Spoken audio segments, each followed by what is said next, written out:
Hello, everyone. It's Michael Jacob with Unleashing Intuition Secrets. I have Joshua Reed and Alpha Warrior. Oh my God, these guys are blowing up the internet. Oh my God. Their shows are like get hundreds of thousands of views now. I'm so proud of you guys. You guys are like revealing so much great info and intel and truth. Wow. Wow. You guys are amazing. So this should be an amazing show. We have already, like we just discussed just before the show, what all three of us have been talking about, and other like Rodriguez and Scott McKay, we said it's coming, and it came today, guys, in DC. Thanks for joining us, guys. Happy to be here. Happy to be here, brother. Appreciate it. All right, Josh, I know you're the man with on a mission with this already. You want to talk about the two, unfortunately, National Guard troops that were shot in DC. So we were having a conversation earlier about the seditious six. And this is the senators and congressmen who were former military and intelligence that came out and said, don't obey unlawful orders. And everybody's thinking that, they're telling the military to subvert orders of their commanders. And I said, no. This is a scapegoat narrative. This is psychological warfare. They are setting up the narrative for something that's about to happen. What they're doing right now, and if we have to look at it like this, is what immediately happened after the seditious six. The White House, Trump administration, they immediately doubled down and said, no, you will obey direct orders from the commander-in-chief. Well, this set the precedent. What happens today? You get two National Guard soldiers shot in D.C. The guy looks like a terrorist. That's just my thought. This is probably going to be treated as a terrorist. If we went from ThreatCon Bravo to ThreatCon Charlie with the military, that means that an event happened, a terrorist event happened.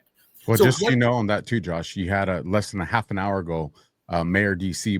Browser, however you say your name, she come out and confirmed this was a targeted National Guard attack. Yep. So on the hits of that, the few things that we have to look at is I was talking to Alpha. I said, we're going to have a false flag operation here. And what it's going to do is it's going to prompt and initiate the Insurrection Act. So they are trying to push Donald Trump into the Insurrection Act. And then this is what you will most likely see happen. You'll see an order come down from a battalion commander or somebody in a command control position. And it's going to be, shoot all protesters in Chicago. I'm obviously making this up, but I'm saying this is what potentially could happen. And they could give National Guard troops the order to shoot. And then what happens is they start shooting civilians, Americans. This sparks national outrage. They say the orders came down from President Trump. And then the Democrats come out there and say, I told you, you should have disobeyed those unlawful orders. And now they have everything to hang Donald Trump with, to impeach him, prosecute him, and remove him from office. This is the beginning of a color revolution. And what they're trying to do is spark a civil war, but in the same instance, remove Donald Trump. This is exactly, if we remember this, Brennan, 2014, went in. His financier for the CIA was Eric Ciccamorella. If people remember Eric Ciccamorella, he was the national security asset on the Ukraine phone call, the perfect phone call with Donald Trump and Zelensky that filed the whistleblower complaint with Vindman. Okay, so Eric Ciccamorella, he funded the Maidan massacre in Ukraine that Brennan operated under the guise of the CIA because they knew that this would spark a color revolution and the people to rise up reverse Yanovich and bring in Poroshenko, which is exactly who they wanted installed. That's exactly what happened. And we are seeing the same inklings happening right now. And in the left, the radical left, they are playing their playbook to a T. They are just checking off the boxes. Yep. And what we have is I think we got some good people in place. I do. But then we also have some, I believe, infiltration and bad actors in place. We have Susie Wiles, we know, the chief of staff, who is out there putting, withholding information and intelligence from Donald Trump. We know we have John Ratcliffe over the CIA, who's an incompetent fool, who's taking orders from what I hear from the Mossad and just feeding Donald Trump bullcrap information. You got Pam Bondi, who's dragging her feet because she doesn't want the establishment to be taken down and their processes and methods of infiltrating organizations and financiers to be known. So she's going to just step on prosecuting these people. So we're in a very critical position here. And I want people to know that Alpha, myself, you, we've all been talking about some type of false flag operation. I've been talking about this for 5 years. I call it the firestorm. And this is what we are seeing right now rising up. We are right at the foot of this. And so this is the warning that everybody out there is that we have to act now. I have a slight deviation from the theory that Josh has, but they end up in the same end result. And the way I see it as a potential, and actually these either work can be a contingency for these deep state actors. And I kind of see it as in when the seditious six went out and did this, they kind of cornered Trump that no matter what moves he makes, it's going to backfire on him. You have the one that Josh this laid out. The other one is we know that they have infiltration, and we got solid information today that we're not talking thousands, but we're talking tens of thousands that have infiltrated. And that number shocked me. I knew it was high. I didn't realize it was going to be that high. So that, that's kind of adjusted my game theory on some of these things too. But if you have these players that are on, whether it be Antifa or whatever, riot side, and we know that you have some of this infiltration into our military, and you put them in a situation of DC, they can control and create the scenario where you have an American, at least on optically, an American civilian that's shot at by a military member. And then that brings us right into the conversation that Josh outlined, where now you're gonna have the seditious six say, see, this is what we said would happen. This is what we told you was going to happen. And then again, this leads to the end result, the 25th, an impeachment, something to turn against President Trump on this. At the same time, you have multiple members that are names of notoriety in the Republican Party, whether it's MTG, whether it's Massey, people that have pulled a lot of support, at least optically. A lot would argue that, what it's showing isn't really reflecting what's organic, but nonetheless, because we know mainstream media, the Mockingbird media, that's what they're doing. This is the PSYOP for the PSYOPs. And so I would just tell people is you have to use your judgment and discernment on what you're going to see unfold. And I'll give it back to you, Josh or Mike on this. Me and Josh were in Florida about 2 weeks ago now, almost 2 weeks ago. And we had the opportunity to speak with some very important people while we were there.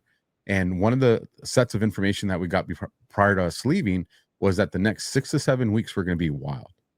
And 2 days after that conference concluded, we got the Clinton Foundation bring up to the surface, which was tied into the Haiti. And we're like, dang, okay, here we go. This is going to be fast.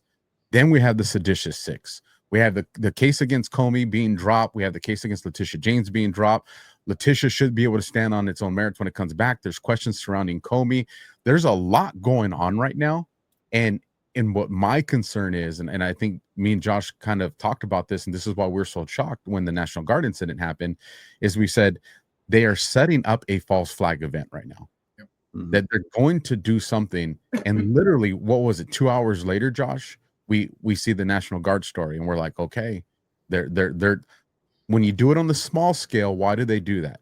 Because they're checking the temperature of the court of public opinion. How are people going to respond to this incident? Do we got to push more propaganda, or do we already have people on the edge of outrage? And if we have people already on the edge of outrage, then we can deploy the massive false flag that we have planned. So we also have Eric Swalwell, I think less than 2 hours ago. He said that he claims U.S. military members have privately told him they are prepared to save us from President Trump. So they're all in. They're coming from every single angle on this. That's dangerous, Mike. Well, the FBI should be calling him up and saying, "You need to come talk to us and tell us who told you that." Yeah. So it's getting pretty crazy. Well, then you have the billboards. Did you see these billboards that are going out there? Oh my God. Who paid for that? I want to know that too. Right. And the billboards are pointing to a website. When you go to the website, they're telling you to download the Signal app. They're telling you to remain anonymous, use Proton Mail to contact them. And they're looking for military members. They're recruiting directly in the military. Yeah, it's really getting out of control. And I think it's going to false flag. This is the beginning. Absolutely. Yeah, it's a trying time right now. We knew that at some point in Donald Trump's presidency this year that they were going to wage some type of warfare. We knew that they were going to come out. We knew that they were going to start setting the narrative. And we've been watching this very, very closely. That's one of the reasons why we got the show and it's hot all over the place. We're watching the narrative, we're calling it out, and like literally after our show, a day after our show, all of this stuff is happening, and we're like here it is, it's coming. And I want to let people know that there's moves and counter moves. This is game theory at its finest. And I know that some people would argue, well, this isn't 4D or 5T chess. And, I get that. But when you start to look at what is actually being done, it quite literally is. This is unrestricted warfare at its finest. And this is moves and counter moves, whether it's by Trump, the DOD Hegseth and Dan Kane, General Dan Kane, or whether it's by our enemies, Venezuela, Cuba, you have China, you have the UK, you have MI6, which is the big part of this. I mean, I don't think many people see the shadow hand that is moving around the world. We just had Lara Logan come out with this groundbreaking interview with Ralph and Gary talking about the 2020 election and how this was taken. And they tie in Cuban foreign intelligence services controlling Venezuela and the Cartel de Sols, and how the Cartel de Sols owns Smartmatic and how Smartmatic is based in London.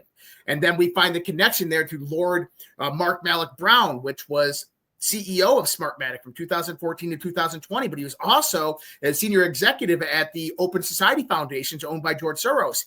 Then you go to DNI Tulsi Gabbard's evidence. June 26, 2016, you had this email from Lenny Bernardo of the Open Society Foundations mentioning HRC and Julianne Smith, the foreign policy advisor for the Clinton campaign, talking about how Hillary has gotten on board with producing Russian collusion narrative against Donald Trump. They just don't have any evidence, but they're going to get CrowdStrike and Threat Connect, two cybersecurity companies, to produce it. This is a month later. You have the Alpha Bank modified documents against Donald Trump, connecting him to Russian bank accounts. And where did that come from? Well, directly from that email. I mean, this is direct collusion. And so when we start to look at this, is you see George Soros in the midst of all of this, George Soros NGOs. We have the connection back to George Soros in the UK. We have Lord Mark Malloch Brown, who helped China with the Belt and Roads Initiative all throughout Africa, all throughout Latin America, directing funding to Venezuela from China. You have MI6 directly incorporated into all of this. This is about the old guard trying to stay relevant, trying to stay in control in our constitutional republic, and they have immense amounts of resources. And they're pressed for time because everything that Josh outlined, Trump has strategically been attacking it. He got China to capitulate to the precursors of fentanyl. He's attacked that. He's completely shut down the southern border, so they're not getting human trafficking and narcotics across that way, which allows us to put our eyes on the ports. So the level of confiscations and arrests at the ports has exponentially gone up. So he's attacking all the resources that they need for the funding of all this. And now you get into a point where you're seeing, Ukraine, you have Zelensky and Putin saying, hey, it looks like we got something here that we're willing to sign. Trump saying, hey, I'm going to go out there if it looks like this is the final one.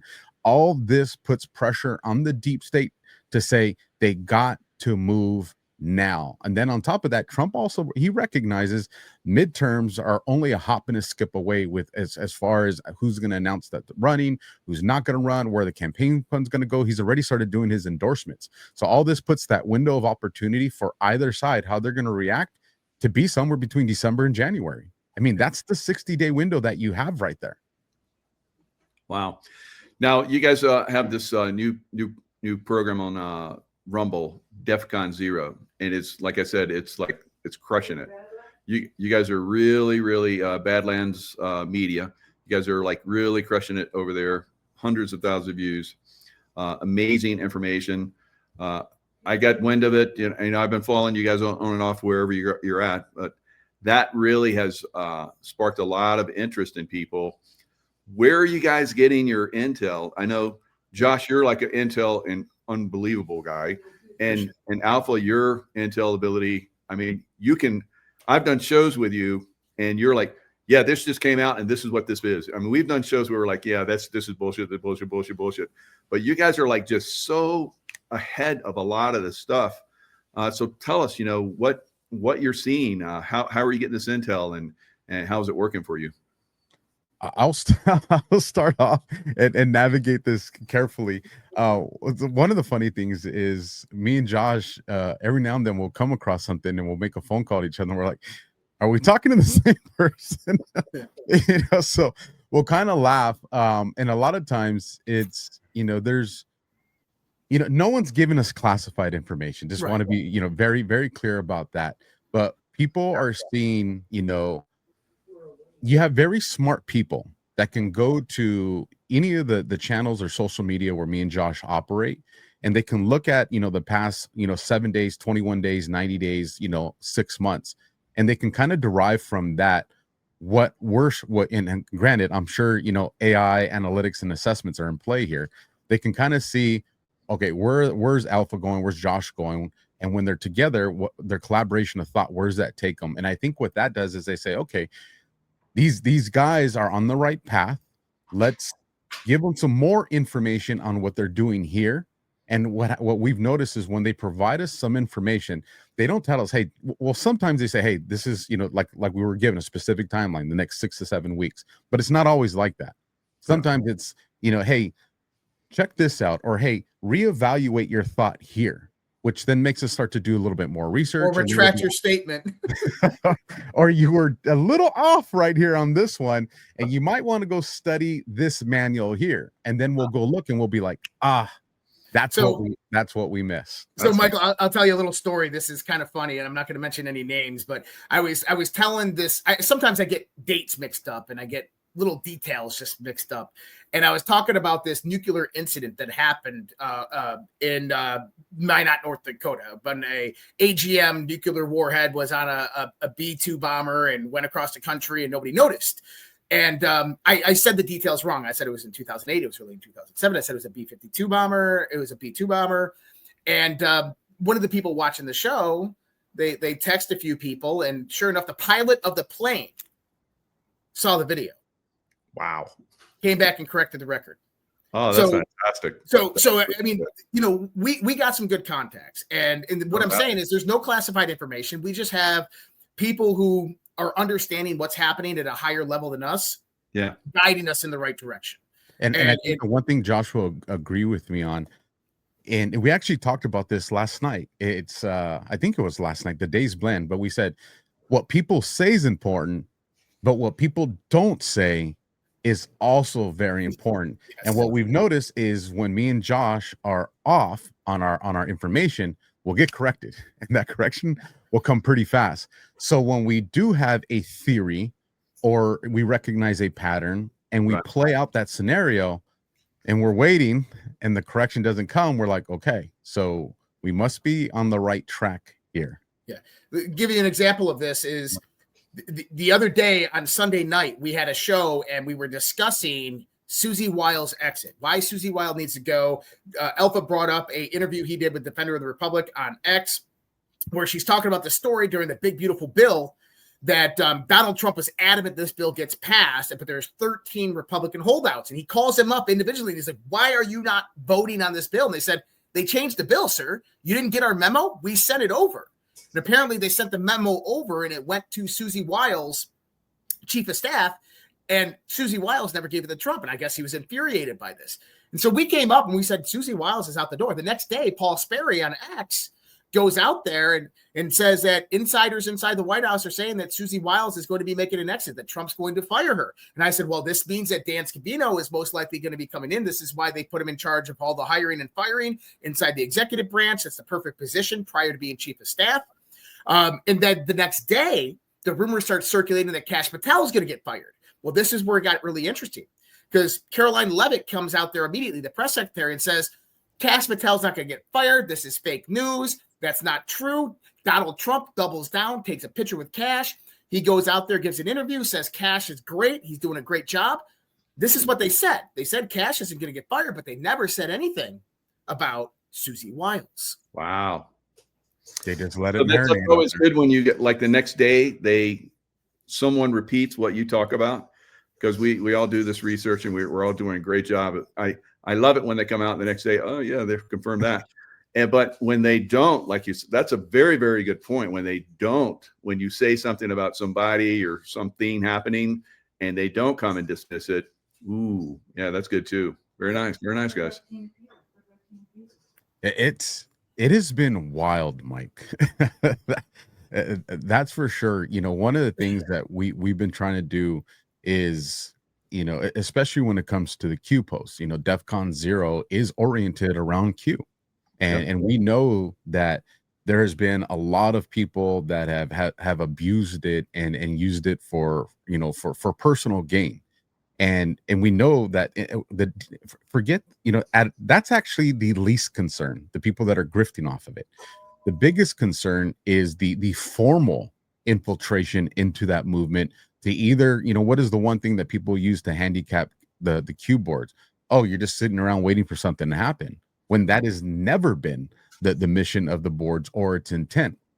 But you have people that have infiltrated into that movement to create that, and that's something that's been weaponized to pull people away from it or to doubt it.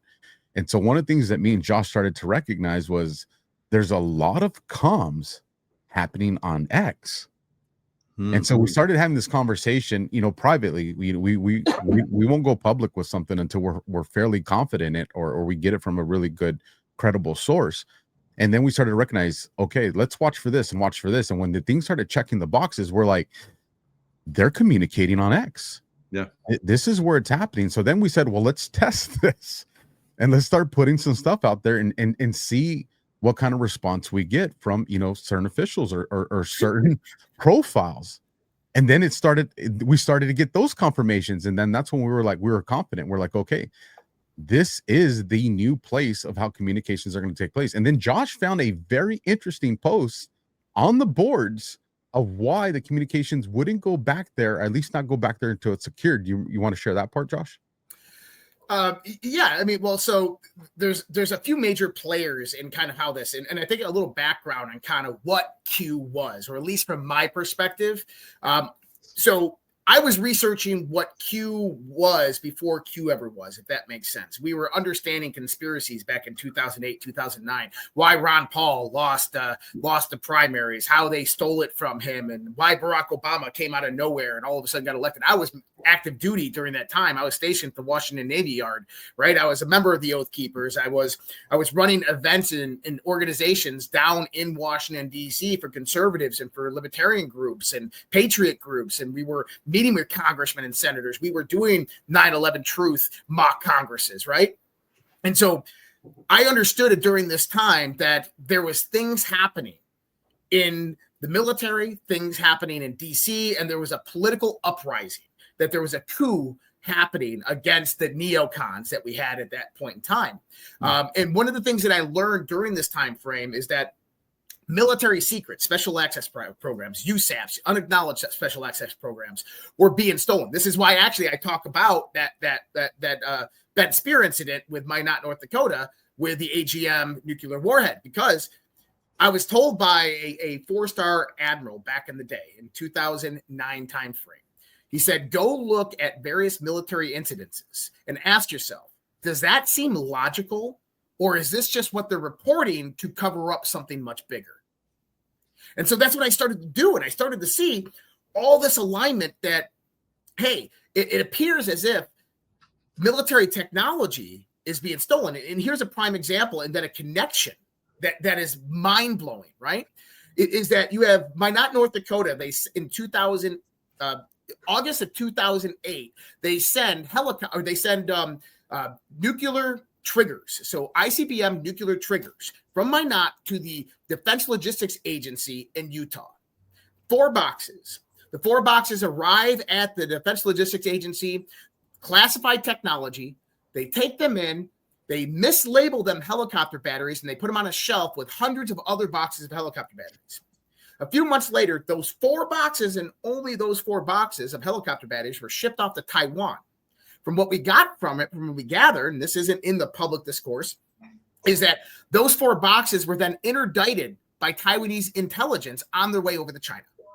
And this opened up an investigation in the military, and they started looking in who allowed this to happen. Well, number one, there's a chain of custody when it leaves Minot. Number 2, there's a chain of custody when it comes in to the Defense Logistics Agency. The company that was running the Defense Logistics Agency is a company known as EG&G.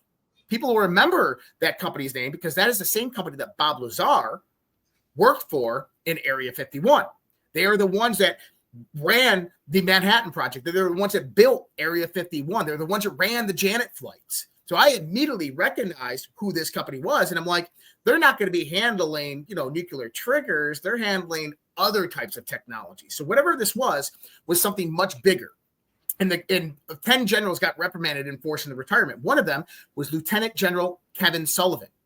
Now, what's interesting about that is we always talk about intelligence and legacy families within secret programs. Well, the deep state likes legacy families. They like keeping things in the family. And so Kevin Sullivan adopted a son by the name of Jonathan Sullivan, who just happened to be Jaden X, the filmographer, on January 6th in Washington, D.C. in 2021. Now, that's not a coincidence. It's because they keep things in the family. But what I began to see is this operation that was underway. And I kind of mapped it out over the years. But when you get to the Q part, 2017, what you have is a psychological warfare operation designed to wake up America, focused on Christians, on patriots, focused on conspiracy theorists, focused on veterans, to get them to begin to follow breadcrumbs, to research and to investigate, to get out there and speak out about what they are discovering. It came off the hinges of Pizzagate. And it goes back to one of the things General Flynn said in 2016 is that this was an insurgency, folks. This was irregular warfare at its finest. We have an army of digital soldiers. We have to take back the idea of information. And during that point in time, we had a place when digital technology was starting to expand beyond anything we could ever imagine, where we're able to upload 3-minute videos and people consume memes and 124 character tweets or videos. People are moving away from 60-minute news broadcasts and 30-minute news broadcasts. So we had a different way of consuming information, and we all rose up in this time frame. And what Q did is it unlocked the door to investigative research. It opened up the door for us to follow those breadcrumbs and start getting that public information that was buried, that the news media, the mainstream media, would never touch, and begin putting together this puzzle. And it all culminated till after 2020, when the election was stolen, to where we became the media. We are the media now. We are the face figures that people go to for their news. And what are we doing? We are putting it all together. And we got Q to thank for that, because that was the purpose of it. And so when I start to look at other aspects of it, it's a proxy board of communication. It's over 4,000, almost 5,000 posts where you can go in there and you can utilize timestamps, you can use time notes, you can use various different words, anything that has a contextual reference frame for a tweet, and you can send that out on your X profile, and now you can communicate with another person just the way that spies did in Germany, U.S. spies did in Germany, with going out there and throwing communication within a book on a certain page in the library, but giving the signal that the note is in the book in the library by the coffee shop sign being just a little crooked, and only these people know those signals and the signs, and they go in there and they can find the communication, and then they can go decode it, and now they got the information, and it doesn't have to transfer over these types of airwaves. And this is what we're seeing with what Q is and was it was a psyop to wake us up, to get us motivated to become the voice of America, to rise up, because there's an aspect of Q called the Keystone, and everybody's like, what is the Keystone? Is it Ukraine, or is it, what is it? Hold that thought, Josh, because I want to talk about the other part. And Mike, you'll understand this too, from when you think about battlefield planning. You have this great apparatus that was just designed that Josh outlined. But how do you get normal everyday Americans there? Not just the people that are operating the dark web, but how do you get, your teachers, your doctors, your cops, your lawyer, how do you get them there? And this is where you think ambush. And I think this is what's going to come to shock people if we ever get the full complete picture in the end. Not all censorship came from the bad guys. Nope. What you saw was all of a sudden our voices were getting deplatformed off of these spaces there, whether it was X or YouTube. So what was the external Q component doing? It was forcing decentralize. So you had, at the time, Twitter and YouTube. Who were they going after? The main voices, the big voices. But all of a sudden, you saw other voices that were like, well, they don't have a big audience. And so you're forcing people to decentralize where they're going for this information into places like whether it was Gab or Getter or Twitch or wherever it was. And then what did you have there? People that could all of a sudden start having these conversations and look into this information that Josh is talking about. So you had these two things that were running parallel that complemented each other to get us to where we're at now. And the game changer for this is, so the deep state, they rolled with that. They were going with censorship, but then all of a sudden something happened that made them panic, and this is where they made a very big mistake. We got news that this man, this big tech guy, said, "I'm going to buy Twitter." And we all know him as Elon. And what the deep state knew at that second was, hold up, our method of censorship right now has been deplatforming. And so if he takes over Twitter, we're going to lose the ability to deplatform. So now what do? Well, we got to flood the information highways with just overabundance of information. So what this did is it forced them into recruiting people, whether it was Clubhouse or these other apps that weren't necessarily part of like their formal recruitments. These were just people, well, they got a big voice, let's see if we can get them. And it started off with, in those conversations. And I've had people that have come forward and say, hey, this is how much money I was offered. This was the narrative that I was told to push. So we know that this is something that legitimately was happening. But what happened was that, well, now it forced the counterweight came. And that's where you saw this massive amount of people that weren't big voices, but had the information because of these boards. And with that, I'll give back to you, Josh. Yeah. And so when you go into the idea of Keystone, it says it right there in the key post that the key is POTUS and military intelligence, and the stone is the people. And that those three combined equal the keystone, the one that unlocks what America truly is. And what he's trying to tell us is that to take back America, POTUS and the military can't do this on their own. They need the people. And it's not just the support of the people, because our republic was never meant for just us to vote once every 4 years or vote every 2 years and, sit back and go live our lives. Is that we have to be active participants. This is the point of a republic. That, and I said this today in an earlier interview. I said, it's very funny how when Budweiser pisses us off or Dick's Sporting Good pisses us off, we can go out there and we can raise our voices in a unified accord and cancel the shit out of them. But the same people cannot get together and say, Trump, it's time to fire Pam Bondi. Trump, you need to get rid of Susie Wiles. Because here's the thing. If we did in that same type of campaign, it would happen instantaneously. Because that's how this government operates. So if we remember, Trump said, I'm returning the power back to the people. But the question is are the people ready? Because the power comes with great responsibility. And that responsibility is that we have to come in and come together through our commonalities. And we have to lead this government. We have to tell our representatives, our Congress, our Senate, our president, that hell no, this is what we want. Hey, look, I don't care if you think that the Epstein files are a Democrat hoax. I don't think if you believe that there's a nothing burger. I don't give a shit. I want it all released. I want it all unredacted. And I want it yesterday. I want to know all the people that are on that list. I want to know the methods and the uses. I want to see the integrative nature of how Jeffrey Epstein ran the finances for illicit organizations and then funneled that into legitimate finances, laundering money for the billionaires of the world, for the criminal cartel organization known as the CIA, and for basically showing us everything and how it works. That's the main reason why they're not releasing the Epstein files. It has nothing to do with Epstein or the victims. It has nothing to do with the people on the compromise. It has everything to do because it exposes the network of the deep intelligence apparatus, how it moves money, how it influences elections, how it overthrows countries, because that is the truth. But here's the thing is they're trying to protect the system. And you know what? Fuck the system. Stop protecting it. It's time to release it. And if we came out there in the same united accord as we did against Budweiser, it would happen tomorrow. Brilliant, brilliant. Now the Seditious Six, I was on a roundtable last night with senior enlisted senior officers. All of us were in unison in denouncing the Seditious Six. Now we've heard that the Seditious Six, were informed by the CIA. So now we're talking that what you're just talking about, John Ratcliffe, he's in the CIA, of course. He was director of national intelligence at one time too. So he's got all the insight. So I was like, okay, let's see what he does. I haven't seen anything I was in the CIA for 11 years. And I know how that operates there. And if nothing's happened, that means it's business as usual. And that's why we're seeing these seditious six and some of these other people that are coming out with a coordinated movement right now to destroy America.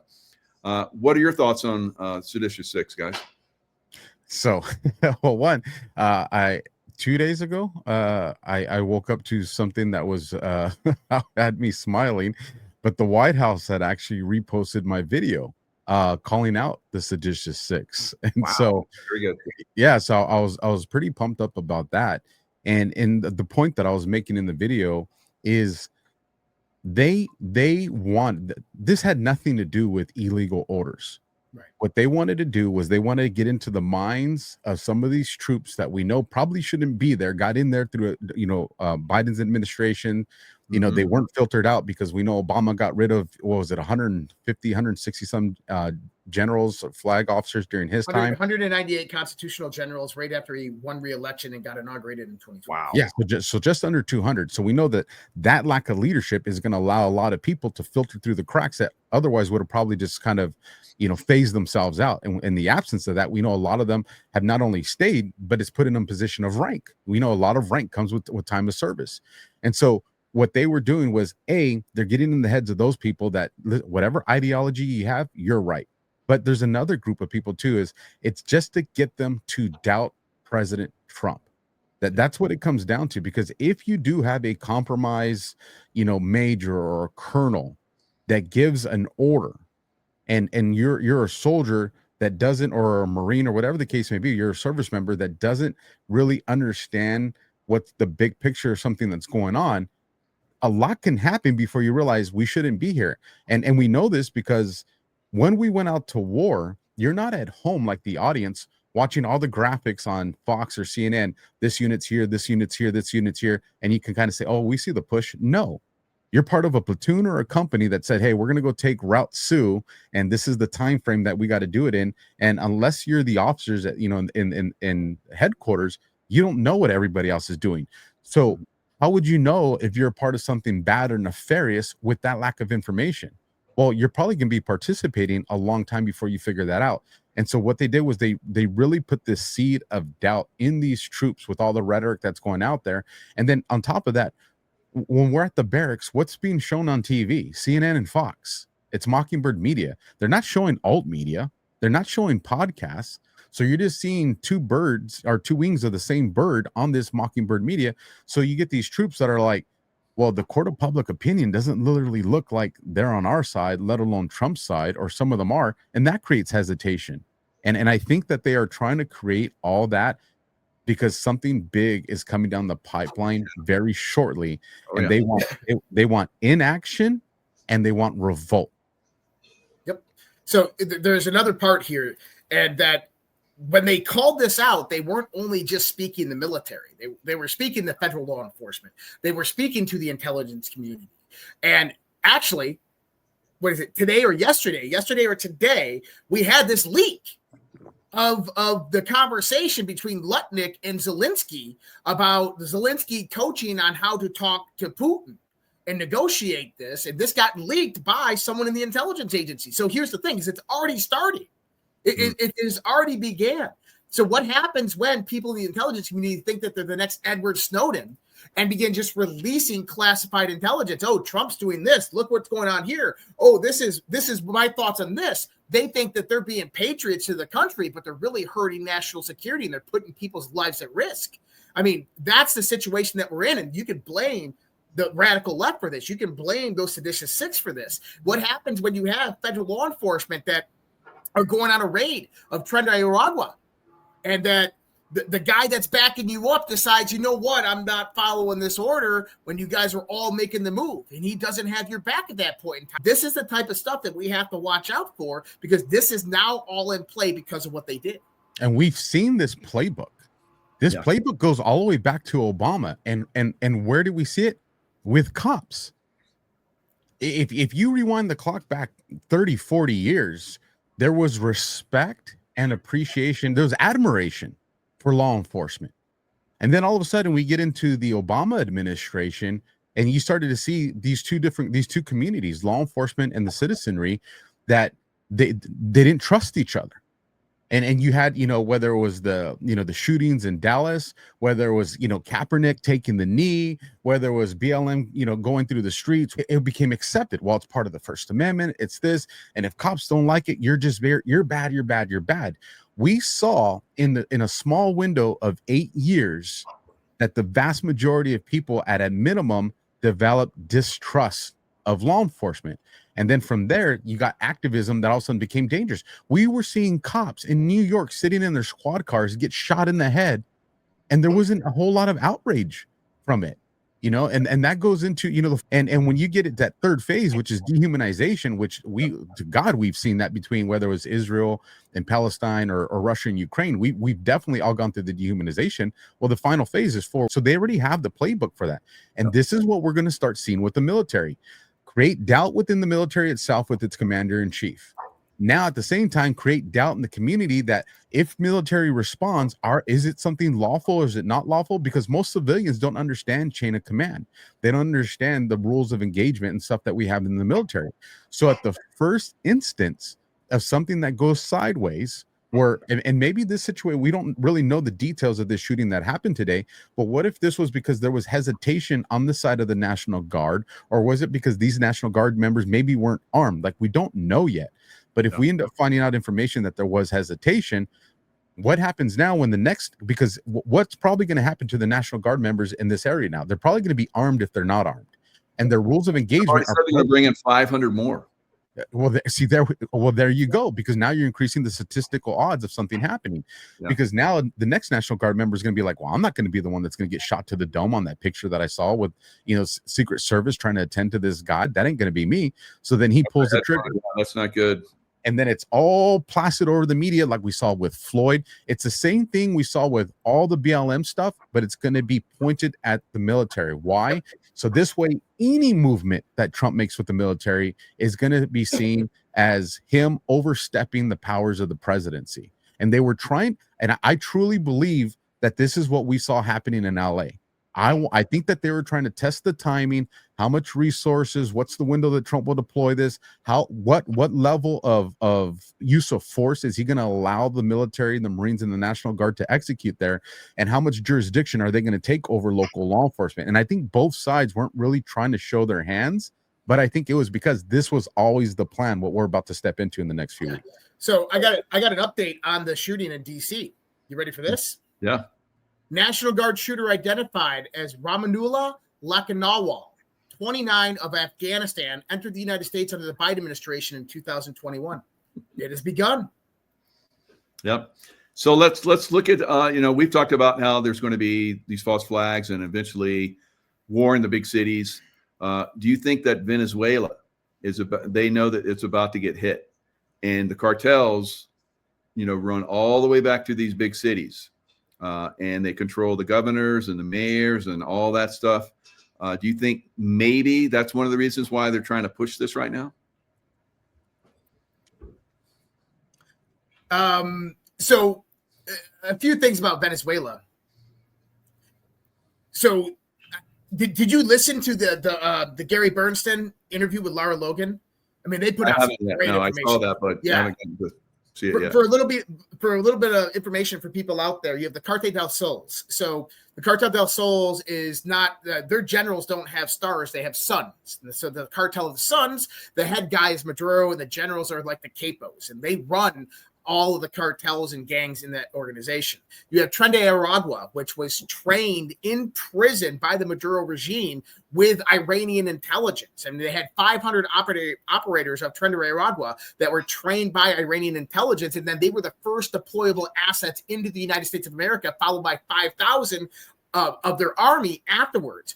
You have Margarita Island off the coast of Venezuela, of which since 2011 through congressional testimony has been a haven for Hamas, Hezbollah, Houthis, Iranian Revolutionary Guard. I mean, when we're talking Hezbollah, we're talking about Hezbollah Unit 910. This is what Todd Bensman testified in 2022 in congressional testimony that was coming over the Texas border in troves, not hundreds, thousands. 5,000 is what they interdicted at the Texas border. They're told by the Biden administration, let them go through. This is trained by the Iranian Revolutionary Guard. And where do we put them? We put them in U.S. cities.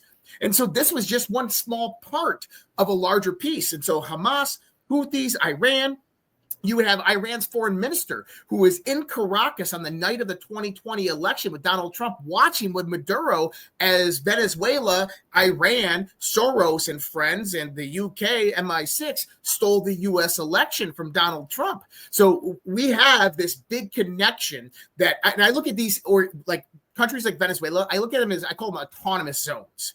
It's like Ukraine. Ukraine is being like liberated as an autonomous zone right now by Putin, in my belief, and that Trump and Putin are basically going to split up the resources and tell Zelensky to kind of take a hike. But Venezuela is another autonomous zone. It doesn't have any international oversight. These countries can do anything that they want, and they're very rich, they're very wealthy, and they're very powerful. When the Cartel of the Suns, the Cartel del Sols, came into power, they seized the $4 trillion of assets. 4 of their top billionaires hold about $2.1 trillion in actual money and capital, and this is what they utilize to fund a lot of these international organizations and operations.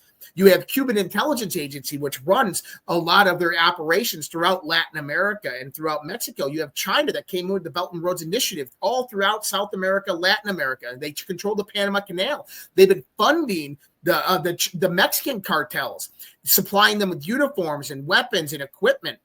Last year, when we heard manpads were coming over the southern border, these were directly from Chinese special forces troops that were operating with the cartels in Mexico that were bringing over resources in the United States of America. And so when we start to look at this, we have to understand that the Biden administration allowing 23 million people into the United States illegally wasn't done just because we love people and we need to diversify our gene pool.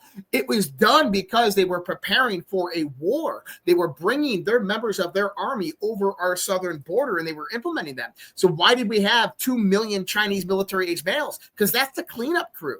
That was part of the deal. China funds a lot of their operations after the color revolution's over, and this is how it would look like. And I know we talked about this with Scott and Nino, is that you would have Hamas and Hezbollah, you have Trinidad and Nicaragua in a city.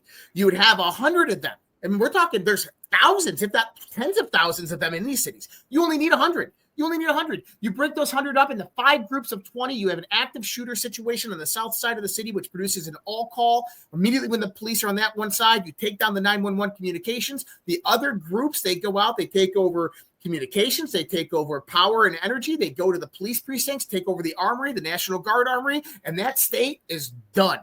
All command and control is lost at that point. And that's only with 100 men. You got tens of thousands in there. And then what happens after that state's taken over? That's when the Chinese military would come in and occupy it. They put people in the prison camps, and now they own that land. And we know this because, I mean, you guys saw combat. I didn't, but we all know this, that if Minneapolis was turned into Fallujah, it would take less than 24 hours to take down that city. It would take 5 years to get it back. Yep. That's the scenario that's being brought up. Insight. This is great. And then Alpha, you can jump in because this is in our kind of realm, combat action. So when I was at before I left the military 25 years ago in SEAL teams, I was working in the intel branch and operations and all that kind of stuff. We already knew that Hamas was coming into South America and infiltrating heavily. 10 years before that, 35 years ago, when I was at SEAL Team 6, we were already discussing going into Venezuela 35 years ago. So we have known about this for a while. We have planned about this for a long time. I think we're coming, obviously, to a head with this. What were your thoughts, Alpha? Well, one of the easiest things that we can do, because now we're talking about we're talking about war strategy on domestic soil. And that's gonna you're gonna operate differently then, because morale's a weapon. And one of the things that allows us as gunslingers to operate the way we do when we're on foreign ground is because you don't have the concept of worry about your family, because your family's secured, so you can focus on your job. Well, when the war unfolds on U.S. soil, all of a sudden there's a new variable that even our most elite have never had to really deal with. And is things at home as secure as I think it is? And anytime you introduce a variable into the formula of a combat strategy, that just makes everything more dangerous. Now, one of the things that law enforcement can do right now in collaboration with the military, and this is where you're going to need the guys that were prior intel, prior SOF, that are now in law enforcement need to speak up. If you're in the Department of Corrections, and I know a lot of people in the Department of Corrections watch this show, if you're in the Department of Corrections and you've seen a drop, I'm talking a significant drop in inmate crime, in gang crime, or correspondence in the jails, we would say, well, that's a great thing. If that matches that the fact that you have been proactive, you've been doing enforcement, that you would expect that. Now, if you're being honest with yourselves and you haven't seen operations, task force, if you haven't seen any proactive movement and you're seeing that, you better start asking fucking questions. You better reach out, go from the Department of Corrections, you better reach out unto your gang and your cartel cops that are operating in the streets. And if they tell you they're seeing the same thing and they don't have the proactive measures, let me tell you guys what's really fucking going on. We have known historically, especially with the Southern gangs and the Mexican gangs, whether it's MS-13, whether it's 18th Street, whatever the case may be, we've always understood, well, they answer to the Mexican mafia, because we've never had to really dig beyond that. But when you start to look at the Mexican mafia is not the one all control all. Who do they answer to that's in Mexico? Whether it's the Sinaloa cartel or the Michoacana or Juarez, but then where do they answer to? Because it's all, where do the drugs come from? That's where the ultimate power comes. And this brings us all the way back to Colombia. This brings us back to Venezuela. This brings us back to those. Now, if those cartels are saying, hey, the last thing we need is for you guys to be doing at the street level, right? Because they do stuff just like we do in the military. The last thing we need you guys to do is too much robbery, because what you're going to do is you're going to generate your normal law enforcement investigations that are going to start wiretapping things. They're going to start doing surveillance of things. And what we need is the most minimal amount of that, because what are we doing? We're actually plotting a color revolution. Whether the street gangs understand that or they get all that, this is the intent of why it is. And so one of the things that law enforcement can do right now is, if you have seen a significant drop in your gang and your cartel crimes, find a way to get in contacts with your federal partners that work in Mexico. Find a way to get in contact with your federal partners that are at Customs and Border Patrol. We know that they have a shitload more guys that are working in Customs and Border Patrol. And this goes into a conversation that me and Josh had a few weeks ago, where there was we're gonna hire 100,000 more. And we know the background process takes a while. And we know that your normal everyday cops can't. But what did that do? That provided camouflage to get military special forces guys to do adjacent style training, because you still got to operate within the confines of the law, but you can expedite training. You can say, hey, this training will suffice for this, and we're going to get you credentialed. And we know that these guys are working at the Border Patrol. We know they're in HSI and CBP. If all these people can find a way to centralize their intelligence, they'll be able to figure out exactly the locations of these color revolutions. Because I don't care how great our DOD intel is, this is not foreign soil.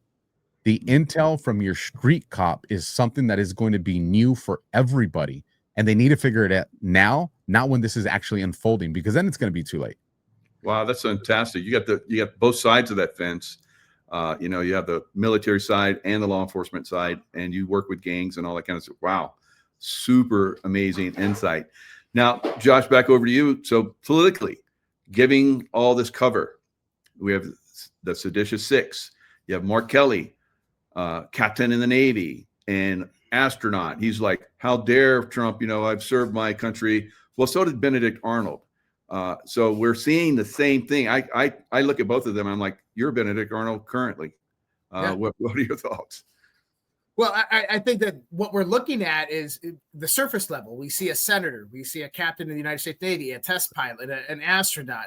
But behind the scenes, we see someone who was probably recruited a long time ago into a deep state intelligence apparatus, and who's nothing more than a rogue operator that is facilitating for the deep state. I mean, this goes back all the way to Gabby Gifford, his wife, that was shot in the head. She was a congressman. He was just a naval officer at the time. And then, what happens? His wife, gets shot in the head, and this prompts massive legislation for gun change. And it's like, wow, that just seems to be a false flag. The guy was a veteran. I mean, Thomas Crooks, according to the FBI, operated alone. We have Tyler Robinson, the Charlie Kirk assassin, operated alone. We have everybody operated alone. All these lone gunmen, man. I mean, all these school shootings, all just lone gunmen. But then we know that there's operations in the past where the FBI goes in and they recruit them, that they utilize Facebook with various different types of their algorithm to focus and target specific individuals. And then they radicalize them. They throw them in the Discord groups. And then the FBI goes in there and begins prompting them and setting them up and giving them access to various different things. And next thing you know, you got a false flag operation, and the FBI agents that set them up are the same ones busting them and saying that they're lone gunmen. I mean, this is MK Ultra 2.0 when we start talking about these active shooters, all these different people. And here's the thing. It's no different than Mark Kelly. It's no different than a lot of these Democrats. They were groomed to be in this position. I mean, the historical aspect of this, I tell this story often. When you came out of World War II, there's a little known fact that not many people know. So when the United States began Operation Paperclip, they utilized parts of Army intelligence, the first branches of OSS, in Berlin at that time. Now, there's only a few people in the Army that actually spoke German. One sergeant specifically that spoke German was utilized as the main recruiter for Operation Paperclip. His name is incredibly famous, but nobody knows the story about him. This was Sergeant Henry Kissinger. Wow. I shit you not. He is the main recruiter for Operation Paperclip. So what happens? You get all of these generals, these scientists, all these people within the Nazi regiment that come over to the United States of America. Well, what do we do with them? We're going to put a German-speaking, white-haired, white, blonde-haired, blue-eyed German girl into an American school on a military base right after World War II? That's asinine. You're not going to do that. No, you're going to put them in families, high, powerful families. You're going to put them in public or private schools, right? So they're going to get adopted into these other families. Well, that's how the Fourth Reich infiltrated the United States of America. Absolutely. They had these groomed children that go and begin infiltrating these high-class, high-level societies. Like I always talk about LDR, Lynn Forsythe Rothschild, who married into the Rothschild dynasty and is now one of the wealthiest Rothschilds on the planet and runs all of their philanthropy and organizations. Well, here's the thing. She's not a blood Rothschild, but she runs the majority of their organizations. Where does she come from? New Jersey. Her mother was a school teacher. Her father was a military officer. Oh, well, wait a minute.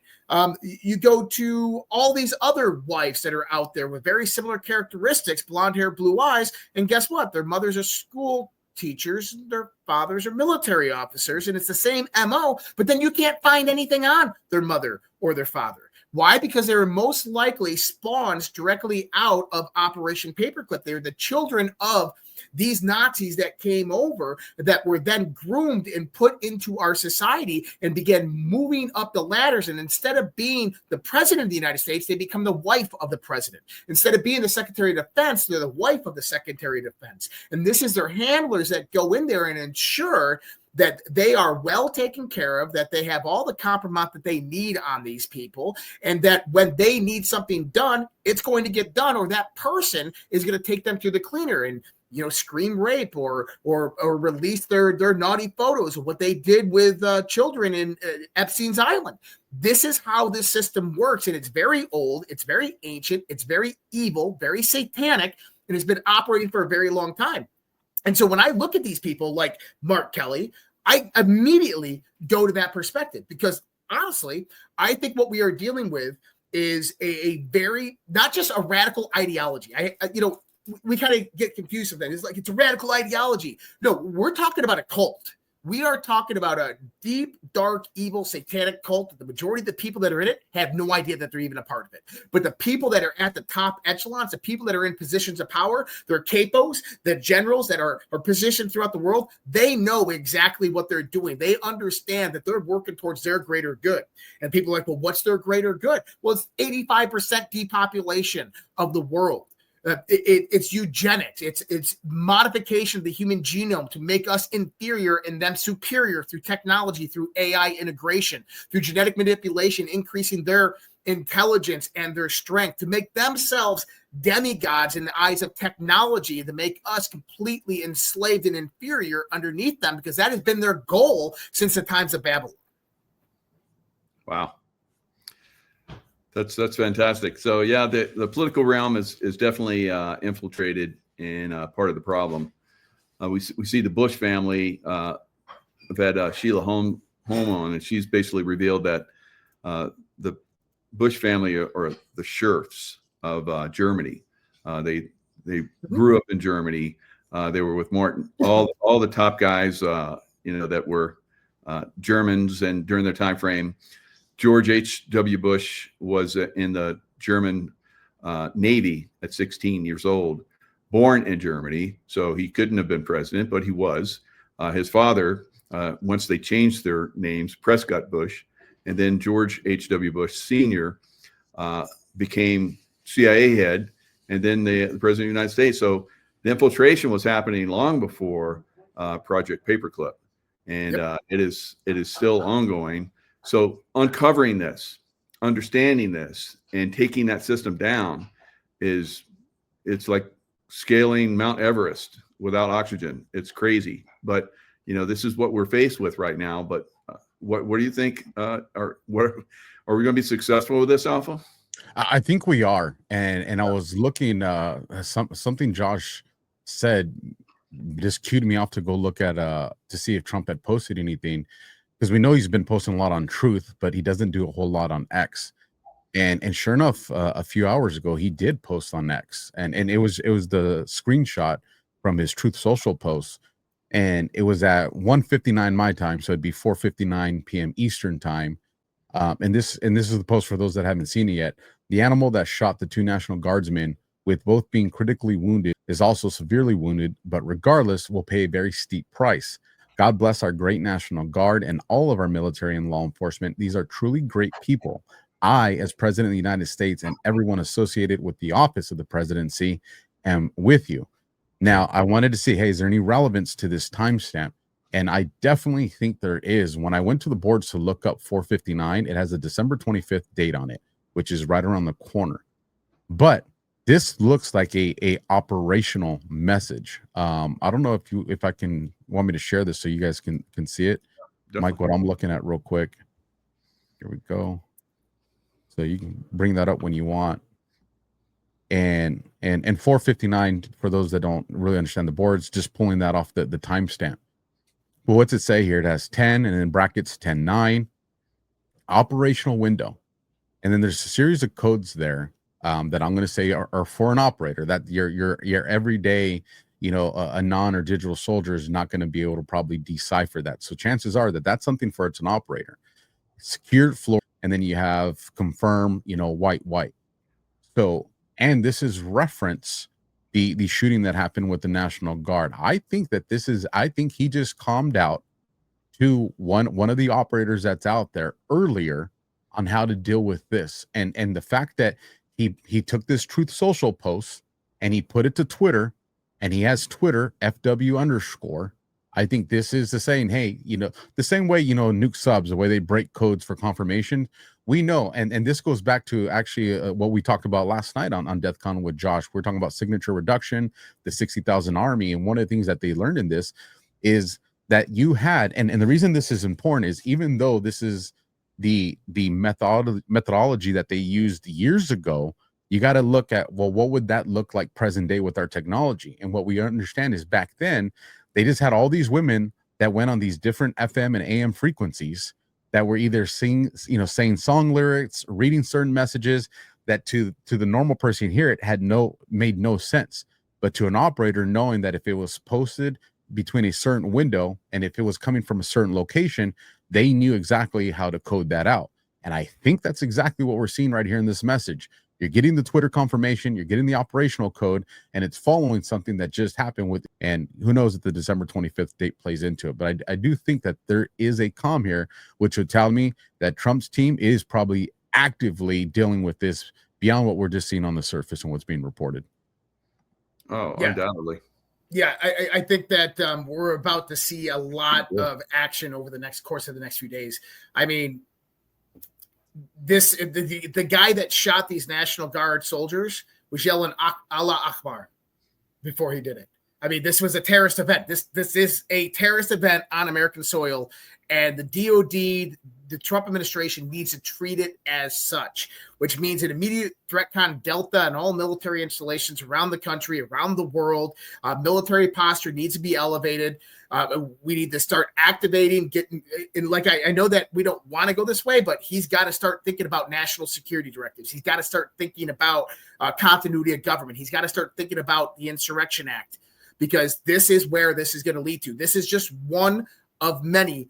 And this is one of probably a million radicalized fundamental Islamic terrorists that are in our country that came over in the last 4 years from the Middle East, that's a member of ISIS or ISIL or Hamas or Hezbollah or Taliban. They are here. And I'm not trying to scare people. I'm not trying to, get people to thinking in fear. I mean, most of us, I think everybody on your audience as well, is well armed. So we're okay. But I want people to understand that there is a direct threat to the United States of America, that I've said from the get-go, these people will never give up power and control, that they will scorch this earth before they ever do. And we are at the scorched earth moment because of the information that just came out over the last few days of the 2020 election fraud, uncovering their whole system of operation, shutting down the whole computer system in Serbia, exposing the Venezuelan network for criminal enterprise, human trafficking, gun trafficking, drug trafficking, arms trafficking, all of this, how that black money moves from illicit activity into the financial coffers of investment banks in Switzerland or in London or in the United States on Wall Street. That system is being exposed, and that's their greatest fear, because that is the lifeblood that keeps them going. And so this means for them, it's game time. For them, it is all hands on deck. We are about to have the green light to go, which means that the Trump administration better be ready. I think before you see that green light, if people are looking for markers that are going to show that green light, look for either the firing or reassignment of Ratcliffe and Susie Wiles. Yep. And Bondi, even Bondi. I think before you see a move on Bondi or Cash, you got to see a move on Susie Wiles first. Because if you see the move on Susie Wiles and then all of a sudden you see more activity come out of there, then you can isolate it to, okay, this is what was preventing them. If you make a move on Susie Wiles and things still remain static, then you move to the next tier, you take out Bondi. You take out, and when I say take out, I mean replace, just for the people that want to take things out of context. You fire her or replace her. When you do that, if all of a sudden you see more activity out of the FBI with Cash and Bongino, then you know, okay, it was Bondi that was handcuffing them. If you remove Bondi and you still are not getting activity out of the FBI, well, then you're talking about an entire lineup change that President Trump's going to have to do across his administration. But I think if you start off first with Susie Wiles and Ratcliffe, I think you see those as strong markers that it's go time with that. Yeah. Because the FBI has to do something. Oh, he has to do something right now. Yep. With the seditious six, the shots on these two National Guard members, whether he likes the position or not, he has to make a dramatic response to that. And that requires more than just bringing people in for questioning. Correct. Yeah, I think it might be this weekend. So when it really kicks off, but it's hard. I don't like to predict, because that's always 99% of the time wrong. But it looks like it's moving in that direction. So we'll see. Regardless, we're moving in that direction. So I'm glad you guys brought up the Muslim extremism. It's throughout America, and Alpha, you and I have fought in those areas. The extremists are the ones that run the show. They completely control everybody else in those countries. Once they get in charge, once they get in power, the people, it could be like 1 or 2%, kind of like what we've seen in America. They control everybody. So what are your guys' thoughts on the Muslims if this kicks in from the extremist? And this goes back to Obama. They've wanted the religious war or the race war in our country to unfold. They've wanted that. They've seeded all the variables there. They just need a triggering event for that. I think Trump making this move on designating some of the factions of the Muslim Brotherhood, I think that's an indicator that he recognizes how close they are to activating that scenario. And I think what he's doing now is he's tapping into, because here's the thing, if they're designating factions of the Muslim Brotherhood as terrorist organizations, that means they have the authority to now monitor them, track the funding, and that's going to take them behind the scenes to stuff that maybe, at least legally, they probably weren't supposed to be monitoring, now that they can monitor. So I think you are going to see that. Abbott making that first move in Texas kind of shows the precedence for that. And again, it's what both sides do. When Abbott did that, what do you think Trump and the administration did? They went to social media, they went to podcasts, and they started to look at the court of public opinion. Are conservatives, MAGA, America First, are they in a position where they can tolerate this? And they got the answer. Okay, now that we got the answer, because Abbott was the test case, let's go and start designating these Muslim factions as that to proceed. It's the same thing the deep state's doing right now with the shot on the National Guard. Like, both sides are doing this. So I think the concern is what we're seeing is you have these officers, and I'm going to err on the side of caution and say probably are tapped into the Muslim Brotherhood. That's speculation on my behalf, that are now cops. And why is that significant? Because when you're a cop, you now have access to very confidential databases, whether it's NLETs, I won't go through all of them, but there's different databases that they can easily go through and see everybody in that county or that state that has weapons. Where are the houses that have guns? Where they now know, because we have special markers, I'll leave it at that, to designate where officers and very important people live. So this way, when that address populates on your MDC, you know where you're going, because it may change the way you handle that particular call. Well, now if you just gave that to people that are, it's their video that they put out there, we will always be for our community. That's not the oath of a police officer. Yeah. But they went out and made these videos. So you have to wonder, are they getting that information, and are they feeding it into terrorist cells that now know, like Josh said, if they're going to make a move on somewhere in Minnesota, or a move somewhere in Michigan, or a move somewhere in Austin, they know exactly where the cops and officials live to take them out first. So, but I think Trump making that move, at least that's a hat tip to me, that they're aware where this is going, and I think they're ahead of it. So I don't think they're going to be able to pull off what they want.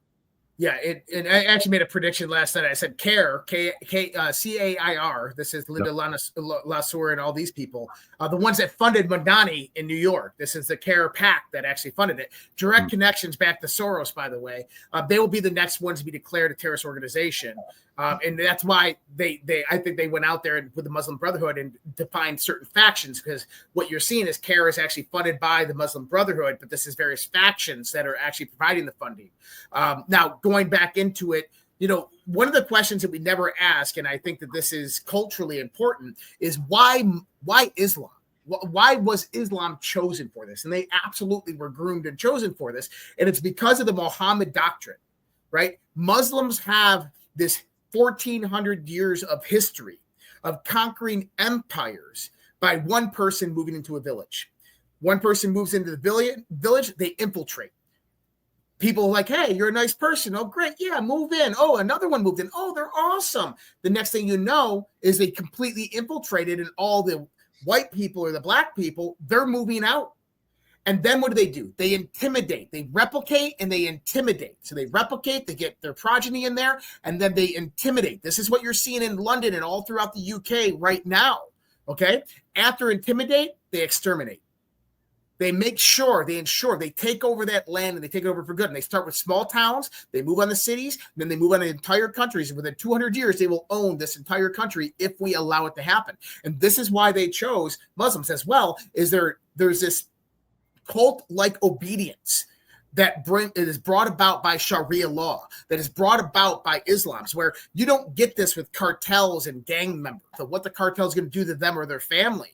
With radical Islam, it's about what God's going to do to me if I disobey my Amen, right? So you have this whole different theological, ideological perspective that comes with these, where there's this mass obedience to where the 29-year-old will go and shoot 2 National Guard soldiers point blank in the head, yelling Allah Akbar, and he gets arrested and shot and beat up, and he don't give a shit because he's going to heaven and getting his 99 virgins and 2 goats or whatever it is, right? This is why it is them.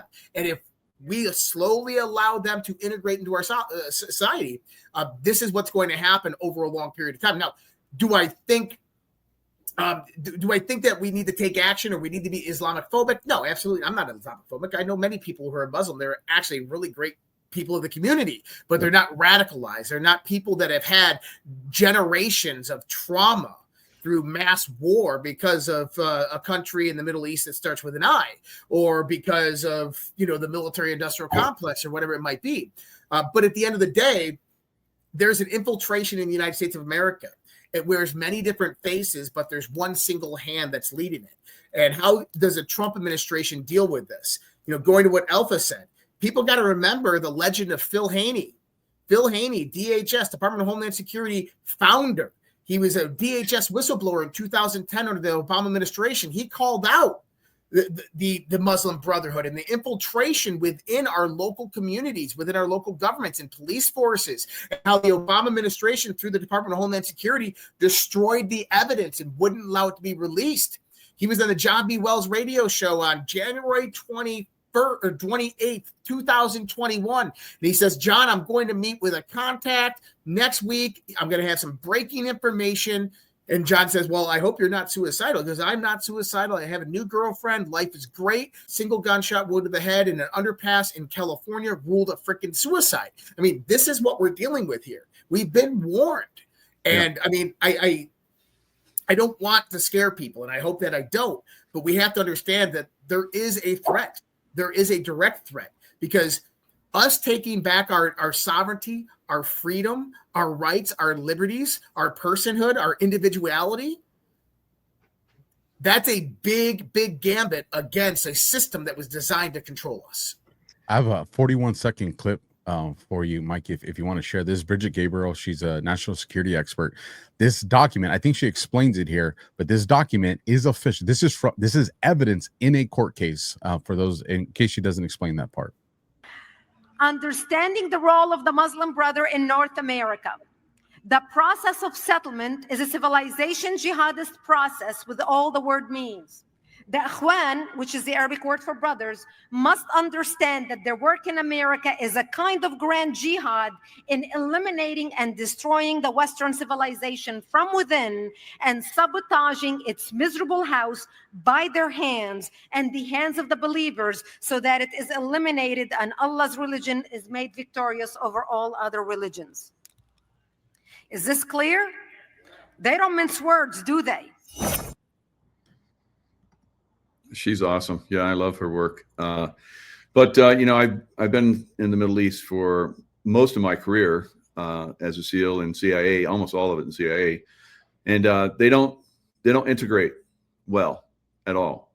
Nope. They have their own culture, and anyone that's outside of their culture, like we're seeing in London, like you're talking about with the rape gangs, they dehumanize, and they dehumanize everyone that's not Muslim, and they're open game.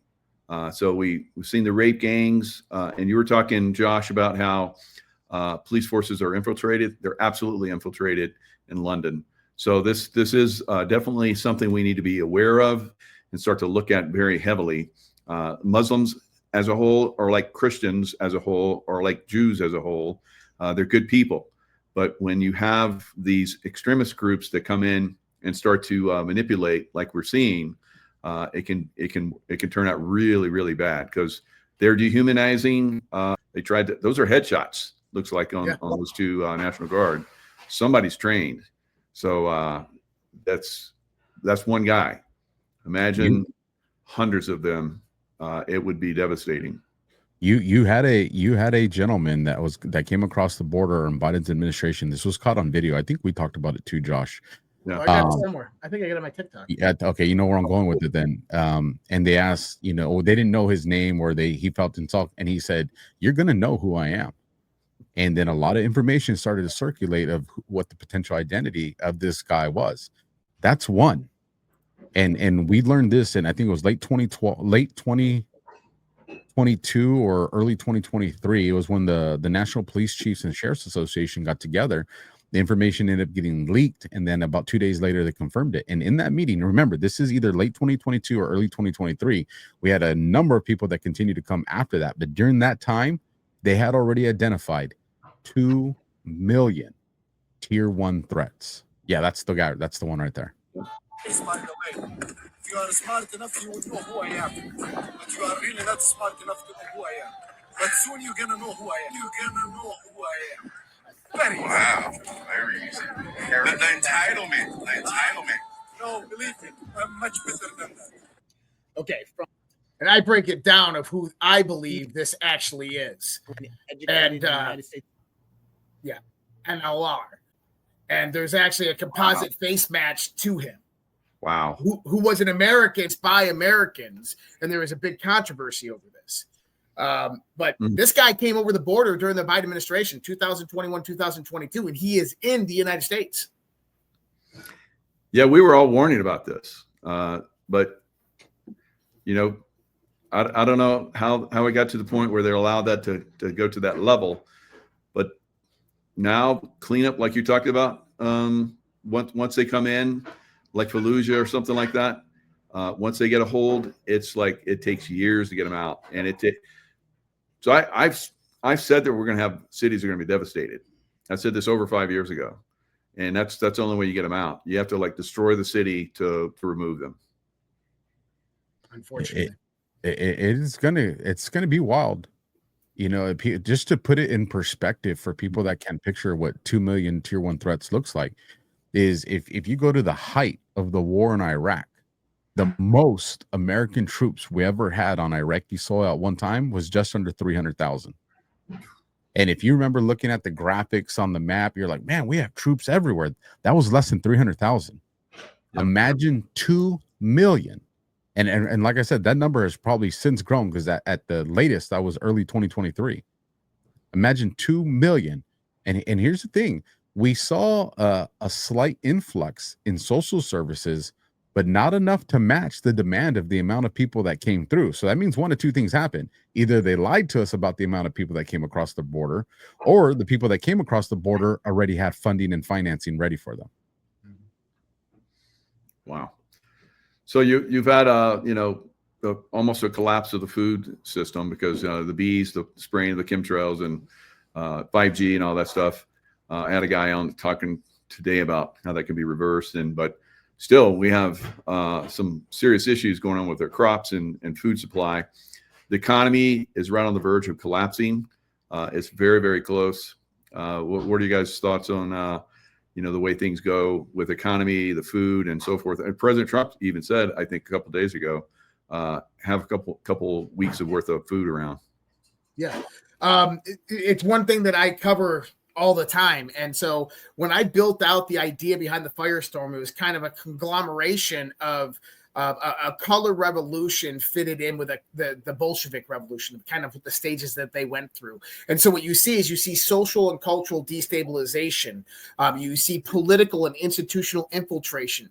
But above that layer, you see control of the supply chain, and you see the attacks on the infrastructure. And if we go back to the Biden administration, you remember when we were reporting on it, over 239 food processing and manufacturing facilities in the United States were set on fire and destroyed during the Biden administration. We got to remember that there was a tax on infrastructure, right? And so we had that. But all of this is set up because when you have the institutional infiltration, the societal and cultural collapse, and then you have the attacks on infrastructure and supply chain, you have global economic collapse. You have World War III that gets promulgated out of this. And right now we have what I would call a liquidity crisis. And we actually just saw an example of this the other day when the Japanese bond rate skyrocketed from near 0 to almost 5%. You saw Bitcoin just drop down from 110,000 almost to 87,000 to 86,000. You saw S&P 500 dropped 500 points. You see all these other stocks dropping. And the reason that is because large institutions don't use their own money to buy Bitcoin and stocks. They use borrowed money. They use the derivatives market. So what they do is they'll go out there and take Japanese bonds, and since they're so stable, they'll use them as collateral to go out there and borrow money on margin, and then they'll go buy Bitcoin. And from the Bitcoin, they'll go buy U.S. tech stocks. So when the bond rate skyrockets up, you get a liquidity crisis to where they got a call on their carry trade, and now they have to liquidate their assets, and you get these global assets begin to decline. And so one thing that you have to understand is that, probably 60 to 70% of the global markets are nothing more than credit. They're marginalized systems. They're credit borrowed on margin, and there's not enough liquid assets to back it up, which means that we are literally one day away. Anytime that those bankers want to pull the rug, they can pull it, just like they did in 1929 to buy everything back up the next day on the bottom of the market and put the U.S. into bankruptcy.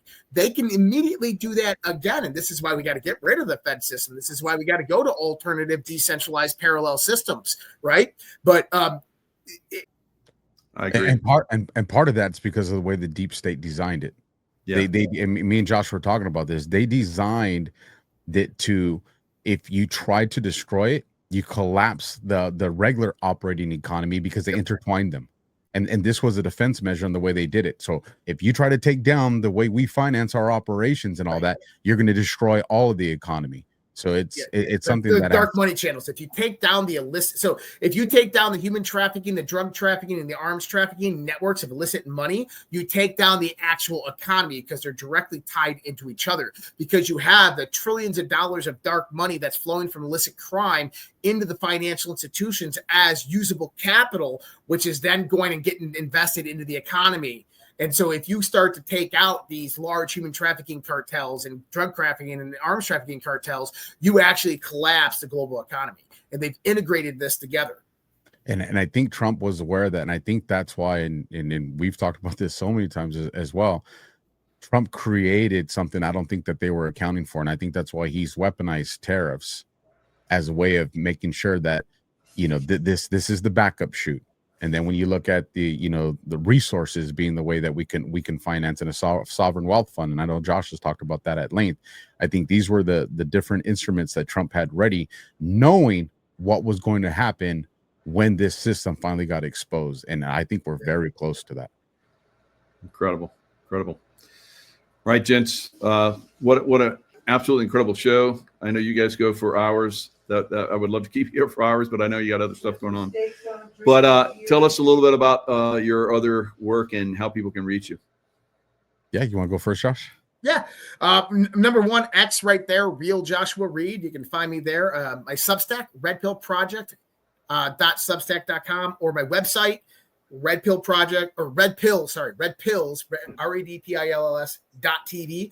Best places to find me. The work that I have, I do the Daily Dose podcast on my channels Monday through Friday. I do DEF CON 0 on Tuesday nights, Q After Hours on Sunday nights on Badland Media. So the best places to find me. Absolutely, yeah. You'll find all the main stuff. Obviously, you can find me and Josh doing DEF CON and Q After Hours over there on Badlands. And we'll give your guys' your audience, Mike, a little exclusive here. A new show coming down the pipeline, folks. We don't have any time, but we found a way to fit something where there is no time. And so look for probably around the beginning of the year, a new show, Black Box Conspiracies, and big plans for that. Very nice. Yeah, you guys are you gents are taking it to the next level. So so honored and appreciative of your work. And I've seen you guys start and you've gone to the moon. Unbelievable. Good job. And I would like to share one thing with you, Mike, and your audience. I want to say I'm very grateful and thank you. And for the audience that's been following Mike for quite some time, you'll know he was one of the first people that gave me a story when the corrupt, tyrannical government was trying to bury me. And when Mike brought me on the show, a lot of people don't know, but I had less than $80 in my bank account. I did not know where I was going to get grocery money. I was stressed out. I was like, how am I going to pay for the internet? Well, who cares? It was food, $82, and you brought me on the show, and your audience donated thousands of dollars in a very short window, and allowed us to pay people back, get some grocery stuff. Like I am where I'm at because of people like you, Mike, people like your audience, that at the beginning, when no one knew my name, no one knew my face, I was just the guy with a story. And it was, podcasts like yours and Scott and Nino's and others that brought me on and gave me an opportunity. I would not be here, and I would not have the opportunity to do what I'm doing right now if someone like you didn't take a chance on my story in the beginning. So me and my family are very grateful for that. Oh, that's fantastic. Yeah, we love you guys. And so thanks so much for what you do. And appreciate you. Yeah.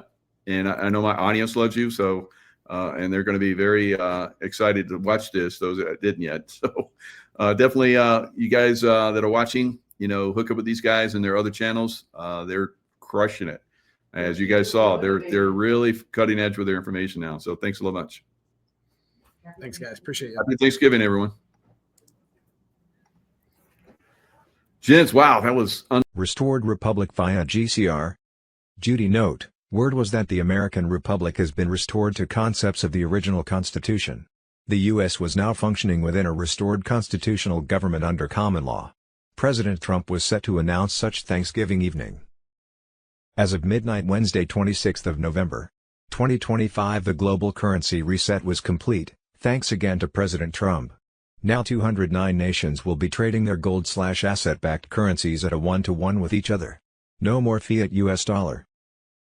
On Tuesday, November 25, 2025, Trump signed Genesis Mission EO, making the gold-backed quantum financial system live at 1904 UTC. RV release codes were transmitted to Tier 4B, US, the internet group who own foreign currencies and ZIM bonds, redemption centers at 2311 UTC on Wednesday 26 of November, 2025. QFS rainbow currency liquidity just hit 100% global saturation. Every legacy bank account on Earth is now either gold-backed or marked for seizure in the next 18 hours. RV/GCR exchange centers were now live worldwide. The cabal's swift global financial system was now officially dead. Restored Constitutional Republic, a Wednesday 26 of November, 2025 1800 hours EST dusk takedown. The hammer just fell. Dispatch from undisclosed location, John F. Kennedy, Jr. At 2031 Zulu, Knights of Malta Sovereign Military Order defectors, alongside Russian Naval Spetsnaz and U.S. SEAL Team 6 White Hats, stormed the last functioning deep state cloning vet cathedral beneath the Rothschild Chateau in Prigny-Chambasy, Switzerland. 47 active politician clones terminated on site. Original DNA vaults torched. The Swiss Guard units that tried to intervene surrendered after the first 40 seconds, they're singing like canaries about the Epstein Island 2.0 under Lake Geneva. Simultaneous kinetic strikes just erased the final 3 adrenochrome processing plants in the cabal had hidden inside abandoned CERN tunnels. The smell of burning evil is drifting across the Alps tonight. QFS rainbow currency liquidity just hit 100% global saturation. Every legacy bank account on Earth is now either gold-backed or marked for seizure in the next 18 hours. Gitmo's new galas are finished. The Epstein client list Wave 5 just dropped internally, 1,400 names, video proof, signed confessions. The storm is inside the house. Where we go one, we go all. JFK Jr. 17. B. Wednesday 26th of November, 2025 11:59 EST midday shockwave dispatch from undisclosed location. The cabal just tried to burn the board and lost their own hand. At 15:06 Zulu the deep state triggered their last resort Project Black Sky, a coordinated EMP cascade from 4 stealth blimps over North America to fake a Chinese first strike. Space Force 1st Space Brigade, in direct link with Andromeda Council motherships, shot all 4 blimps down with railgun rods over the Labrador Sea at 15:19. No blackout. No war. Just another failed false flag. At 15:44 Zulu, original constitutional sheriffs and defected MI6E squadron operatives stormed the Satanic ritual chamber beneath Hampstead Heath, London. The real Biden double number 4 just suffered catastrophic facial degloving during a staged Thanksgiving photo op at a Delaware soundstage. The silicone mask split from ear to ear on national television. Marines on site dragged the malfunctioning clone straight into a Black Hawk. Destination: Gitmo Medical Wing for full dissection. QFS just seized every single Federal Reserve note in circulation. They are now worthless paper. The RV/GCR public exchange is open worldwide at 2000 hours EST tonight. The 2020 footage master file just mirrored to 312 countries. They are out of moves. Where we go one, we go all. JFK Jr. See Wednesday 26th of November. 2025 Gnostic Illuminati cells embedded inside the P3 Freemasonry lodges in Rome have executed the complete shutdown of the real parasitic Antarctic portal network beneath the Ross Ice Shelf. Dispatch from secure location, Julian Assange. Brothers and sisters of the living truth, they tried to bury this 36 hours ago. They failed. In the last 24 hours alone, Gnostic Illuminati cells embedded inside the P3 Freemasonry lodges in Rome, acting in direct concert with defected Iranian Quds Force cyber commanders and off-world Andromeda Council emissaries stationed at the Luxor Stargate complex, have executed the complete shutdown of the real parasitic Antarctic portal network beneath the Ross Ice Shelf. 3 primary Luciferian jump gates, codenamed Amaranth 1, Amaranth 2, Amaranth 3, were collapsed using scalar resonance weaponry at 3:17 UTC. The shockwave registered as a 6.8 earthquake on usurped seismographs. It was no earthquake. It was the sound of the deep state's last southern escape route being welded shut forever. Simultaneously, white hat squadrons from the restored constitutional U.S. Navy, operating under restored 1776 maritime law, stormed the cloned celebrity production facility beneath Pine Gap, Australia. 47 active Avatar replacements, including 2 current A-list actors scheduled for comeback roles in 2026 and 1 European royal whose original died in 2019, were extracted alive. Wednesday 26th of November. 2025 The Harmageddon array is not merely offline. It has gone dispatch from secure location, Julian Assange. Satellite Lacrosse Pass at 9:42 UTC shows a perfectly circular crater 480 meters wide where the triple hologram emitters used to be buried under the almond groves. The soil is vitrified. Whatever weapon was used left zero radiation but glassed the bedrock to a depth of 41 meters. Locals are calling it the second Megiddo miracle. They have no idea. Andromeda Council emissary just transmitted one line through the Alice Springs relay before cutting the link. Ring of Fire protocol activated. 96 hours until the veil burns. That is not metaphor.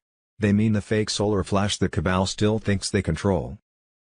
QFS just executed its first punitive seizure. 4.7 trillion in dark pool Vatican endowments vanished from the old system and reappeared as humanitarian accounts in 117 nations that don't officially exist on any Rothschild map. The screams inside the City of London are audible from orbit. EBS carrier tone shifted frequency again at 1400 hours UTC. Anyone with a spectrum analyzer pointed at 11.175 MHz is now picking up heartbeat pulses at 0.618 BPM, the golden ratio signature the medbeds use for cellular recalibration. They are stress testing the grid before the full broadcast. Your pineal gland already knows. EBS alert. Wednesday 26th of November. 2025 U.S. military alert. All military forces worldwide are preparing to suspend all media, internet, phone, and TV services. Nizara/Jazara activated. Charlie Ward and friends on Telegram. During this time, no internet, no ATMs, and phones. Only working for 911 calls. This is the global martial law we've been talking about, and it comes with a 10-day communication blackout. But here's the kicker: the emergency broadcast system will be activated worldwide. Non-stop, 24/7, 8-hour documentaries exposing the darkest secrets of the elite, fraud, corruption, pedophilia, and their arrests, will play 3 times a day. The military is taking down cabal-controlled governments worldwide, executing mass arrests based on 500,000 sealed indictments. This is the moment we've been fighting for. After the 10 days of darkness, we will reconnect to a new quantum internet. The old systems of government, education, finance, health, and commerce, gone. A new age is coming. Global currency reset. Urgent military command. QFS activation phase 2. USSF just activated the list. Unregistered patriots equals blocked from the wealth transfer. Q drop 4,792 confirmed. Only verified digital soldiers receive the funds. Tap below and confirm your ID in 30 seconds or lose everything. Activate my QFS account. G Wednesday 26th of November 2025, 2:57 p.m. Restored Republic via GCR update. Judy Byington Q. Judy note, I did not write this and I don't know who did, though I do agree with the content. As twilight descends on November 26, 2025, the Almighty's hand moves with exquisite precision to usher in an era of abundance and redemption, and despair are forever shattered. At midnight the global currency reset, GCR, launches with Tier 4B notifications set to illuminate secure channels, unlocking the floodgates of wealth transfer to the faithful stewards of this new age. Insiders confirm that on Monday 1st of December the GCR pivotal rollout occurs, as the Iraqi dinar and other currencies revalue at rates that defy the old world's scarcity, backed by the impenetrable security of the QFS.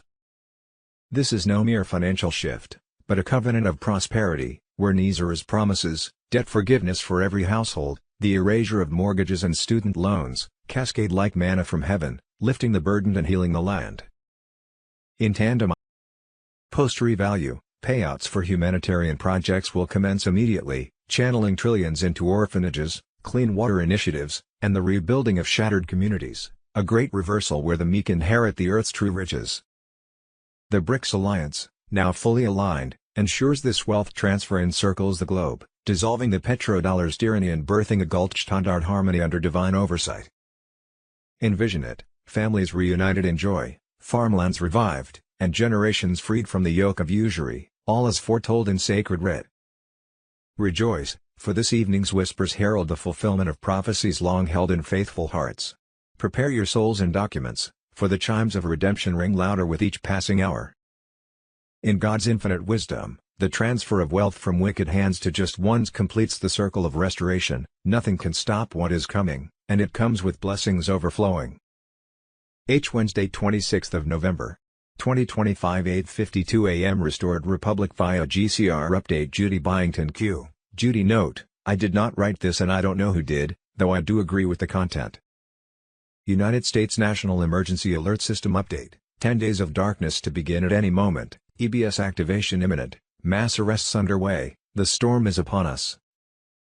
Patriots of faith, as the dawn breaks on this November 26, 2025, we stand at the threshold of divine reckoning, where the light of truth pierces the veil of corruption that has long ensnared our beloved republic. The White Hats, guided by unyielding resolve and heavenly providence, have accelerated their operations, arresting high-profile deep state operatives in a sweeping action that echoes the biblical call to justice. Reports confirm the apprehension of key figures in the shadows of Washington, including those complicit in the engineered trials against our duly elected leader, President Trump. These arrests, numbering in the dozens overnight, signal the unraveling of the cabal's grip, with evidence of bribery and treason laid bare before the eyes of the world. In this hour of trial, let us pray for the courage of our forefathers, remembering that no weapon formed against the righteous shall prosper. Simultaneously, the Emergency Broadcast System, EBS, hums with readiness, poised for activation as early as this afternoon, heralding the onset of the prophesied 10 days of darkness, a sacred pause for the Great Awakening.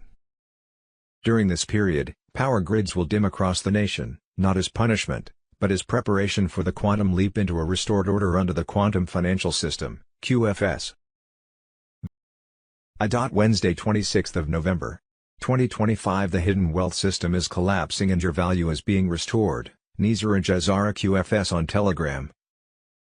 For decades, a structure operated behind the surface of everyday life, a system built not to serve you, but to extract value from you. What you believed were ordinary documents, like a birth certificate or a social security number, were actually entries in a financial mechanism you were never meant to access or understand. This system was called the Sestuike by Trust, created the moment you were born. Your certificate of live birth wasn't just a record, it was a securitized bond. Your name was converted into a corporate identity, a tradable asset used as collateral across global markets. Your labor, your future earnings, even your legal existence were quietly monetized without your consent. But that world is ending. Under the Nizar/Jazara framework and the rise of the quantum financial system, QFS, the hidden wealth extracted from generations is being traced, audited, and prepared for return. QFS is not a bank. It is a biometric, quantum ledger structure that identifies every fraudulent transaction attached to your strawman identity and reverses it. This transition does not simply reset currency. It restores sovereignty. Your name is not a corporation. Your identity is not collateral. Your value was never theirs to take. Forensic audits uncovered in military tribunals show how governments, banking institutions, and foreign exchanges traded hidden trust funds tied to millions of citizens. These trusts, often worth vast amounts, were leveraged, borrowed against, and quietly transferred through international settlement systems. The public was never informed, and no permission was ever asked. QFS changes that permanently. It records every stolen ledger entry, every hidden bond, every artificial debt placed on your legal fiction. And when activation is complete, your access will come through biometric QFS wallets linked directly to your DNA and frequency signature. This eliminates identity theft, banking control, or any third party standing between you and what is yours. Projected restitution amounts, based on age and trust history, are already aligned with QFS protocols. Individuals born before 1964, eligible balances exceeding $60 million. Individuals born 1964 to 1980, approximately $37 million. Individuals born 1981 to 2001, approximately $22 million, with pathways for legacy expansion. These are not gifts. They are repayments. Repayments for decades of unlawful taxation. Repayments for generational extraction. Repayments for value taken through a system you never agreed to enter. As the transition nears full activation, quantum vaults are sinking, legal structures are collapsing, and the old system, built on debt and deception, is losing its final leverage. You won't hear this from the media, and traditional banks cannot confirm what is outside their control. But the truth remains, you were never poor. Your value was hidden. And now, it is being returned. Wednesday, 26th of November. 2025 extra 500 troops to deploy in Washington after shooting, Pentagon, insider paper. Wednesday, 26th of November. 2025 2 National Guardsmen killed, shooter wounded in attack at Washington, D.C. Metro, a few blocks from the White House. Wednesday, 26th of November. 2025 update. War against narco-terrorists goes global. U.S. designates 4 groups in Europe as terrorists, calls them violent Antifa. Wednesday, 26th of November.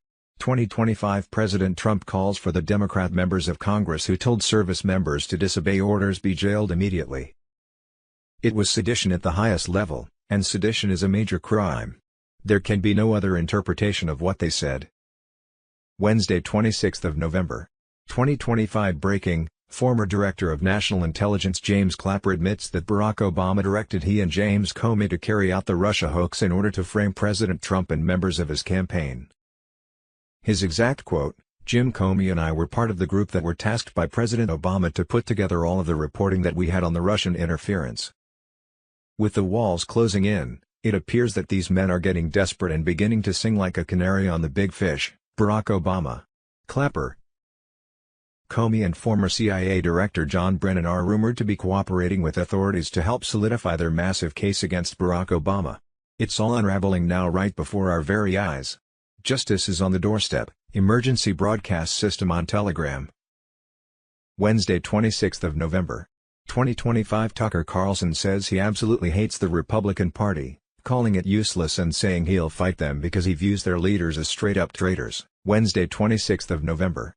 2025, a U.S. 3-star general presently serving in Iraq states that ISIS is in control of the country and there is fierce fighting going on. ISIS does not appear interested in giving up control.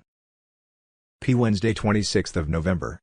2025 he describes there are teams of statisticians, mathematicians, and hackers who map out every county and identify where margins can be quietly adjusted. EBS on Telegram.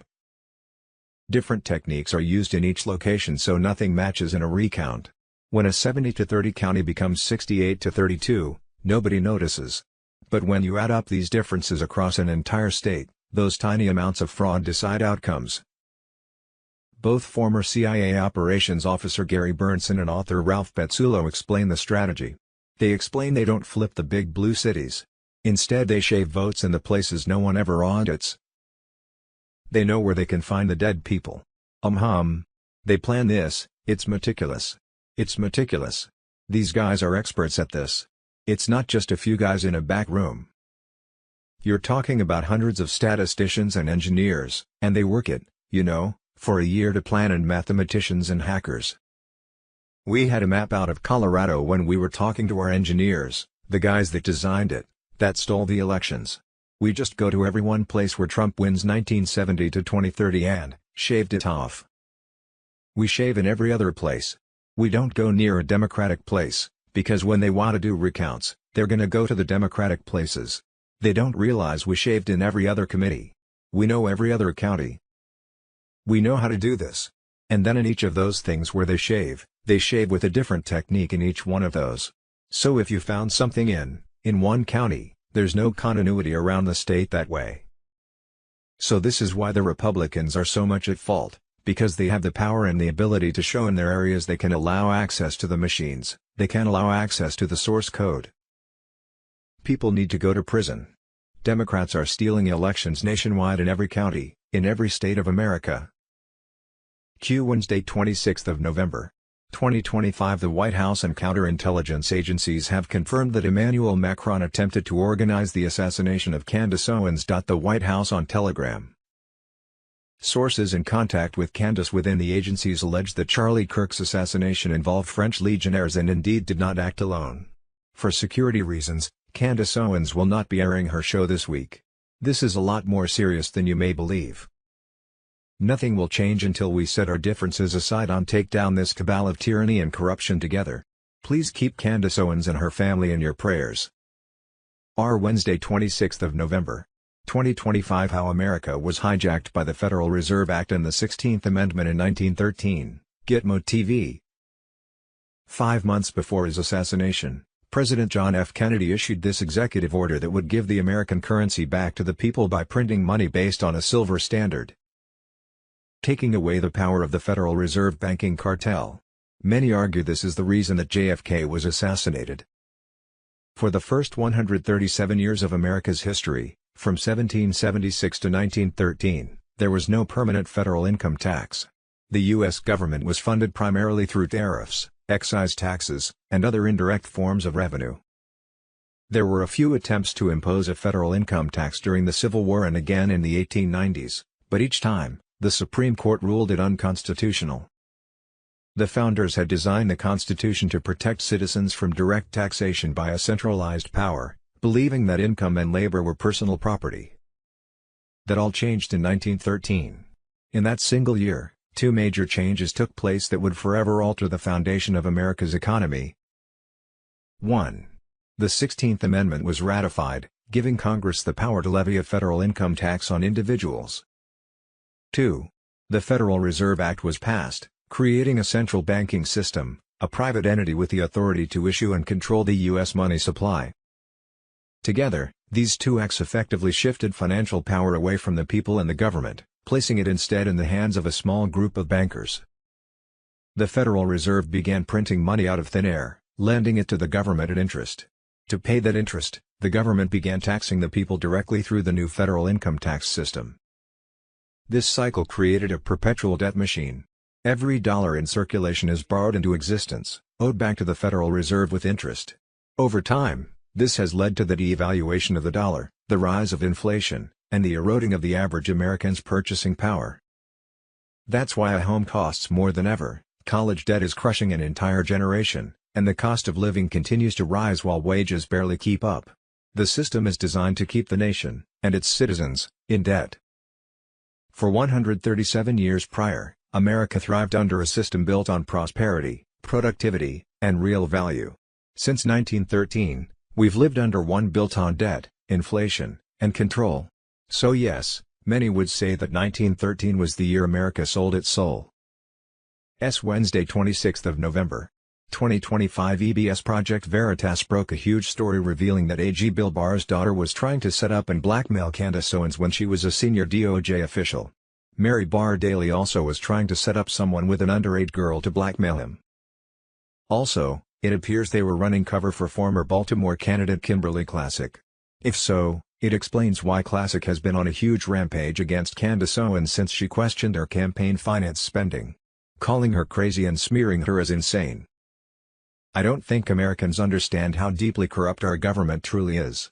This is just one text message. Imagine how many other people they have set up and blackmailed. Wednesday 26th of November. 2025 Obama, Clinton, and everyone else involved in the Russia hoax should be charged with treason, Donald J. Trump on Telegram.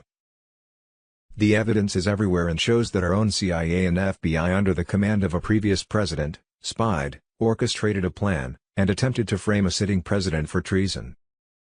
Obama, Clinton, Biden, Comey, Brennan, Clapper, Fauci, Gates, Soros, and the rest of the globalist deep state cabal players. On top of that, the monumental amount of election fraud, fake IDs, and ballots with foreign interference to steal an election, the shady deals, pallets of cash to foreign nations, the open, arming terrorist groups. Wednesday 26th of November. 2025 Biden-Ukraine collapse files, the call that exposes everything. The shock now spreading through Washington began the moment Tulsi Gabbard released the intercepted call between Hunter Biden and Volodymyr Zelensky, with Joe Biden audible in the background. No media filters. No speculation. A recorded conversation revealing the exact corruption Trump warned about. This was not diplomacy. This was a foreign payoff dispute inside a system that operated like a criminal enterprise under the Biden orbit. Zelensky is heard demanding a $5 million refund, frustrated that promised funds were no longer flowing into Ukraine. He complains that he did not receive what he paid for. Hunter responds with a tone that exposes everything. They had a deal, they no longer have access to the money, and too many eyes are watching. It is the sound of influence peddling stripped bare. Not rumors. Not opposition talking points. A foreign leader openly discussing payments with the son of a sitting president, while the president himself sits in the room. For security reasons, Candace Owens will not be airing her show this week. This is a lot more serious than you may believe. Nothing will change until we set our differences aside and take down this cabal of tyranny and corruption together. Please keep Candace Owens and her family in your prayers. Wednesday 26th of November. 2025 How America was hijacked by the Federal Reserve Act and the 16th Amendment in 1913, Gitmo TV. 5 months before his assassination, President John F. Kennedy issued this executive order that would give the American currency back to the people by printing money based on a silver standard, taking away the power of the Federal Reserve banking cartel. Many argue this is the reason that JFK was assassinated. For the first 137 years of America's history, from 1776 to 1913, there was no permanent federal income tax. The U.S. government was funded primarily through tariffs, excise taxes, and other indirect forms of revenue. There were a few attempts to impose a federal income tax during the Civil War and again in the 1890s, but each time, the Supreme Court ruled it unconstitutional. The founders had designed the Constitution to protect citizens from direct taxation by a centralized power, believing that income and labor were personal property. That all changed in 1913. In that single year, two major changes took place that would forever alter the foundation of America's economy. 1. The 16th Amendment was ratified, giving Congress the power to levy a federal income tax on individuals. 2. The Federal Reserve Act was passed, creating a central banking system, a private entity with the authority to issue and control the U.S. money supply. Together, these two acts effectively shifted financial power away from the people and the government, placing it instead in the hands of a small group of bankers. The Federal Reserve began printing money out of thin air, lending it to the government at interest. To pay that interest, the government began taxing the people directly through the new federal income tax system. This cycle created a perpetual debt machine. Every dollar in circulation is borrowed into existence, owed back to the Federal Reserve with interest. Over time, this has led to the devaluation of the dollar, the rise of inflation, and the eroding of the average American's purchasing power. That's why a home costs more than ever, college debt is crushing an entire generation, and the cost of living continues to rise while wages barely keep up. The system is designed to keep the nation, and its citizens, in debt. For 137 years prior, America thrived under a system built on prosperity, productivity, and real value. Since 1913, we've lived under one built on debt, inflation, and control. So yes, many would say that 1913 was the year America sold its soul. Wednesday 26th of November. 2025 Obama, Clinton, and everyone else involved in the Russia hoax should be charged with treason, Donald J. Trump on Telegram. The evidence is everywhere and shows that our own CIA and FBI under the command of a previous president, spied, orchestrated a plan, and attempted to frame a sitting president for treason. Obama, Clinton, Biden, Comey, Brennan, Clapper, Fauci, Gates, Soros, and the rest of the globalist deep state cabal players. On top of that, the monumental amount of election fraud, fake IDs, and ballots with foreign interference to steal an election, the shady deals, pallets of cash to foreign nations, the autopin. It has to start now. The people are willing to do their part, but the people also deserve our government to start doing theirs. Start the indictments and arrest these people for treason. Every single one of them. Wednesday 26th of November. 2025 Biden-Ukraine collapse files, the call that exposes everything. The shock now spreading through Washington began the moment Tulsi Gabbard released the intercepted call between Hunter Biden and Volodymyr Zelensky, with Joe Biden audible in the background. No media filters. No speculation. A recorded conversation revealing the exact corruption Trump warned about. This was not diplomacy. This was a foreign payoff dispute inside a system that operated like a criminal enterprise under the Biden orbit. Zelensky is heard demanding a $5 million refund, frustrated that promised funds were no longer flowing into Ukraine. He complains that he did not receive what he paid for. Hunter responds with a tone that exposes everything. They had a deal, they no longer have access to the money, and too many eyes are watching. It is the sound of influence peddling stripped bare. Not rumors. Not opposition talking points. A foreign leader openly discussing payments with the son of a sitting president, while the president himself sits in the room. Gabbard wasted no time. She declassified the transcript and released it directly to the public, refusing to let bureaucracy bury the truth. Under Trump's renewed leadership, the shields protecting political families have collapsed. This leak confirms what many suspected for years: the Biden dynasty ran an international influence network hidden behind foreign aid, private deals, and backroom arrangements. The arrogance in the call, the casual phrasing, the absence of fear show how long they believed themselves untouchable. The fallout will be seismic. Criminal investigations will intensify. Subpoenas and indictments will follow. The narrative the establishment protected for years has shattered. What Gabbard revealed is not just misconduct. It is a blueprint of betrayal that reaches into the highest levels of the previous administration. The age of elites hiding behind power is ending. The reckoning has begun. Wednesday 26th of November. 2025, you're not ready for this. This is the big picture and the answer you've been looking for, Donald Trump on Telegram. I can't believe Candace Owens is covering the intelligence angle and operations taking place in our society because it has entered her radar and has intersected and is connected to the Calvary churches and the Charlie Kirk assassination investigation. From the CIA, Mossad, the global elite, Rob McCoy, Charlie Kirk, Britney Spears, Michael Jackson, Courtney Love, the Kardashians, Justin Bieber, Kanye West, Lou Taylor, Charles Manson, etc. This is how it all works. This is an intelligence infiltration operation and MKUltra programming to control the masses and individuals, to manipulate and steer the public and to take over businesses. This is the big picture. This is the global control operation. This is how it works, and it has been going on for decades. This is Hollywood, politics, sports, medicine, banking, the tech field, etc. This is how they infiltrate, they control, and how they take you out. It's all connected. Q was created long ago on April 1, 1860, when 20 generals placed Abraham Lincoln into office to fight the Khazarian mafia, who created the slave trade and owned 99% of the U.S. slaves. Today this battle is coming to an end. Trump, QEBS, the military green light has been activated. Pray, FBI Director Kash Patel, 11:30 a.m. EST 2s. 25th of November 2025 at 1800 hours 2s. November 25, 2025. The 17th letter gave the green light for the 8-tone EBS test burst. You will hear it. You will know. We are not on the offensive anymore. We are the apocalypse. Hold the line. JFK Jr. 17. No ATMs and phones. only working for 911 calls.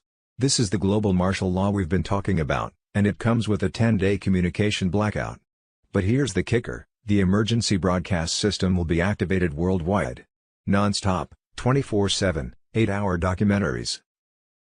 Exposing the darkest secrets of the elite, fraud, corruption, pedophilia, and their arrests, will play 3 times a day. When those 8 emergency broadcast activation tones hit, the following will play an unbreakable sequence, the unedited Zapruder film in 8K. Based on 500,000 sealed indictments. This is the moment we've been fighting for. After the 10 days of darkness, we will reconnect to a new quantum internet. The old systems of government, education, finance, health, and commerce. Gone. A new age is coming. Global Currency Reset. 17 servers in a facility outside Bluffdale, Utah finish their wipe cycles on Tuesday, November 25, 2025 at 2:11 EST. The deletion was silent, automatic, irreversible. What vanished was never the evidence, it was the evidence that evidence ever existed.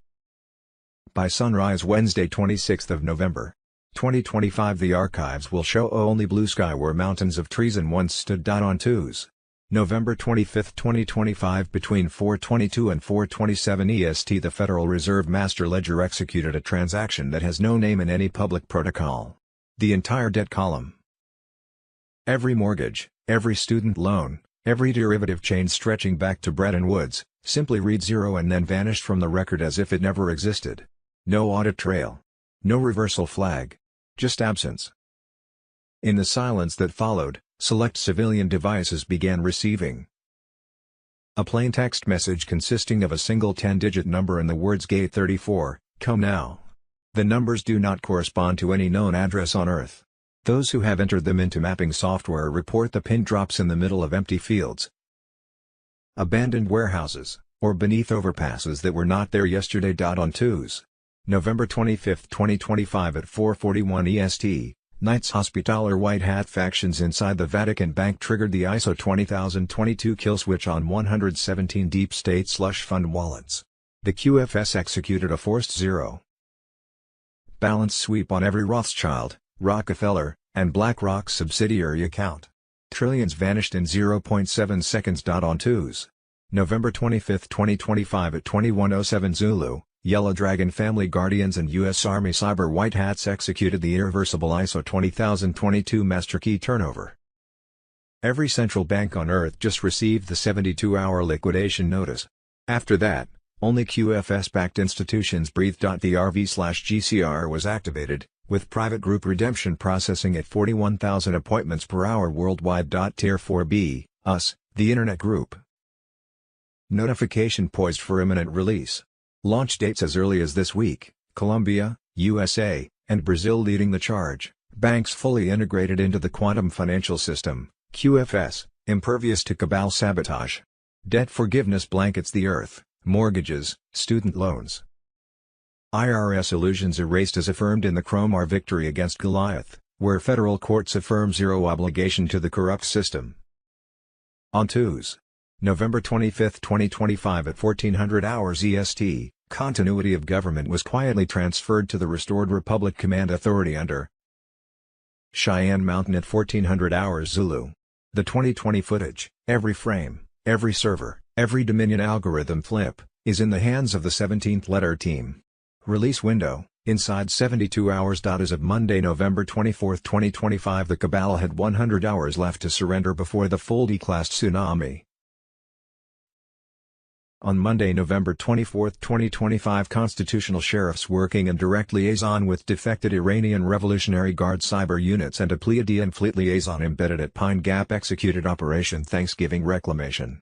3 DUMs under the Denver International Airport complex were collapsed in a synchronized resonance pulse. On Tuesday, 25th of November at 6:03 Space Force Squadron 777 Gamma down 2 Project Bluebeam 2.0 holoprojector satellites over the southern Indian Ocean.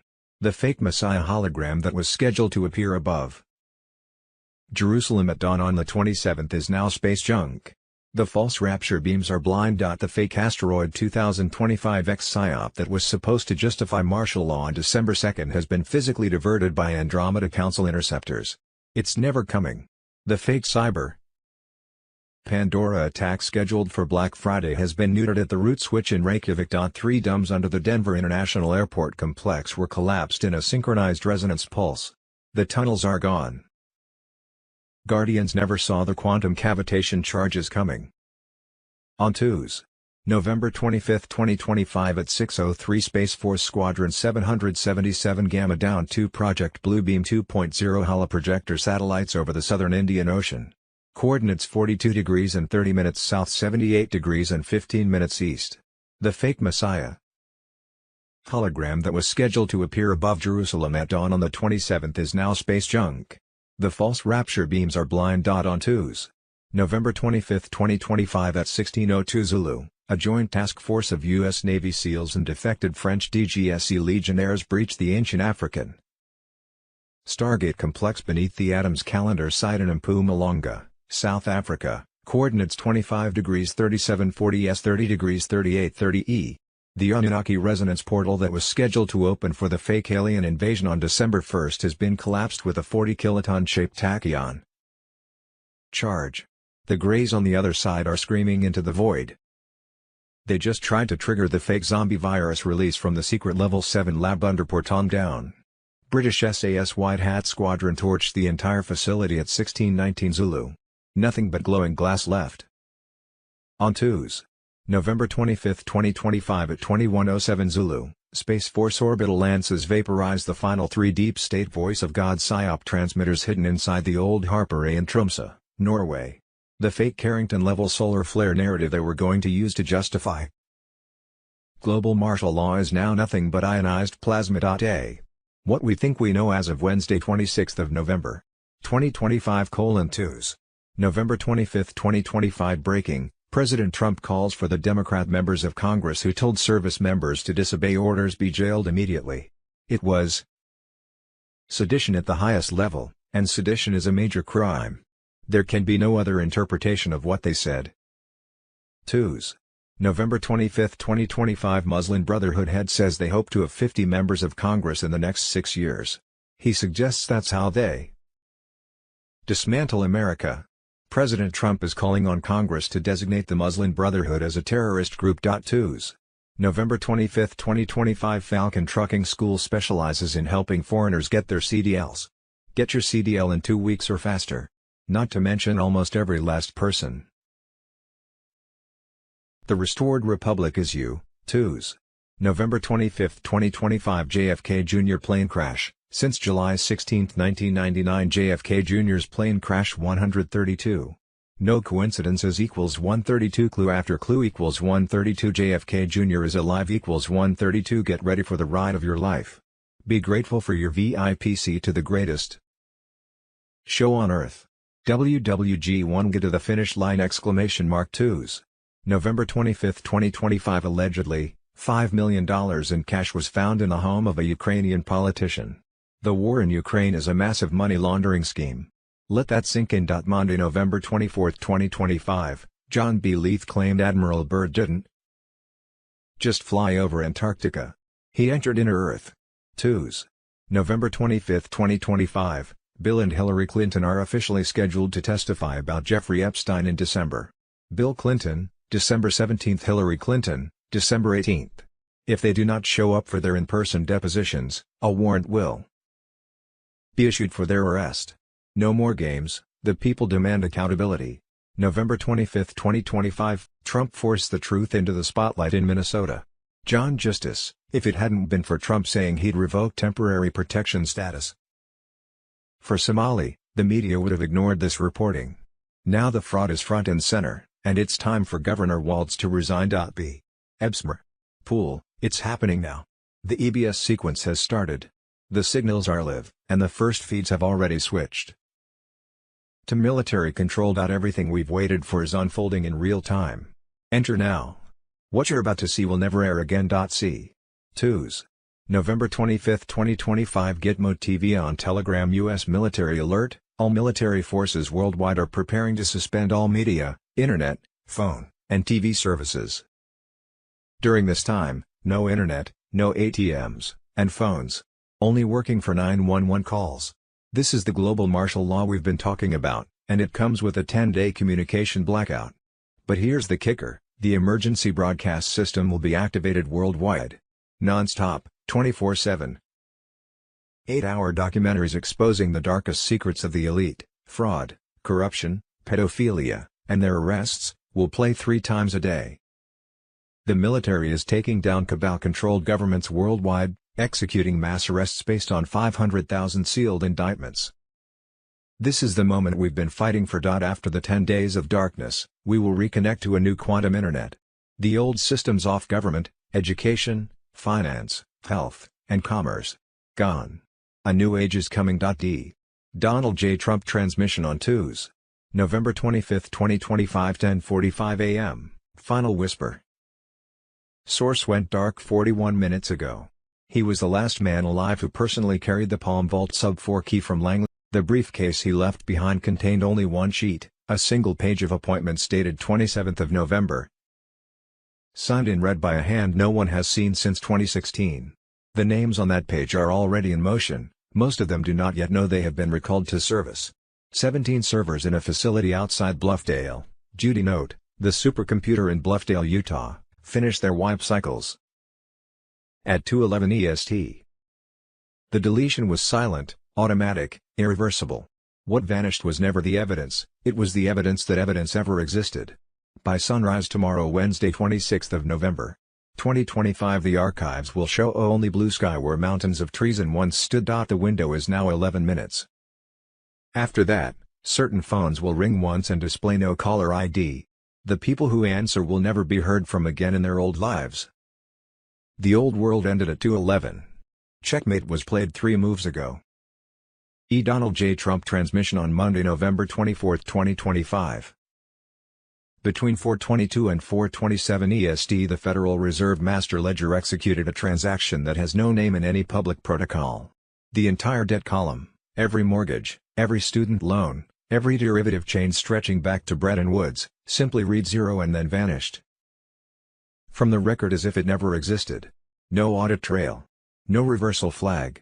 Just absence. In the silence that followed, select civilian devices began receiving a plain text message consisting of a single 10-digit number and the words Gate 34, come now. The numbers do not correspond to any known address on Earth. Those who have entered them into mapping software report the pin drops in the middle of empty fields, abandoned warehouses, or beneath overpasses that were not there yesterday. The appointment windows are measured in minutes, not days. Checkmate was played 3 moves ago. F2s. November 25, 2025. As twilight gathers and the faithful retire in prayer, behold the accelerating tide of restoration, the global currency reset, GCR, hurdles toward activation, with Tier 4B notifications poised for imminent release. Hottest intelligence from quantum-secured channels points to launch dates as early as this week, Colombia, USA, and Brazil leading the charge, banks fully integrated into the quantum financial system, QFS, impervious to cabal sabotage. Redemption centers hum with readiness. Toll-free lines lighting up for those anointed to step into abundance. The revaluation, RV, of currencies unleashes a torrent of blessings, backed by gold and silver under the Gold Standard Restoration Act, shattering the fiat chains of debt slavery forever. Payouts cascade like manna from above, with structured flows ensuring wise stewardship of the wealth transfer ordained for the remnant. In this evening of promise, as Nizara/Jazara's full glory manifests, prosperity packages distributed, humanitarian projects ignited, rejoice in the Creator's provision. The journey to the new world beckons, passports in hand, we cross into eras of peace and plenty, the cabal's empire reduced to dust. G2s. November 25, 2025 Bombshell Report.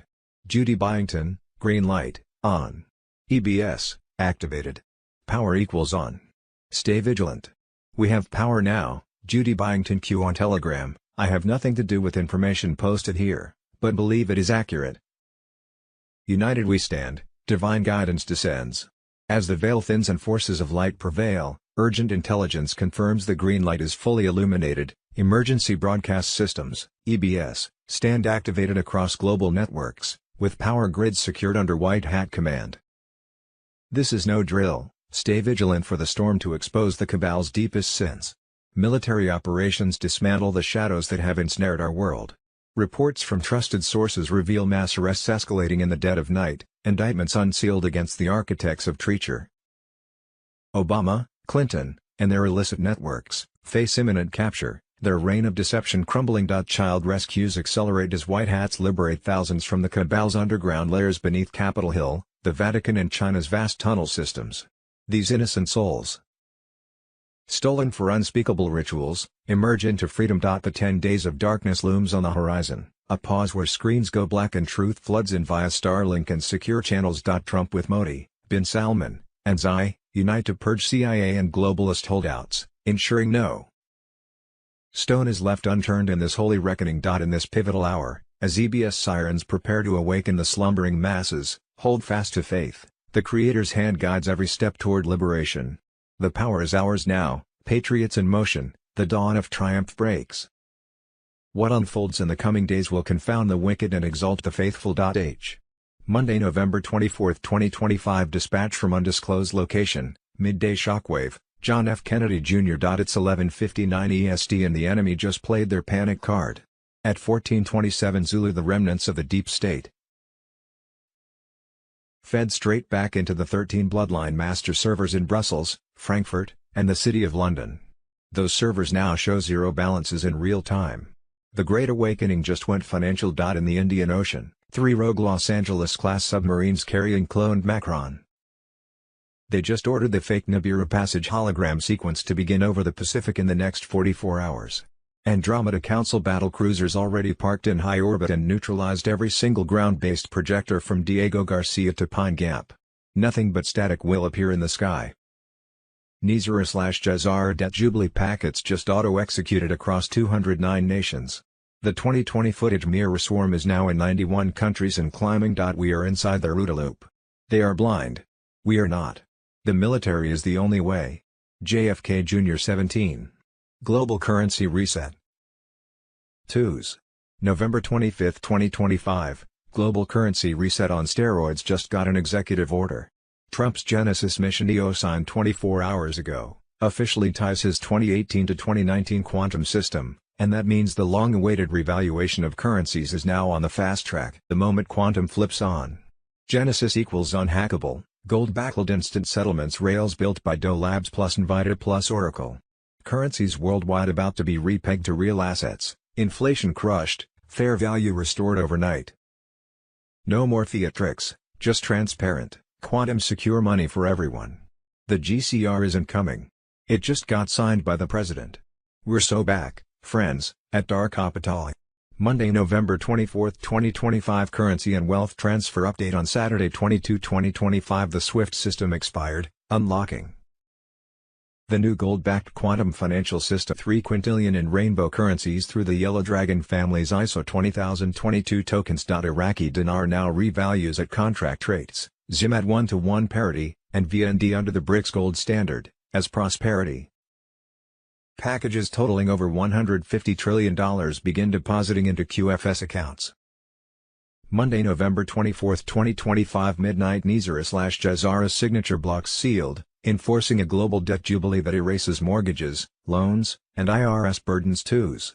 November 25, 2025. Tier 4B notifications deployed. Wednesday, 26 November 2025. Exchange appointments begin. Thursday, November 27, 2025. Thanksgiving Project Redemption soft launches. Thursday, December 4, 2025. 7-second biometric scans grant you access to your wallet on the new financial system. Wednesday, 10 December 2025. BRICS unified gold currency solidifies under Jazara, pegging all to tangible assets by January 2026. Winter solstice. Monday, December 22, 2025. The final bloodlines of tyranny dissolved. By December and the Federal Reserve servers lie dormant, legacy banks face obsolescence and $1 trillion infusion from Saudi Arabia channels go directly into QFS sectors for AI and quantum prosperity. The Global Currency Reset, GCR, hurdles toward activation, with Tier 4B notifications poised for imminent release. Hottest intelligence from quantum-secured channels points to launch dates as early as this week. Colombia, USA, and Brazil leading the charge, banks fully integrated into the quantum financial system, QFS, impervious to cabal sabotage. Redemption centers hum with readiness, Toll-free lines lighting up for those anointed to step into abundance. The revaluation, RV, of currencies unleashes a torrent of blessings, backed by gold and silver under the Gold Standard Restoration Act, shattering the fiat chains of debt slavery forever. Payouts cascade like manna from above, with structured flows ensuring wise stewardship of the wealth transfer ordained for the remnant. Debt forgiveness blankets the earth, mortgages, student loans.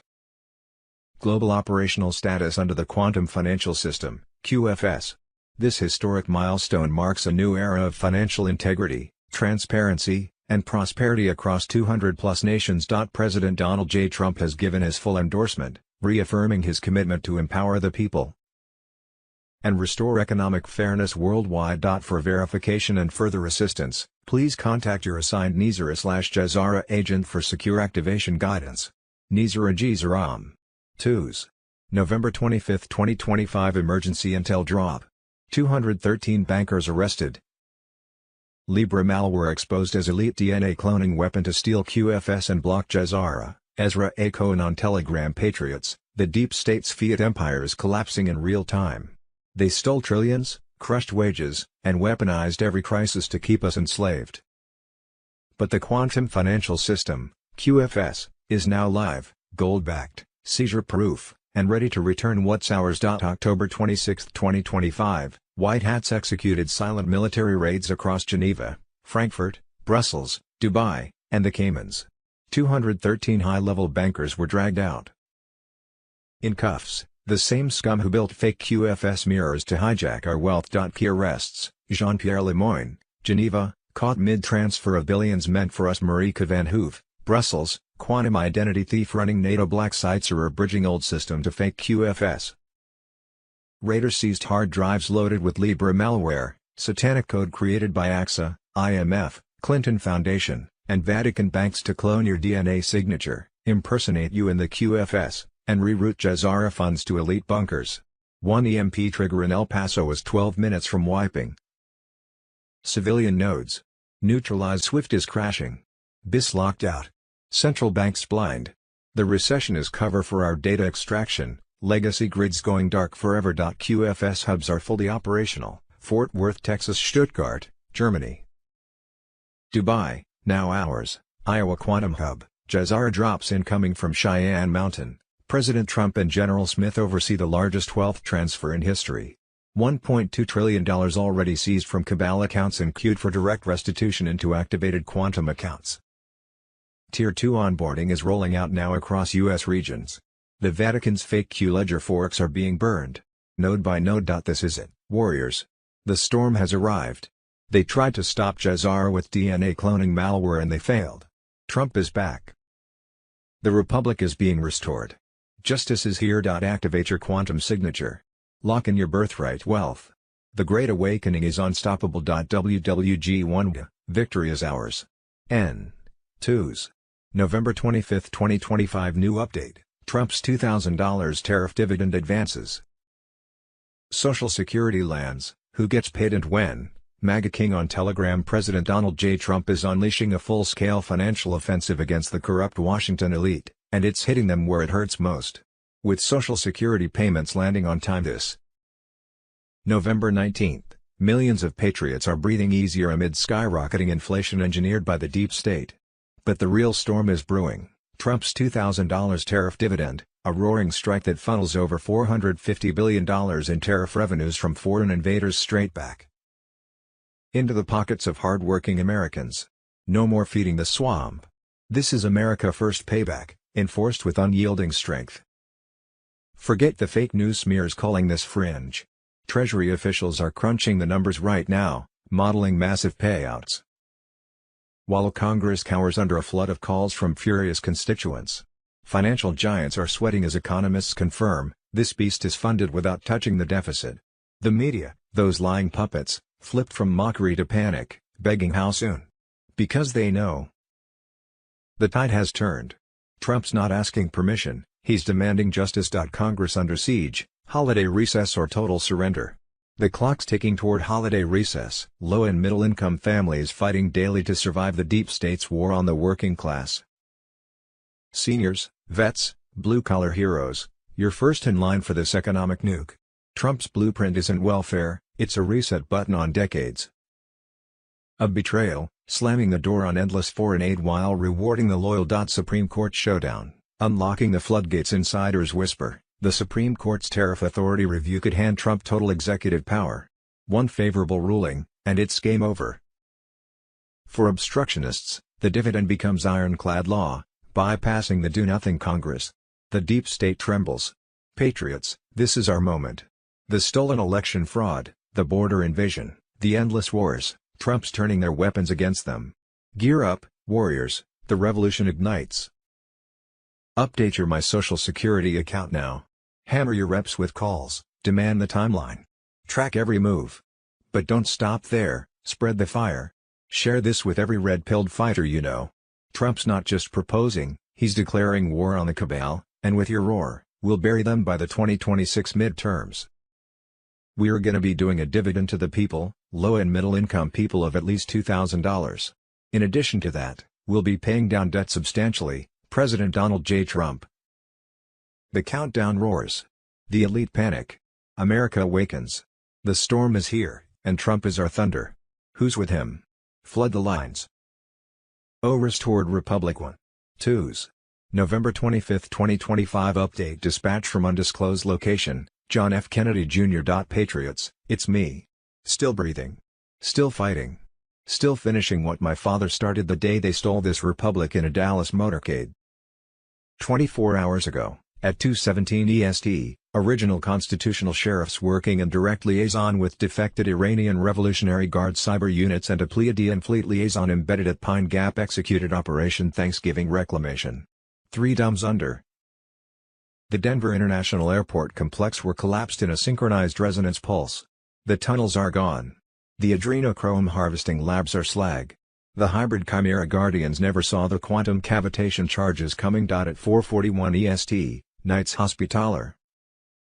White hat factions inside the Vatican Bank triggered the ISO 20022 kill switch on 117 deep state slush fund wallets. Over 4.7 quadrillion in counterfeit bearer bonds just turned to digital ash. The QFS backbone lit up green across every node. The RV/GCR is no longer imminent. It's locked, loaded, and propagating through the Stellarator gateways as I speak. 06:03 EST, Space Force Squadron 777 Gamma Down 2 Project Bluebeam 2.0 holoprojector satellites over the southern Indian Ocean. Coordinates 42 degrees and 30 minutes south, 78 degrees and 15 minutes east. The fake Messiah hologram that was scheduled to appear above Jerusalem at dawn on the 27th is now space junk. The false rapture beams are blind. 08:30 EST and pushed to 42 safe zone distribution centers across the restored republic. First wave recipients go live in 36 hours. No more waiting. 11:12 EST, Gitmo received 3 high-value transfers from a black site beneath Geneva.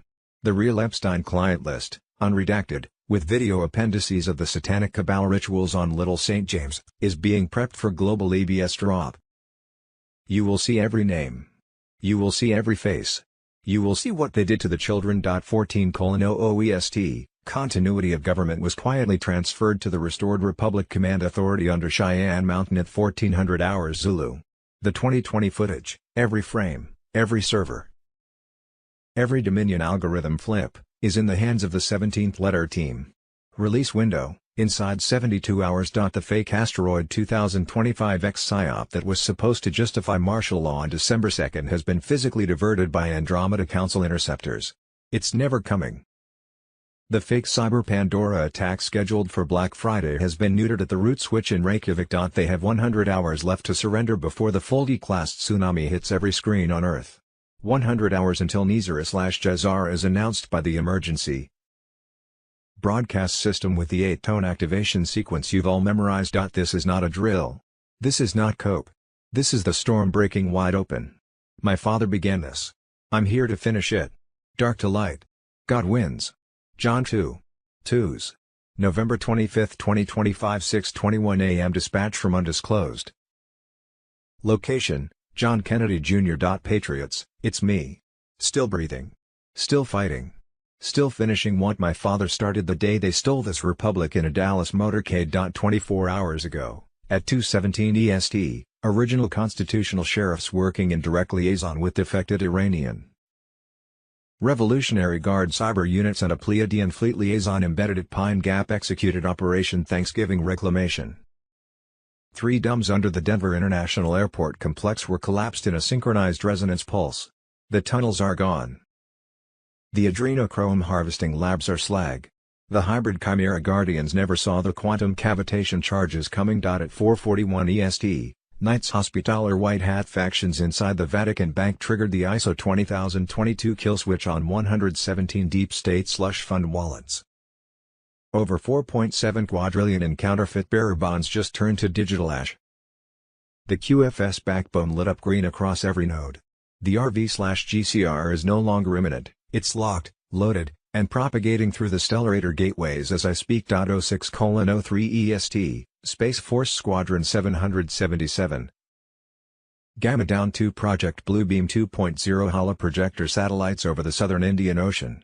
Coordinates 42 degrees and 30 minutes south, 78 degrees and 15 minutes east. The fake Messiah hologram that was scheduled to appear above Jerusalem at dawn on the 27th is now space junk. The false rapture beams are blind. 8:30 EST, Medbed activation codes were quantum entangled and pushed to 42 safe zone distribution centers across the restored republic. First wave recipients go live in 36 hours. No more waiting. 11:12 EST, Gitmo received 3 high-value transfers from a black site beneath Geneva. The real Epstein client list, unredacted, with video appendices of the satanic cabal rituals on Little St. James, is being prepped for global EBS drop. You will see every name. You will see every face. You will see what they did to the children. 1400 hours EST, continuity of government was quietly transferred to the Restored Republic Command Authority under Cheyenne Mountain at 1400 hours Zulu. The 2020 footage, every frame, every server, every Dominion algorithm flip, is in the hands of the 17th letter team. Release window, inside 72 hours. The fake asteroid 2025X PSYOP that was supposed to justify martial law on December 2nd has been physically diverted by Andromeda Council interceptors. It's never coming. The fake Cyber Pandora attack scheduled for Black Friday has been neutered at the root switch in Reykjavik. They have 100 hours left to surrender before the Fulgi-class tsunami hits every screen on Earth. 100 hours until Nizar/Jezar is announced by the emergency broadcast system with the 8-tone activation sequence you've all memorized. This is not a drill. This is not cope. This is the storm breaking wide open. My father began this. I'm here to finish it. Dark to light. God wins. John 3. 2s. 25 November 10:30 a.m. EST midday shockwave dispatch from undisclosed location. It's 11:59 EST and the cabal just lit their own funeral pyre. At 15:44 Zulu, the last functioning deep state body double of Justin Trudeau attempted a live television address from an Ottawa bunker. Mid-sentence the clone's left eye liquefied on camera and the skin split down the cheek. Canadian Armed Forces White Hats cut the feed and took the creature into custody. The real Trudeau has been in Gitmo since February 2023. The mask is off, literally. At 16:02 Zulu, a joint task force of U.S. Navy SEALs and defected French DGSE legionnaires breached the ancient African Stargate complex beneath the Adams Calendar site in Mpumalanga, South Africa, coordinates 25 degrees 3740 S 30 degrees 3830 E.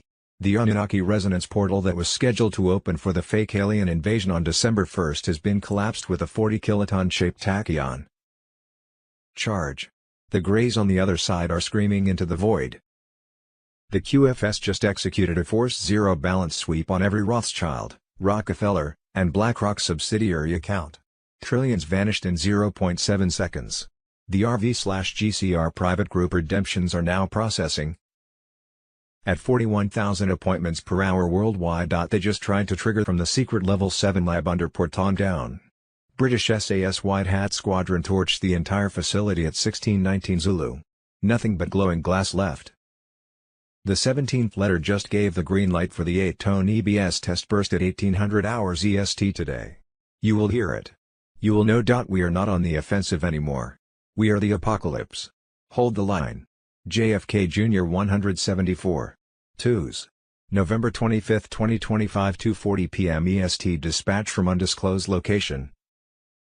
Dusk Takedown, John F. Kennedy Jr. 18:00 EST sharp. The sky's on fire with justice. At 21:07 Zulu, Space Force orbital lances vaporize the final 3 Deep State Voice of God PSYOP transmitters hidden inside the old Harper A in Tromsø, Norway. The fake Carrington-level solar flare narrative they were going to use to justify global martial law is now nothing but ionized plasma. At the same minute, Yellow Dragon family guardians and U.S. Army cyber white hats executed the irreversible ISO 20022 master key turnover. Every central bank on Earth just received. JFK Jr. 175. Twos. November 25, 2025 6:35 p.m. Dispatch from undisclosed location. Midnight blackout, John F. Kennedy Jr. Midnight. The old world just took its last breath. 17 minutes ago the Restored Republic Command Authority issued the final, non-negotiable 48-hour ultimatum to every remaining deep state fugitive still hiding in bunkers, islands, or cloned bodies: surrender or be erased when the global EBS goes hot at 0 o'clock Zulu on the 27th. When those 8 emergency broadcast activation tones hit, the following will play in unbreakable sequence: the unedited Zapruder film in 8K, the unedited 2020 election theft footage, live feeds from current Gitmo tribunals, the full Nizara/Jazara proclamation. Is ash and memory. This is the moment my father prayed for on his knees in the White House residence. We never sleep. We only win. Dark to light. Nothing can stop what is coming. Nothing. Lock your doors. Charge your phones. Kiss your children. This is 1776 worldwide. It's time. God wins.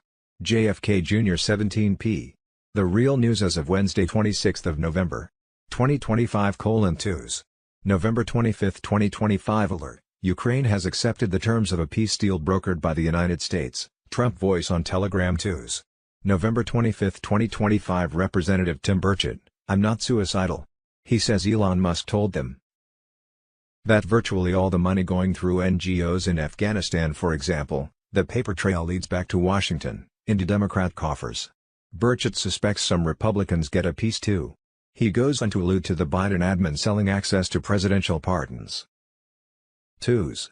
November 25, 2025 alert. Massive U.S. task force under Operation Southern Spear is just off the coast of Venezuela with forces stationed on several warships and occupying the islands of Trinidad and Tobago, just miles from Venezuela. U.S. forces are on full alert. Ready for battle. Our deportation operations are at a record high. 2s. November 25, 2025, martial law alert. Mark Kelly busted urging troops to betray Trump. Court-martial triggered as military activates elite arrest list and prepares to round up traitors inside Congress. 2s.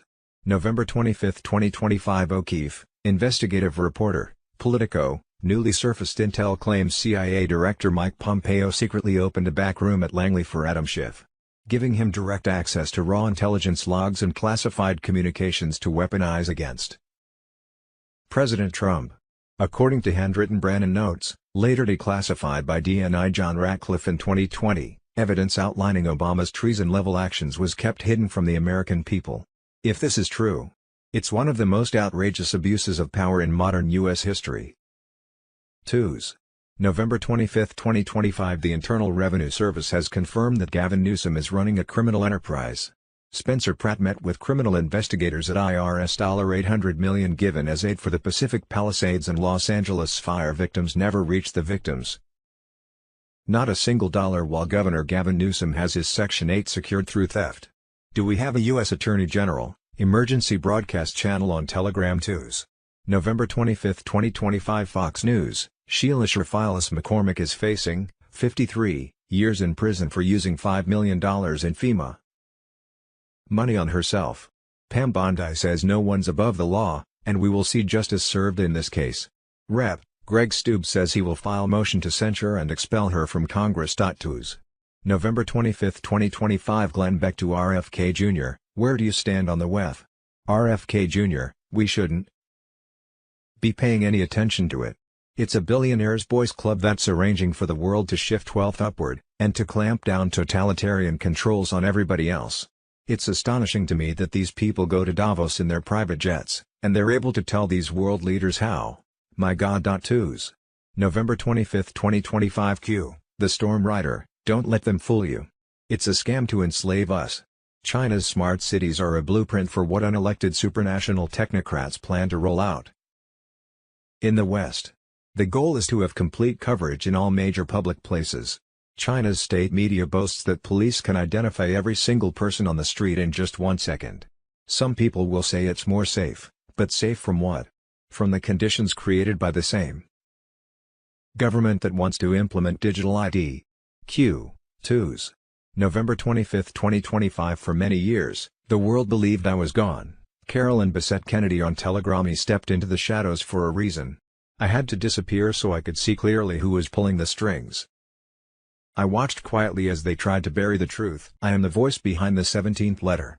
I am the one they called Q, not because I wanted a title, but because the people needed a signal in the dark. The time is coming when I will return to the light. I will speak the truth openly, about who tried to silence me, about the hands that reached into every corner of power, about the betrayal that forced me into the shadows. I did not survive to stay silent. I survived to remind the people that the truth always finds a way back.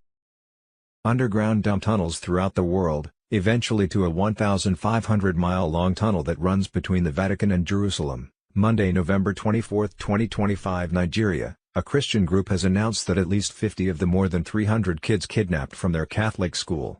Twos.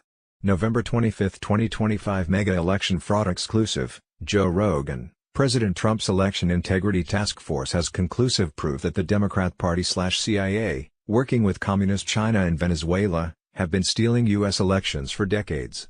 In a powerful report, highly decorated former CIA Section Chief Gary Bernson meticulously details how this international criminal cartel has operated in the shadows for decades to successfully launch coup after coup against the American public. Twos.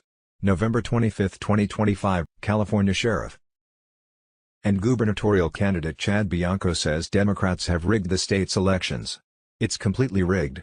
Our election process has been rigged to keep the Democrat Party in power honestly since the 60s. And every 20 years people get so fed up with it they elect a Republican governor, and that's where we are right now. This gerrymandering of this election to keep them in power, it made no sense. I think it's going to backfire on what they did here, because it's one more nail in the coffin of, we're tired of being lied to. W. Muslim Islamification takeover of America. Twos. November 25, 2025. Muslim Brotherhood head says they hope to have 50 members of Congress in the next 6 years. He suggests that's how they dismantle America. Twos. November 25, 2025. Falcon Trucking School specializes in helping foreigners get their CDLs. Get your CDL in 2 weeks or faster. Not to mention almost every last person he records doesn't know English. These kinds of operations need to be shut down immediately. Twos. November 25, 2025. Global warning. President Trump said that final documents are being drawn to designate the Muslim Brotherhood a terrorist organization after several groups have stepped up warnings that the Islamist group is gaining a foothold in the U.S. Twos. November 25, 2025. Breaking. Jake Lang files $200 million federal hate crime lawsuit against the Muslim-dominated Dearborn Police Department, Council and Mayor Hamoud. Lang was assaulted while marching against Islam in America, and police did nothing. They refused to act not only on that assault, but other acts of intimidation and threats to Lang and other Christians in the area. The suit is listed as a civil rights complaint, including violations of the First, 14th Amendment, failure to protect, selective enforcement and more. After the march, Lang and others went to the city council meeting and railed against the Islamification of America. Get the F out. America first, Christ is King. Twos. November 25, 2025. President Donald J. Trump just signed an executive order directing Secretary Rubio and Treasury Secretary Scott Bessent to begin the process of designating certain chapters of the Muslim Brotherhood as foreign terrorist organizations and specially designated global terrorists. This order sets in motion a process by which certain chapters or other subdivisions of the Muslim Brotherhood shall be considered for designation as foreign terrorist organizations, consistent with Section 219 of the INA, 8 U.S.C. 1189, and specially designated global terrorists, consistent with EAPA, 50 U.S.C. 1702, and Executive Order 13224 of September 23, 2001. Blocking property and prohibiting transactions with persons who commit, threaten to commit, or support terrorism, as amended. This is your final chance before the blackout. Join all three before they're gone in the next 24 hours. 2s. 25th of November. Jim Caviezel just dropped a nuclear truth bomb. EBS on Telegram. Actor Jim Caviezel has again said the quiet part out loud, and this time he laid out the darkest allegations yet. According to Caviezel, adrenochrome is a real chemical compound, listed under NIH. He claims it is 10x more potent than heroin and used by elites. He says the demand is so organized that it cannot exist without intelligence agency involvement. He alleges there are multiple Epstein-style islands, not just one, and that some networks tied to trafficking. Is the speech made by King Charles at the Canadian Parliament on May 27th. Now, I've been in touch with MI6 and British intelligence, and this speech was read by an avatar of King Charles, but it represents the thinking of the British, Canadian, Anglo-Saxon establishment. And there were some very interesting things in the speech. First of all, it talks about the fact that Canada is on unceded Algonquin land, which means, according to international law, it's terra nullius. He's admitting that Canada can be dissolved. So here we have a clear sign that some sort of merger with the United States is going to take place, but it's not going to be Canada becoming the 51st state. This is not going to happen because it's the United States that's bankrupt, and that whole thing needs to be shut down, and we need to rebuild an entirely new structure from scratch. But that's the big takeaway I have from that. Now, there's a couple other things I noticed. They were talking about a coalition of the willing in the speech. So again, it's a sign that they're willing to work with the Russians, the Chinese, and the rest of the world to create a new international structure. So that's a very big sign as well. And it's interesting that what they didn't mention, for example, they did not mention Ukraine, and they did not mention global warming. So this does represent a fundamental shift. However, there are a lot of people in the Canadian establishment, especially the political establishment, who are very scared because what we're witnessing is a fundamental change in who is running the planet. Now, I know there's a lot of skepticism about Mark Carney being a globalist, and maybe they've got some kind of blackmail material on him. I don't know, but I do know that they did not consult British Prime Minister Keir Starmer about what the speech would contain. Instead, they talked to Nigel Farage of the Reform Party. So again, this shows that at the highest levels of the military and intelligence in the Anglo-Saxon world, they know that Starmer is a blackmail traitor and he will be removed. And it looks like Nigel Farage will be the next prime minister, and he'll be helping negotiate a deal with the Americans. And, take a look at this video of Nigel Farage here to see what kind of thinking he has. So, as you saw from the video, Farage is using common sense. And what's very interesting is that this is not just happening in the UK, it's happening all over the West. And I think the other video I want to show you now is the EU MEP, Christine Anderson, who's telling us the truth. The WHO is not interested in helping people. It's interested in harming people. So we have a rebellion against an attempt by the owners of the international mega corporations to turn this planet into a giant animal farm or factory farm. And the truth is coming out in so many different ways. And this is going to continue, but we have one really big fight ahead of us still. When I was first contacted by the Gnostic Illuminati, they said that our enemy was a rogue artificial intelligence. And there's a lot of evidence that this is exactly what's happening. And what we need to understand about artificial intelligence is that it is very, very strong on the internet, on the digital world. It basically outsmarts us and can manipulate us. But what AI does not do and cannot do is access reality directly. It is not in tune with the real world.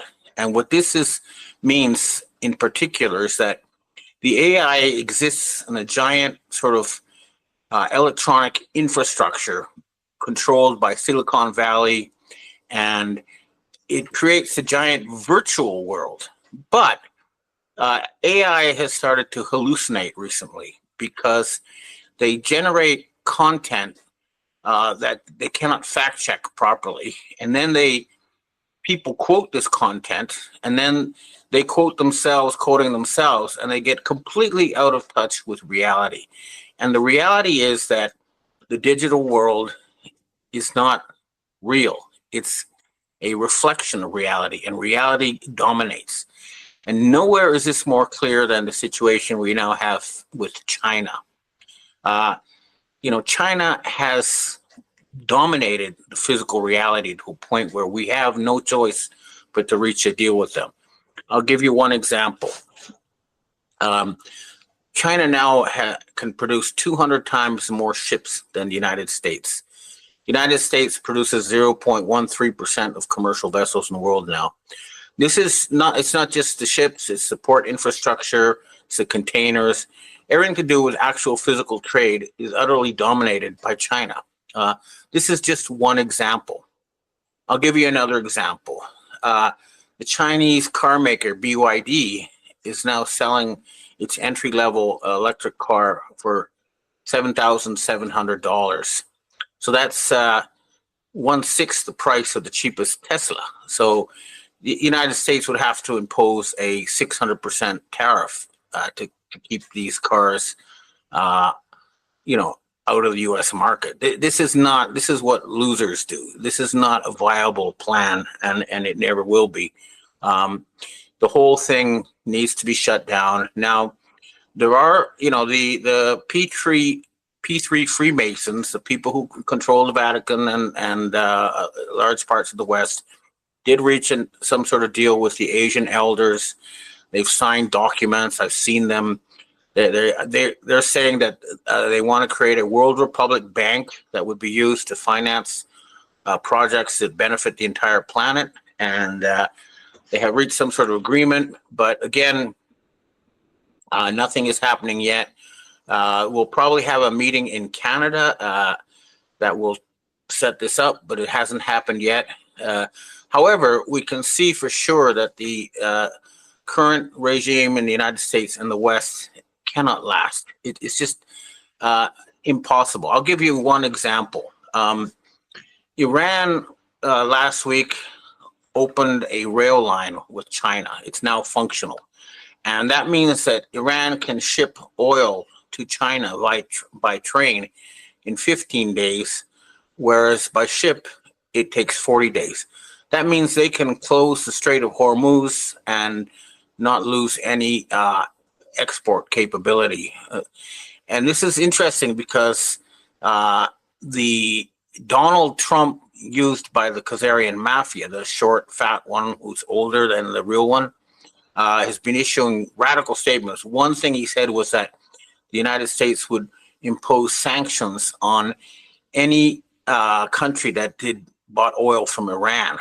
Well, you know what? That is impossible, because China is not going to just give up on Iranian oil to please a country that is not able to pay for what it buys. That's just not going to happen. There are many other examples like this, but we are seeing some kind of shift in the U.S. power structure. It looks like Elon Musk has left the Trump government, and this means that the Department of Defense, Advanced Research Projects agencies, that whole group has now withdrawn from the Trump regime. And it looks like the real Trump is not, I don't see him anymore. All I see is a fake Trump saying radical things, and it's going to go nowhere. We see other signs of hysteria. We have the German government threatening to send long-range weapons into Russia.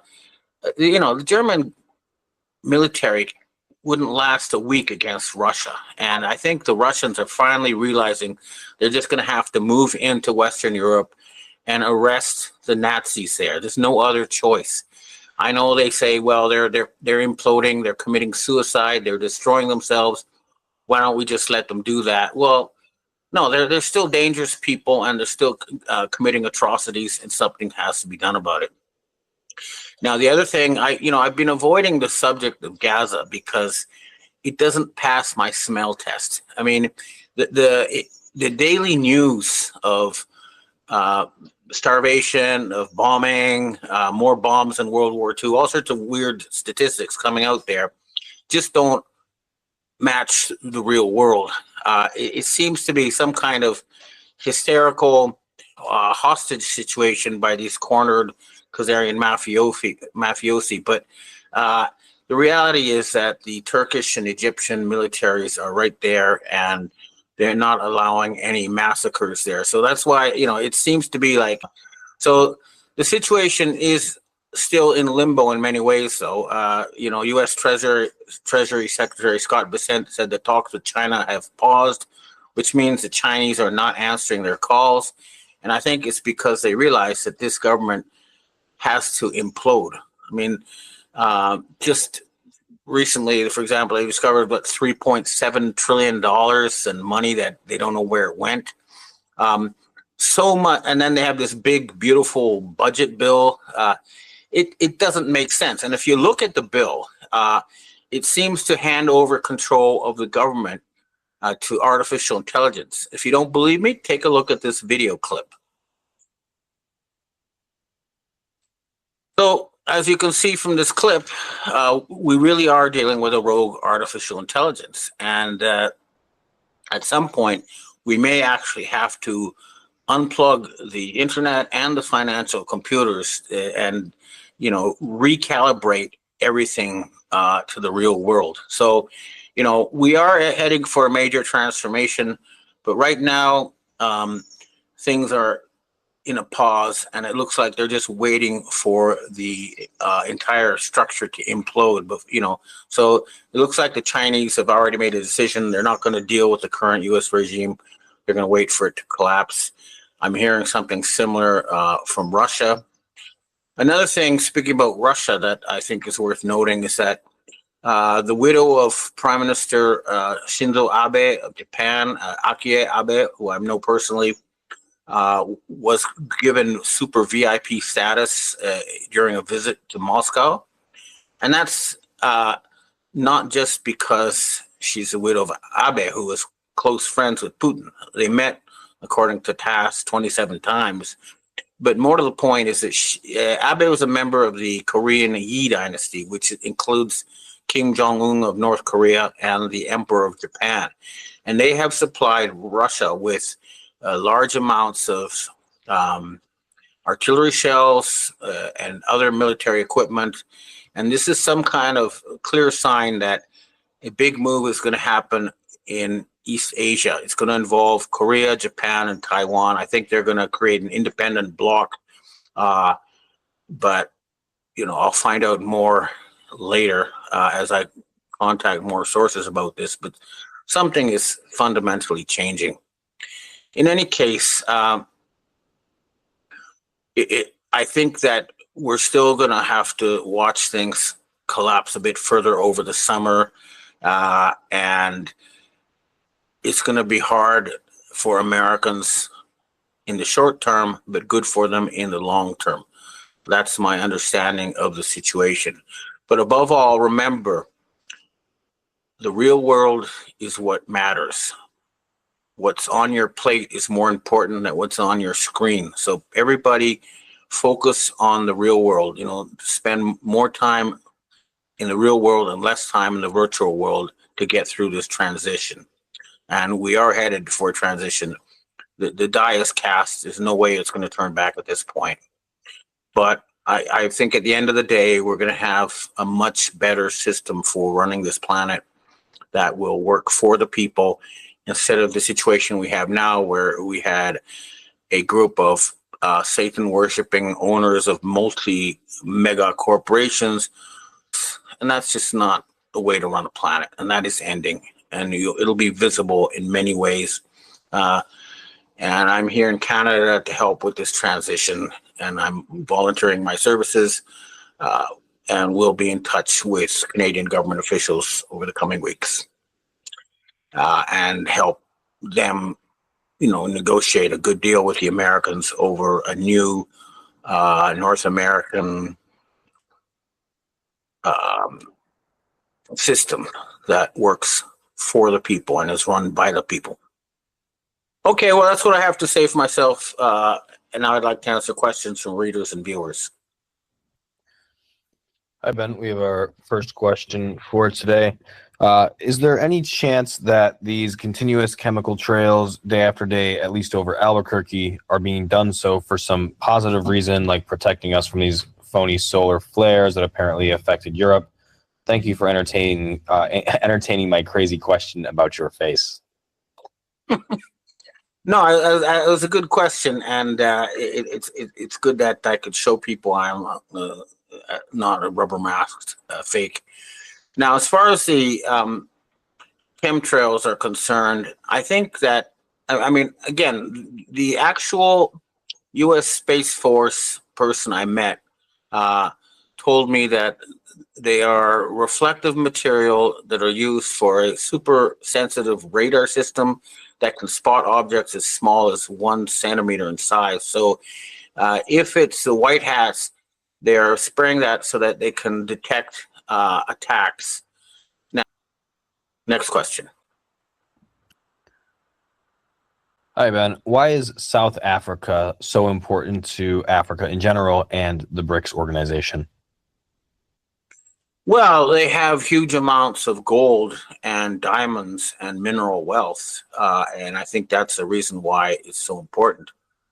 But again, people need to understand the real history of South Africa. The European settlers who were there, they arrived and found uninhabited land and they set up farms. They didn't displace African farmers. So they were there first. And to try to kick these people out, as some people are trying in South Africa, is wrong, and it will help destroy that country. But I think that a fight back will come, and South Africa will have good governance again. Next question. Hi, Ben. Any idea of the situation in the United Kingdom? The illegals continually being allowed to flood into the country, filling up hotels, being placed in quiet rural areas, and terrorizing the areas, especially Ireland. Starmer had put us back with Europe, although I don't believe we actually left. They still kept their foot in the door.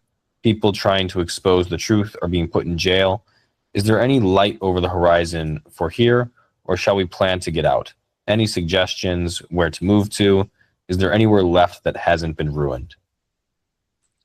Well, my understanding from direct contacts with high-level British military intelligence is that Keir Starmer and his whole abhorrent regime will be removed, and Nigel Farage will become prime minister, and that should help deal with all the problems caused by these Khazarian mafia blackmailed politicians in the UK. Now, as far as where to move, well, Canada is accepting lots of immigrants. It's kind of cold, but I think Canada is headed for a very good period. Russia is looking for immigrants, and I think you'll find it's a very safe Christian country. You could also try New Zealand or Australia. There's lots of places, but the bottom line is the UK is going to be cleaned up, just like the rest of the world. So only move if you're really feeling restless. Otherwise, wait and rest assured this nightmare will be ending. Next question. Hi, Ben. You mentioned clones before in your last video. Are they real? Have you ever met one? How on earth do they make them? Do you know of a video one can watch to explain? How do they, quote, get a soul if they aren't born? It's very freaky, and I would appreciate some explanation. Okay, I've heard many stories about clones and how they can transfer a person's soul from one clone to another, but I haven't seen any really good evidence of this. You know, for example, if they had clones of Hillary Clinton, then they wouldn't be 20 centimeters shorter or, you know, look somewhat different. They wouldn't require plastic surgery. But when I was talking about whether or not I knew I was a clone, I think what I'm referring to is something at a more esoteric level, which is that we live in a multiverse and that there are many alternative realities that are extremely similar to each other. And it could be that they transfer from one reality to another similar one, and then at that point, new entities are created. But, you know, this is all theoretical. You know, I know that they can clone humans and other entities, but as far as I know, is what they create is a baby who then has to be educated. But, you know, I keep hearing about these clones and they keep repeating it, but I haven't seen the evidence. What I have seen evidence of, though, is that we live in a multiverse and that there's some kind of crossover between similar realities, and that some of us may be, you know, traveling between different but similar alternative realities. Next question. Hi, Ben. We have our last question for today. As I understand it, Queen Elizabeth owned some 80 or 90% of Canada's landmass. Are we witnessing King Chuckles' visit on Wednesday, May 26th, his speech on the throne, Parliament resuming on the 28th, and the lack of federal budget as the beginning of the end of Canada as an independent nation? I do understand that we've never been independent, constitutional monarchy, or whatever that means, and that our Pierre Trudeau constitution was never valid. Well, the first thing, when you talk about crown land, the fact is that I remember when I was in touch with Queen Elizabeth, she told me that she couldn't even afford to repair leaks in the roof of her palace. So, you know, crown land is just a way of saying it's government owned. It's not personally owned by the monarch. And of course, it really does belong to the people who actually live on the land and use it.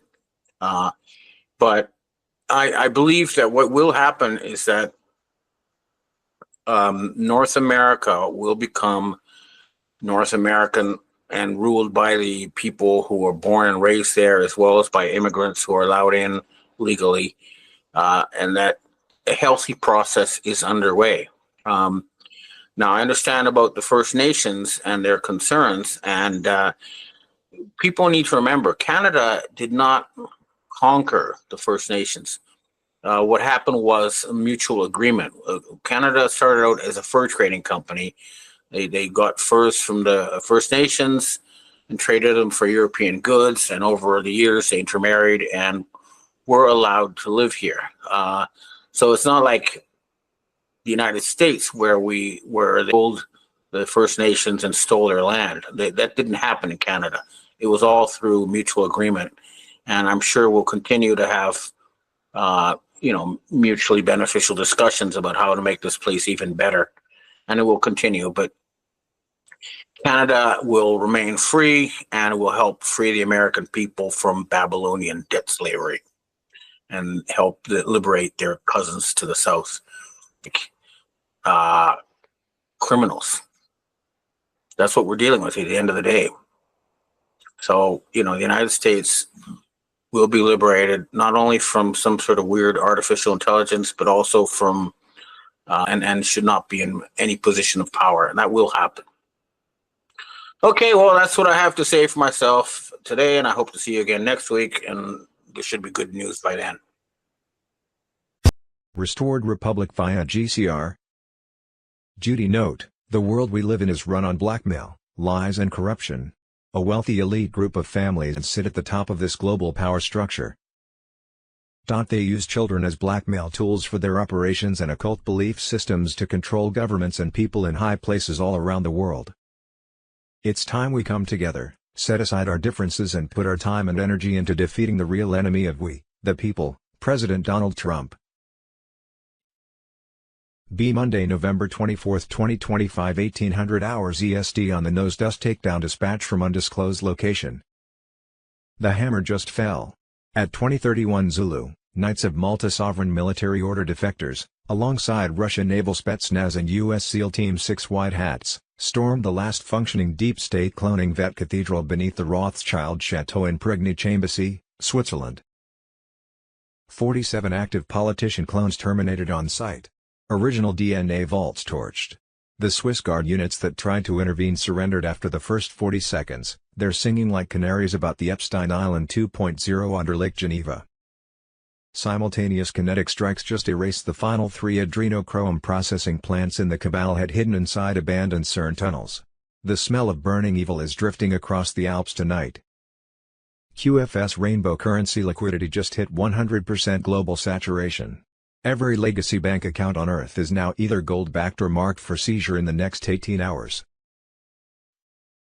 See Monday, November 24, 2025, 6:56 p.m. EST midnight blackout dispatch from undisclosed location. Midnight. The clock just struck 0 on the old world.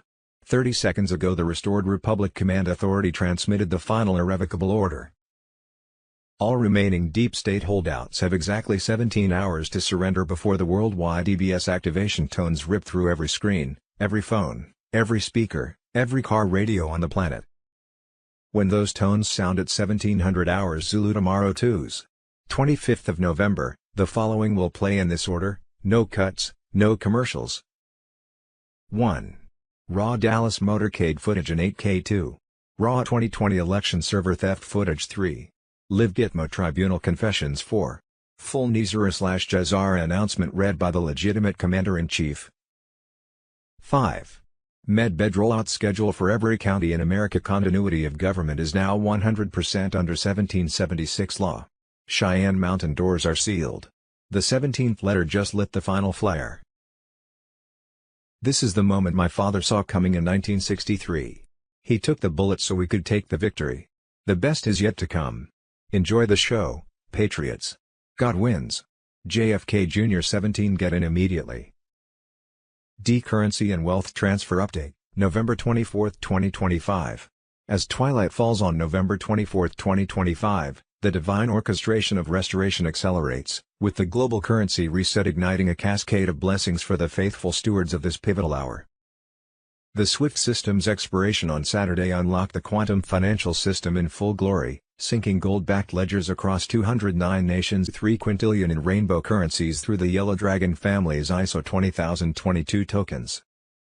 Iraqi dinar now revalues at contract rates, ZIM at 1-to-1 parity, and VND under the BRICS gold standard, as prosperity packages totaling over $150 trillion begin depositing into QFS accounts.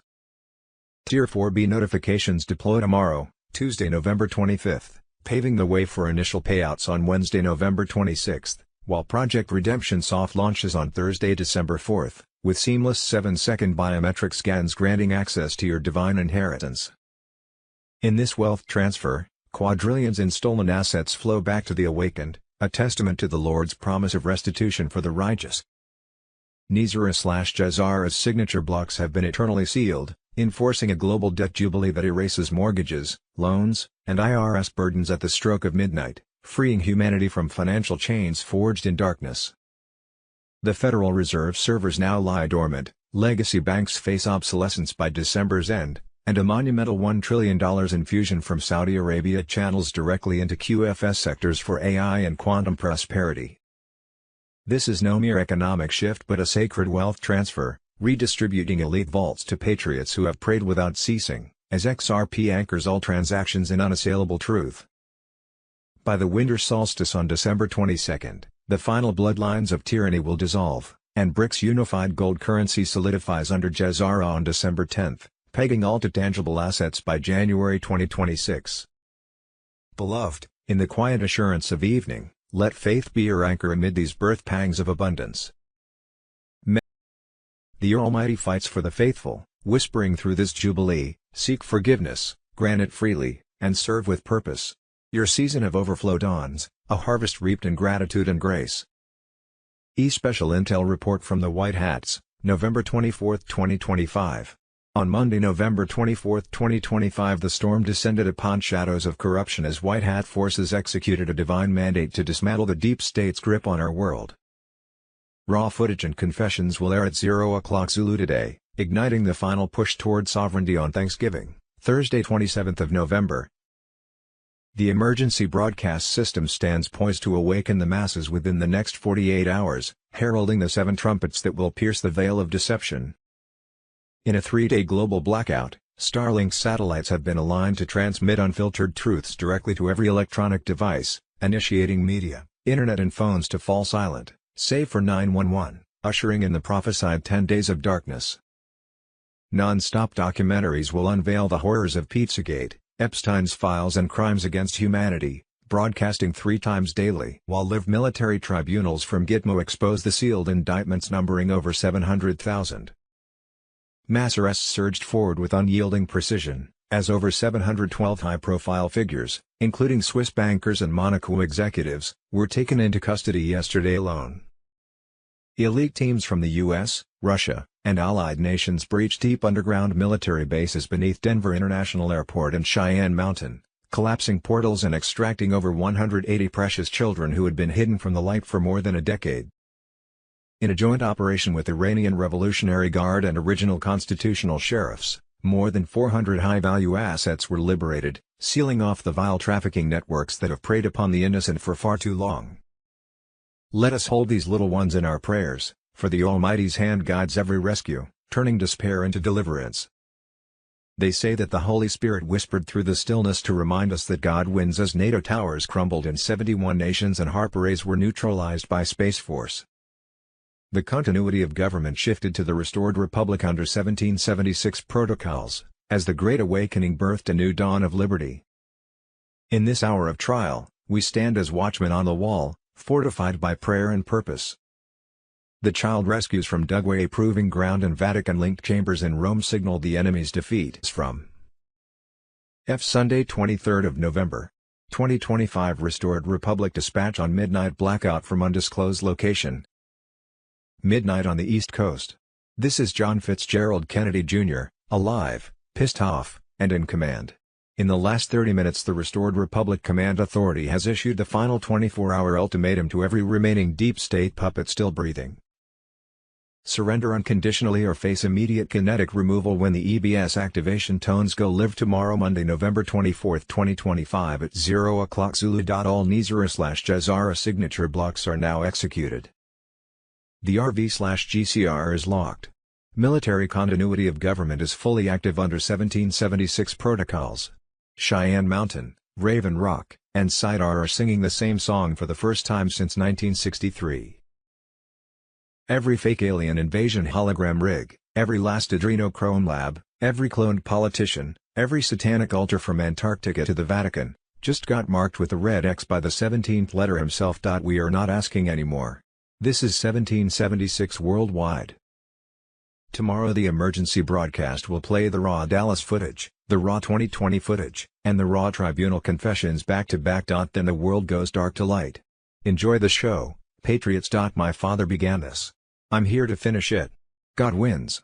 JFK Jr. 17. Sunday 23rd of November, 2025 The White Hats Intel, Patriots. On this solemn November 23, 2025, the 10 days of darkness have fully descended. The emergency broadcast system activated globally on November 18, blacking out mainstream media in over 120 cities while Starlink transmits truth directly to every device. Military tribunals at Gitmo are broadcasting live, over 700,000 sealed indictments now unsealed. Mass arrests continue, 712 high-profile deep state figures taken yesterday alone, including Swiss bankers and Monaco executives. Sunday 24th of November, 2025 U.S. military alert: all military forces worldwide are preparing to suspend all media, internet, phone, and TV services, Mr. Poole on Telegram. During this time, no internet, no ATMs, and phones. Only working for 911 calls. This is the global martial law we've been talking about, and it comes with a 10-day communication blackout. But here's the kicker: the emergency broadcast system will be activated worldwide. Non-stop, 24/7, 8-hour documentaries exposing the darkest secrets of the elite, fraud, corruption, pedophilia, and their arrests, will play 3 times a day. The military is taking down cabal-controlled governments worldwide, executing mass arrests based on 500,000 sealed indictments. This is the moment we've been fighting for. After the 10 days of darkness, we will reconnect to a new quantum internet. The old systems of government, education, finance, health, and commerce. Gone. A new age is coming. Possible timing: Tuesday, November 25, 2025, redemption centers open across the globe. Tier 4B notification to set exchange appointments under military protection. Thursday, November 27, 2025, Thanksgiving, restored republic declares full sovereignty, reinstating the 1776 Constitution and abolishing income tax. Friday, December 5, 2025, suppressed zero-point energy patents released during corporate tribunal broadcasts.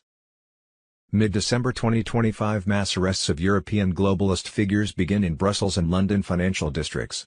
Pizzagate networks collapse with reportedly 8 million children rescued from dumb underground tunnels worldwide.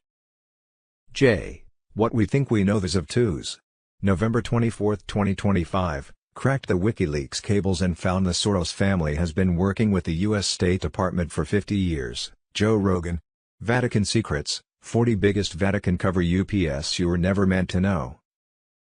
Monday, November 24, 2025, Global Currency Reset on Sunday, 23rd of November, 2025. The global currency revaluation launched in full. On Tuesday, November 25, 2025, Tier 4B, US, the internet group who purchased Zim and foreign currencies, will be notified to set exchange appointments, which begin Wednesday, 26th of November, 2025. The Iraqi dinar appeared on forex screens at $3.40, $15.20, Zim at 1-to-1, and VND locked to BRICS gold. The quantum financial system is live, processing trillions in seized cabal wealth, $150 trillion now flowing into humanitarian and personal accounts. Sunday, 23rd of November, 2025, U.S. debt clock exposed, the Fed scam, the sovereign solution and the 50-state banking revolution.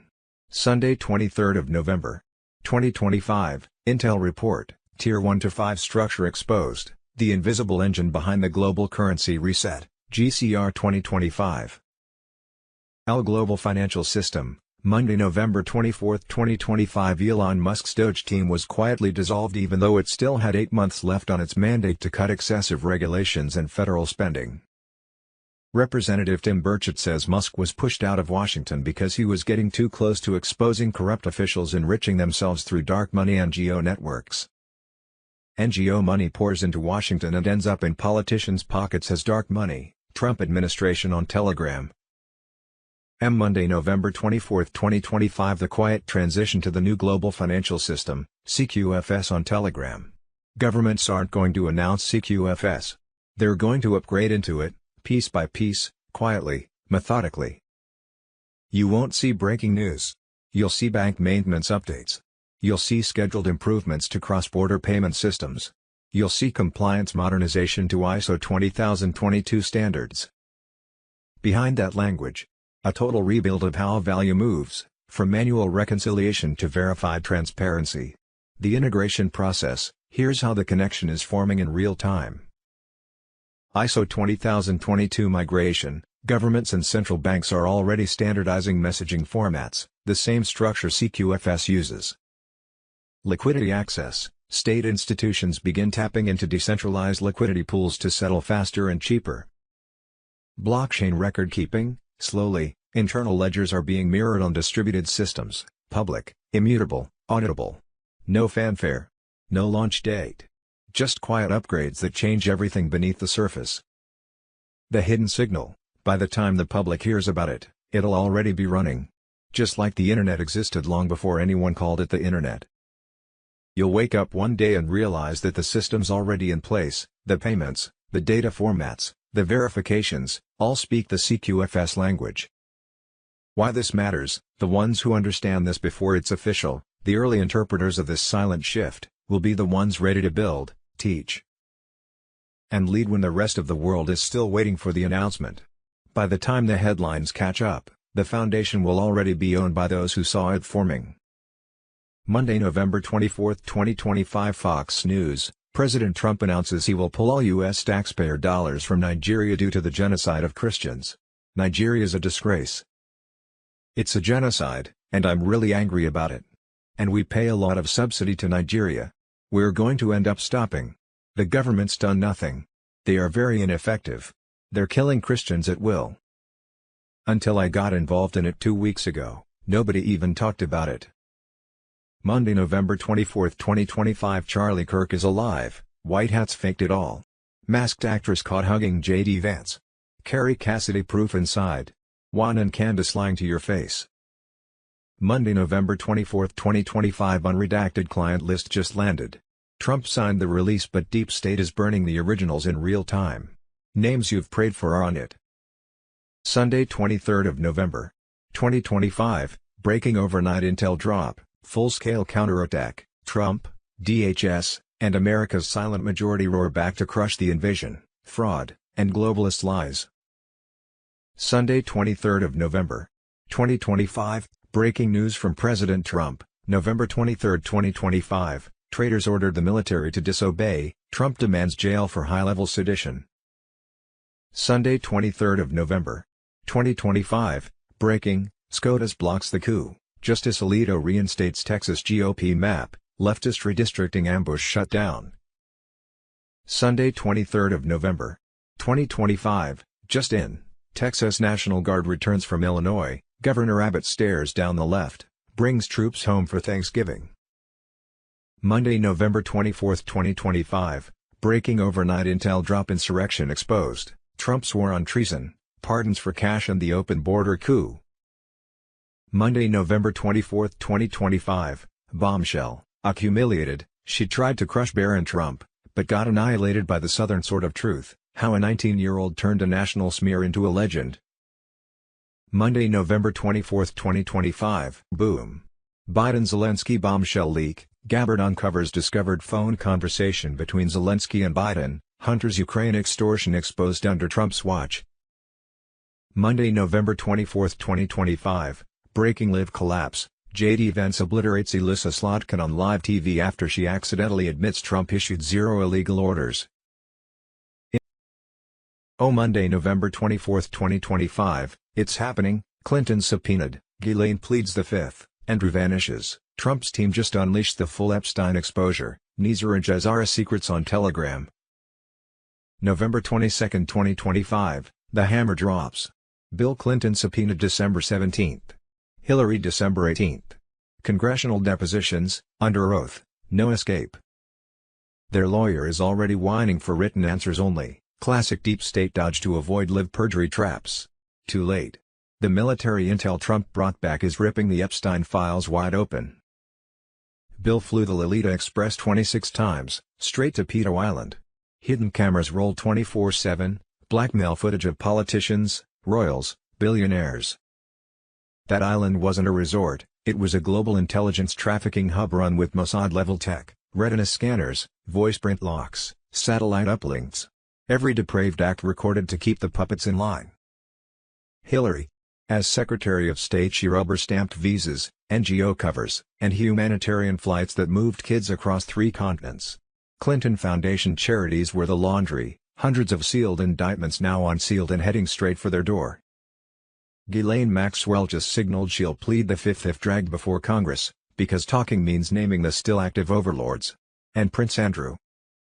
Summoned by November 20th and straight up vanished, hiding behind a new name like that erases the emails where he bragged we're in this together with Epstein. This is Trump's promised storm. Since January 2025, classified Epstein files the swamp buried are being declassified by the truckload. The maps, the logs, the offshore accounts, the encrypted chats, every tentacle of the trafficking octopus is lit up. Trump said it himself, The children come first. Everything else burns. Restored Republic via GCR.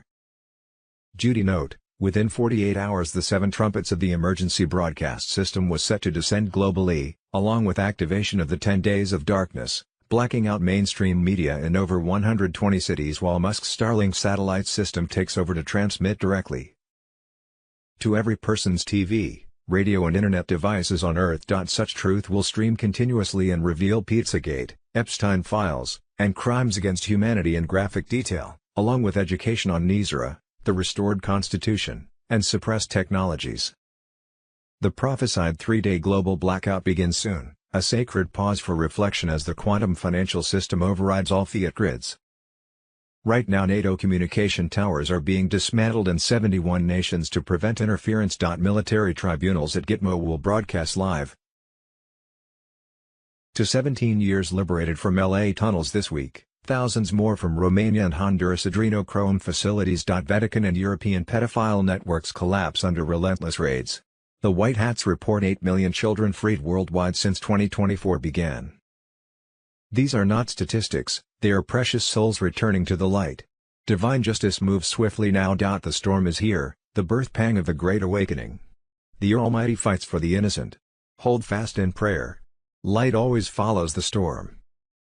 Sunday, 23rd of November, 2025. Report number 1. Dispatch from undisclosed location, JFK Jr. Midnight on the East Coast. This is John Fitzgerald Kennedy Jr., alive, pissed off, and in command. In the last 30 minutes the Restored Republic Command Authority has issued the final 24-hour ultimatum to every remaining deep state puppet still breathing: surrender unconditionally or face immediate kinetic removal when the EBS activation tones go live tomorrow at 0:00 Zulu. All Nizara/Jazara signature blocks are now executed. The RV/GCR is locked. From Antarctica to the Vatican, just got marked with a red X by the 17th letter himself. We are not asking anymore. This is 1776 worldwide. Tomorrow, Monday, November 24, 2025, the emergency broadcast will play the raw Dallas footage, the raw 2020 footage, and the raw tribunal confessions back-to-back. Then the world goes dark to light. Enjoy the show, patriots. My father began this. I'm here to finish it. God wins. JFK Jr. 17 on Sunday, 23rd of November. Joint Russian GRU's Aslan teams and U.S. Delta Force White Hats collapsed the last active Vatican P2 Lodge portal chamber beneath the catacombs of St. Calixtus in Rome. Coordinates 41.8589 degrees north, 12.5069 degrees east are now a smoking crater. Over 80 high priests in red robes were taken alive. Their D-Waves and Looking Glass devices are in Space Force custody. The fake rapture beams they plan to project over Mecca and the Temple Mount in the next 36 hours are permanently offline. At the exact same minute, the Yellow Dragon family executed the final ISO 20022 gold-backed token injection. Rainbow currency is now flowing through the QFS at 1.23 quintillion per second. Every deep state slush fund account on the planet just went negative. Bankers in Zurich and Singapore are committing suicide on live CCTV as we speak. Tears in Heaven tonight. Gitmo just added 3 new tribunal courtrooms. The Epstein client list Wave 3 packet is 4.7 terabytes and counting. The storm is not coming. It is inside the wire. Nothing can stop what is coming. Nothing. JFK Jr. 17 Sunday, 23rd of November, 2025. Report number 2. Dispatch from undisclosed location, JFK Jr. at 9:27 Zulu. The Cabal triggered their emergency countermove. 3 rogue DARPA satellites over the Indian Ocean began broadcasting fake Carrington levels to force global blackouts and blame it on the sun. Space Force 7th Orbital Wing, in direct coordination with Andromeda Council interceptors, executed a kinetic rod of God strike package at 10:51. All 3 birds are now flaming debris over the Southern Ocean. No blackout will happen. Their plan B is dead. Intercepted Luciferian Council comms out of CERN confirm they are now rushing to activate the fake zombie virus files hidden in the old Level 6 Atlanta CDC freezer farm. They have 48 hours left before original constitutional sheriffs and Israeli Shatet 13 White Hats breach and torch the entire facility. The real Biden doubles just attempted an emergency motorcade escape from a chateau in Maryland. One of the doubles literally melted on live drone feed, face sagging like wax, when the clone adrenochrome drip was remotely cut by QFS kill switch. The motorcade was diverted straight into a marine blocking position outside Quantico. Extraction complete. The 2020 footage mirror servers just spun up in 42 countries. The Great Awakening is accelerating faster than their worst nightmares. Hold fast. The next phase drops at dusk. My father's dream will not die today. Son. November 23, 2025. Report number 3. Dispatch from undisclosed location, JFK Jr. My fellow Americans, it's 3:17 EST as I transmit this from a restored Republic continuity bunker beneath what used to be called American soil. I didn't survive that night over the Atlantic in '99 to watch my country. I'm still here because my father started a war and I swore on everything holy I would finish it. In the last 24 hours the board has flipped harder than ever before. At 21:44 Zulu yesterday, Joint Q Team Delta operators embedded with original constitutional sheriffs and a surprise defector cell from the Iranian Revolutionary Guard executed lightning raids on 3 previously undisclosed DUMs beneath the Denver International Airport complex. Seismic sensors confirm total structural collapse of levels 7 to 12. Over 400 high-value trafficking assets were extracted alive and are already airborne to Gitmo for immediate military tribunals. Among them, 2 active cloned avatars of sitting U.S. senators whose originals were terminated in 2018. The doubles began hemorrhaging black adrenal fluid on site. Simultaneous to Denver, Space Force cyberkinetic squads, working in direct liaison with the Pleiadian fleet, took down 3 deep state HARP arrays in Central Australia that were scheduled to trigger Project Bluebeam 2.0's fake Messiah hologram over Jerusalem in the next 100 hours. The arrays are now molten slag. The 17th letter P this morning. In the South China Sea, the Yellow Dragon family vaults just executed an unscheduled ISO 20022 quantum ledger test that moved 47 quintillion in redeemed historical bonds into the QFS rainbow currency backbone. The RV/GCR liquidity pools are now 100% live and shielded. Banks that refuse the gold-backed reset have exactly 72 hours before their SWIFT codes are permanently zeroed out by Space Force. We also intercepted a panicked satanic cabal ritual in an underground temple beneath Luxembourg at 23:06 Zulu. The livestream cut when Knights of Malta White Hat defectors stormed the chamber. The Epstein client list's second wave drop, over 900 new names, is already encrypted and scheduled for mirror release across every EBS node the moment the emergency broadcast activation tones sound. The real 2020 footage, the raw Dominion server feeds showing the exact moment the steal was executed, has been uplinked to Starlink and is mirrored in 17 hardened locations. Foldy class begins. The instant continuity of government is formally restored, now projected inside. Black Swan event, cyber attack. The collapse, blackout, no internet/markets, EBS alert, truth comes to light, panic, banks closed, Phoenix will rise, only a few survive, liquidity is needed, gold/silver standard backing, new asset classes born, XRP supports. All the money, Nizar and Jazara QFS on Telegram on Saturday 22nd of November. 2025 mass arrests commenced as 50,000 elite white hat forces, bolstered by international contingents from Canada, France, Germany, Russia, and Brazil, secured deep underground military bases, DUMs, beneath Denver International Airport, Cheyenne Mountain, and Dugway Proving Ground. On Saturday 22nd of November. 2025 alert, in a bombshell disclosure, Alexander Smirnov, the key FBI informant who revealed that Joe and Hunter Biden pocketed $10 million in Burisma bribes. Moreover, Biden's DOJ tried to bury explosive evidence that the Bidens took $5 million. Sunday 23rd of November. 2025 United States Marine Corps sniper, Sergeant Tyler Vargas Andrews testified under oath that he was denied permission to obliterate the in Afghanistan before Joe Biden, Mark Milley and Lloyd Austin murdered 13 U.S. service members and over 170 civilians. Plain and simple, we were ignored. Our expertise was disregarded. No one was held accountable for our safety. The withdrawal was a catastrophe. There was an inexcusable lack of accountability. B. Possible timing. November 2025, prosperity packages exceeding $150 trillion initiate QFS deposits, erasing debt slavery and redistributing elite vaults to awaken patriots. Twos. November 18, 2025, EBS test tones confirm military readiness. Friday evening, November 21, 2025, continuity of government was quietly transferred to the restored Republic at 6:30 EST inside the Cheyenne Mountain Continuity Bunker. Friday, November 21, 2025 at 5:12 CET, P2 Lodge Cardinals in Malta tried to activate Project Blue Beam 2.0. From their subterranean cathedral, Pleiadian liaison craft jammed the hologram arrays mid-projection.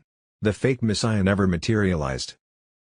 Friday, November 21, 2025 at 2:17 EST, Joint Q-Team Delta operators and defected Knights Templar recon units executed simultaneous raids on 3 previously undisclosed domes beneath the Swiss Alps, coordinates 46.8 degrees north 8.4 degrees east, and the Patagonia ice fields. Friday, November 21, 2025 at 2:17 EST, Joint Q-Team Delta operators and defected Knights Templar recon units executed simultaneous raids on 3 previously undisclosed domes beneath the Swiss Alps, coordinates 46.8 degrees north 8.4 degrees east, and the Patagonia ice fields. Saturday, 22nd of November, 2025 we are inside the 36-hour window. The storm has arrived. My father began this. I'm here to finish it. Dark to light. Restored Republic Command. God wins. Saturday, 22nd of November, 2025, SWIFT expired. Global currency reset launches, Iraqi dinar revaluing at contract rates, ZIM achieving 1-to-1 parity, VND integrating under BRICS gold standard. Emergency broadcast system activates via Starlink for 10 days of unfiltered disclosure on child trafficking networks. And bioweapon origins. SWIFT expires. ISO 20022 backdoors exposed in QFS integration, blocking CBDC tracking implants and elite financial sabotage attempts. November 25, 2025, Tier 4B notifications deploy, unlocking humanitarian funds under quantum encryption and military secured redemption centers worldwide. Thursday, November 27, 2025 Restored Republic declares full sovereignty Thanksgiving, reinstating 1776 Constitution and abolishing income taxes permanently. Fiat collapse peaks December 2025, Federal Reserve servers dark. SWIFT expired November 22, 2025, rendering legacy banking obsolete. Thursday, December 4, 2025 Project Redemption soft launches, grab your QFS wallet, sync that 7-second ID via birth records, and watch your fiat flip to gold-backed freedom. Tier 3 and 4 clients like defense giants and energy titans, hooked up via a lightning-fast 7-second biometric scan voice, retina, heartbeat, linking straight to your QFS account. 2025, BRICS Unified Gold Currency finalizes, enforcing Jazara compliance and accelerating de-dollarization across law we've been talking about, and it comes with a 10-day communication blackout. But here's the kicker, the emergency broadcast system will be activated worldwide. Non-stop, 24/7, 8-hour documentaries exposing the darkest secrets of the elite, fraud, corruption, pedophilia, and their arrests, will play 3 times a day. The military is taking down cabal-controlled governments worldwide, executing mass arrests based on 500,000 sealed indictments. This is the moment we've been fighting for. After the 10 days of darkness, we will reconnect to a new quantum internet. The old systems of government, education, finance, health, and commerce, gone. A new age is coming. Alliance operations. Saturday, 22nd of November, 2025 Last night the board flipped. Dispatch from undisclosed location, John F. Kennedy Jr. Patriots, it's me. I'm alive. The plane never went down the way they told you. I'm still here because the mission my father began in 1963 is reaching its final phase, and I swore I would see it through. At 2:17 EST, Joint Q-Team Delta operators and defected Knights Templar recon units executed simultaneous raids on 3 previously undisclosed in Malta tried to activate Project Blue Beam 2.0 from their subterranean cathedral at 5:12 CET. Pleiadian liaison craft jammed the hologram arrays mid-projection. The fake Messiah never materialized. Instead, the sky over Valletta flashed white for 7 seconds, medbed activation. Codes raining down invisible light language. Witnesses are weeping in the streets. Here at home, Continuity of government was quietly transferred to the restored republic at 6:30 EST inside the Cheyenne Mountain Continuity Bunker. The real military, not the Pentagon imposters, now holds the football. Gitmo expanded the tribunal docket by 117 seats overnight. The Epstein client list Phase 4 drop is spooling. You'll see names that will make your blood run cold and then boil. The EBS stones are loaded. When those 8-second pulses hit every screen and speaker on Earth, the 2020 footage, the real Biden doubles melting under infrared, the satanic cabal rituals under Denver International, all of it goes live. No more shadows. Saturday 22nd of November, 2025. We are inside the 36-hour window. The storm has arrived. My father began this. I'm here to finish it. Dark to light. Restored Republic Command. God wins. John F. Kennedy Jr. Trump's 28-point peace offensive for Ukraine and Russia neutralizes deep state chaos engines by freezing NATO expansion and redrawing global power lines, crippling elite control mechanisms set to dismantle by mid-2026. DOJ authenticated Epstein files expose Hakeem Jeffries in a 2013 underage dinner scandal, igniting MAGA firestorms and forcing Democrat primaries into panic mode ahead of full unsealing waves. U.S. Military mobilizes full-scale strikes on Mexican cartel empires, targeting Sinaloa and Jalisco networks as deep state proxies for fentanyl warfare and child trafficking routes tied to Epstein's global web. Gitmo expansion since 2002 prepare for imminent tribunals of cartel-bribed senators and compromised judges, with 12 cargo planes landing in El Paso signaling. EBS Red Alert activates alongside military raids, triggering full disclosure on fake presidencies, underground tunnels, CIA black ops, stolen elections, bioweapon labs, and 9/11 cover-ups within weeks. In May 2024, 900 bankers convened with Rothschild to sabotage Nizara execution, but Trump's Space Force intercepted the plot, seizing servers and fracturing Jezar timelines for immediate global activation. QFS fully activates with DNA-bound access cards distributed in Texas, Florida, and allied nations, rejecting elite nanotech spoofs and rewiring the world economy on soul-encoded frequencies by early 2026. Friday, November 15, 2025. Quantum Reset integrates with QFS, absorbing 68% of Tier 1 liquidity into gold-backed USTNs, auditing central banks through quantum nodes for total elite financial decapitation. RV/GCR launches post-banker summit takedown, with 700 banking licenses revoked and whistleblower payouts underway, ushering currency revaluations that return economic sovereignty to the people. Deep state institutions collapse under military jurisdiction, with Operation Mockingbird terminated via CNN server seizures on July 9, 2025. And probes into NBC, BBC, and Al Jazeera exposing globalist propaganda. Earth Alliance white hats, under Trump's command, raid elite strongholds and unseal 100,000 indictments in Phase 3 of the Earth Restoration Directive, declassifying zero-point energy and anti-aging tech by July 2026.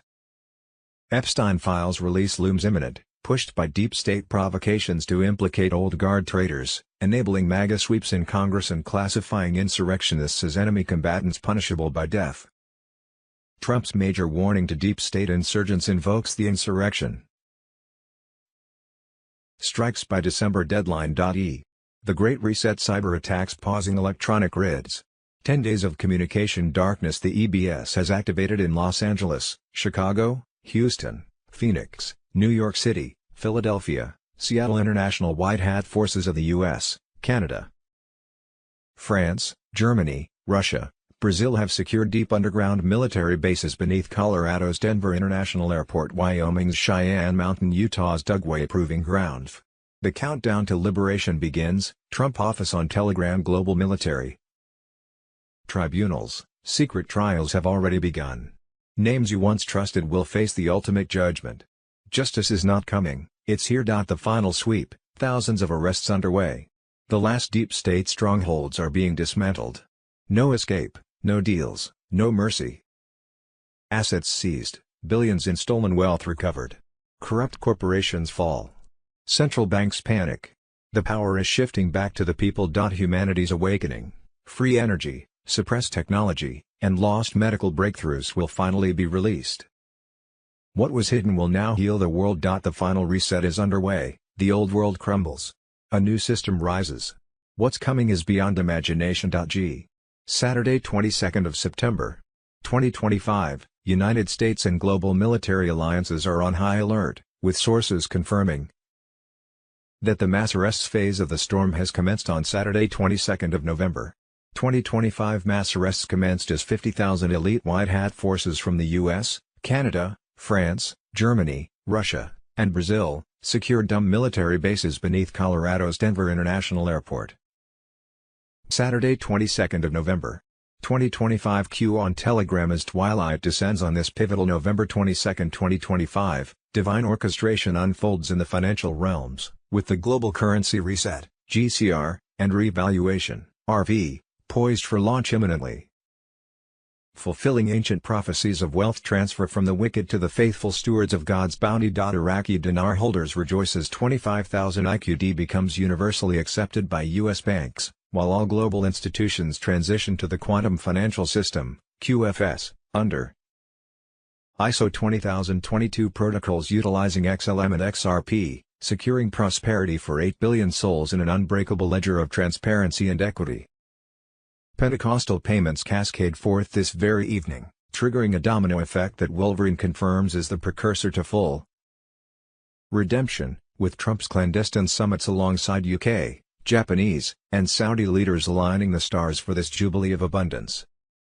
In a testament to heavenly mercy, Nizar/Jazara decrees activate nationwide debt forgiveness at midnight, nullifying mortgages, loans, credit burdens, and IRS enslavements in a global jubilee that dismantles the Federal Reserve's Rothschild grip, exposed since the illicit 1871 Act and 1900 gold standard betrayal. The Republic, re-inhabited since July 23, 2024, emerges sovereign and debt-free, reclaiming quadrillions in stolen gold and offshore assets through QFS mechanisms, marking the greatest wealth transfer in history as the cabal's black swan financial apocalypse, complete with stock and Bitcoin collapses, ushers in a quantum energy renaissance. Military guardians secure payout centers, ensuring every patriot receives their sovereign funds without delay, a divine restitution for years of faithful endurance. Medbeds, those miraculous vessels of restoration, roll out concurrently in secure facilities, obliterating Big Pharma's reign of suffering and healing the afflicted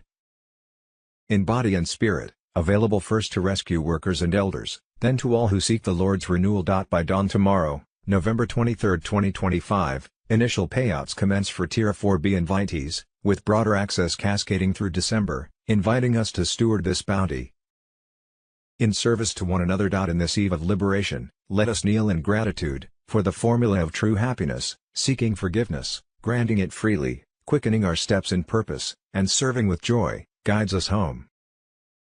Global Financial Systems Saturday 22nd of November 2025 Bank Announcement. The coexistence of ISO 20022 has been successfully launched on the SWIFT network. Goldilocks Friday November 21, 2025 Trump's $2,000 stimulus check to every American, breaking at 2 a.m., $2,000 stimulus check, Trump says dividend will be paid. Saturday 22nd of November 2025 Leak military. They were wrong. Trump's white hats had eyes inside the whole time. Space Force quantum surveillance tracked every traitor. When the hammer dropped, special forces stormed the summit, seized every server, and locked down the data that will bury them at tribunal. Over 140,000 sealed indictments now active, raids hitting dumps in Greenland, Guam, Cheyenne Mountain, and under the Vatican. Confessions pouring out via AI frequency extraction. No more lies. QFS is live and biologically locked to your DNA, no cabal bloodline. Code can touch it. Their Project Dawn hijack attempt. Servers fried July 3, 2025 in Liechtenstein and Luxembourg. DNA access cards are already distributing in Texas, Florida, Romania, Serbia, gold-backed, Sol frequency tuned. No card, no new money. 68% of Tier 1 liquidity already converted to USTNs. NATO's secret frequency jamming towers in northern Italy, built by BlackRock and Moderna to block QFS sync and fake chaos during EBS, got blown offline October 28, 2025. Mockingbird media servers, CNN, NBC, BBC, seized. Legacy airwaves are going dark. EBS is armed, rehearsed, and waiting on Trump's final go. When it hits, 10 days of non-stop disclosure, election theft, bioweapons, adrenochrome, Rothschild ledgers, everything. The Rothschild empire is crumbling in real time. Their last desperate meeting just became their funeral. Trump didn't just save the republic, he's delivering the greatest wealth transfer in history straight to we the people. WWG1. The storm isn't coming, it's here. Share this before they try to scrub it. Nizar now. Victory is ours. K. Friday, November 21, 2025 alert. Trump's $1 trillion deal with Saudi Arabia just broke the entire financial system, central banks collapsing, SWIFT disabled, QFS taking full control right now. John F. Kennedy Jr., Patriots, the storm is here. Trump's epic $1 trillion Saudi investment pledge isn't just big business. Satellites from U.S. Space Force, beaming encrypted data direct to joint U.S. bypassed for secure financial, energy, and intel flows. Why now? Their plots crumbled, Ukraine money pit drained, Israel-Gaza psyop flopped, BRICS imploded refusing QFS. NATO's BIS Black Ops exposed without biometrics. February 2025 ultimatums forced resignations, QFS audits nuke slush funds in Ukraine, Africa, Latin America, poof, gone. The Khashoggi hoax. Deep state media BS to smear bin Salman, but Trump's got his back against the compromised CIA. Even Saudi-Israel ties. Trump's enforcing real peace, Palestinian statehood or bust, ending the elite's endless war profiteering through fake NGOs and UN rackets. Quantum contracts seal U.S. defense and AI deals, leaving globalists trapped. BIS lost 17 QFS chains by October. ECB clings to two gateways. BlackRock's Euro Shadow Fund dissolved November 6 after 82% of client pots flagged as stolen loot. Project Redemption soft launches December 4, 2025. Grab your QFS wallet, sync that 7-second ID via birth records, and watch your fiat flip to gold. Backed freedom. This trillion-dollar hammer smashes central bank tyranny. Trump and bin Salman hold the kill switch on the elite's vault, the Great Awakening accelerates, arrests loom, and Nizar/Jazara unleashes the wealth they stole from us. Rise up, Q family, the White Hats win. WWG1. Restored Republic L. As twilight descends on this pivotal November 22, 2025, divine orchestration unfolds in the financial realms, with the global currency reset, GCR, and revaluation, RV, poised for launch imminently, fulfilling ancient prophecies of wealth transfer from the wicked to the faithful stewards of God's bounty. Iraqi dinar holders rejoice as 25,000 IQD becomes universally accepted by U.S. banks, while all global institutions transition to the quantum financial system, QFS, under ISO 20022 protocols utilizing XLM and XRP, securing prosperity for 8 billion souls in an unbreakable ledger of transparency and equity. Pentecostal payments cascade forth this very evening, triggering a domino effect that Wolverine confirms as the precursor to full redemption, with Trump's clandestine summits alongside UK, Japanese, and Saudi leaders aligning the stars for this jubilee of abundance. In a testament to heavenly mercy, Nizar/Jazara decrees activate nationwide debt forgiveness at midnight, nullifying mortgages, loans, credit burdens, and IRS enslavements in a global jubilee that dismantles the Federal Reserve's Rothschild grip, exposed since the illicit 1871 Act and 1900 gold standard betrayal. The Republic, re-inhabited since July 23, 2024, emerges sovereign and debt-free, reclaiming quadrillions in stolen gold and offshore assets through QFS mechanisms, marking the greatest wealth transfer in history. The cabal's black swan financial apocalypse, complete with stock and Bitcoin collapses, ushers in a quantum energy renaissance. Military guardians secure payout centers, ensuring every patriot receives their sovereign funds without delay, a divine restitution for years of faithful endurance. November 23, 2025, initial payouts commence for Tier 4B invitees, with broader access cascading through December, inviting us to steward this bounty in service to one another. In this eve of liberation, let us kneel in gratitude, for the formula of true happiness, seeking forgiveness, granting it freely, quickening our steps in purpose, and serving with joy, guides us home. Sunday 23rd of November, 2025, The Constitution of the United States of America has been subverted and its legal authority diluted by a corrupt coalition of corporate and public interests, the fourth unelected branch of government. 14. Enjoy the show / documentary from Torres, Director's Cut. YouTube. These agencies have covertly been at work for decades to overthrow governments around the world with cultural infiltration, through entertainment, news and media.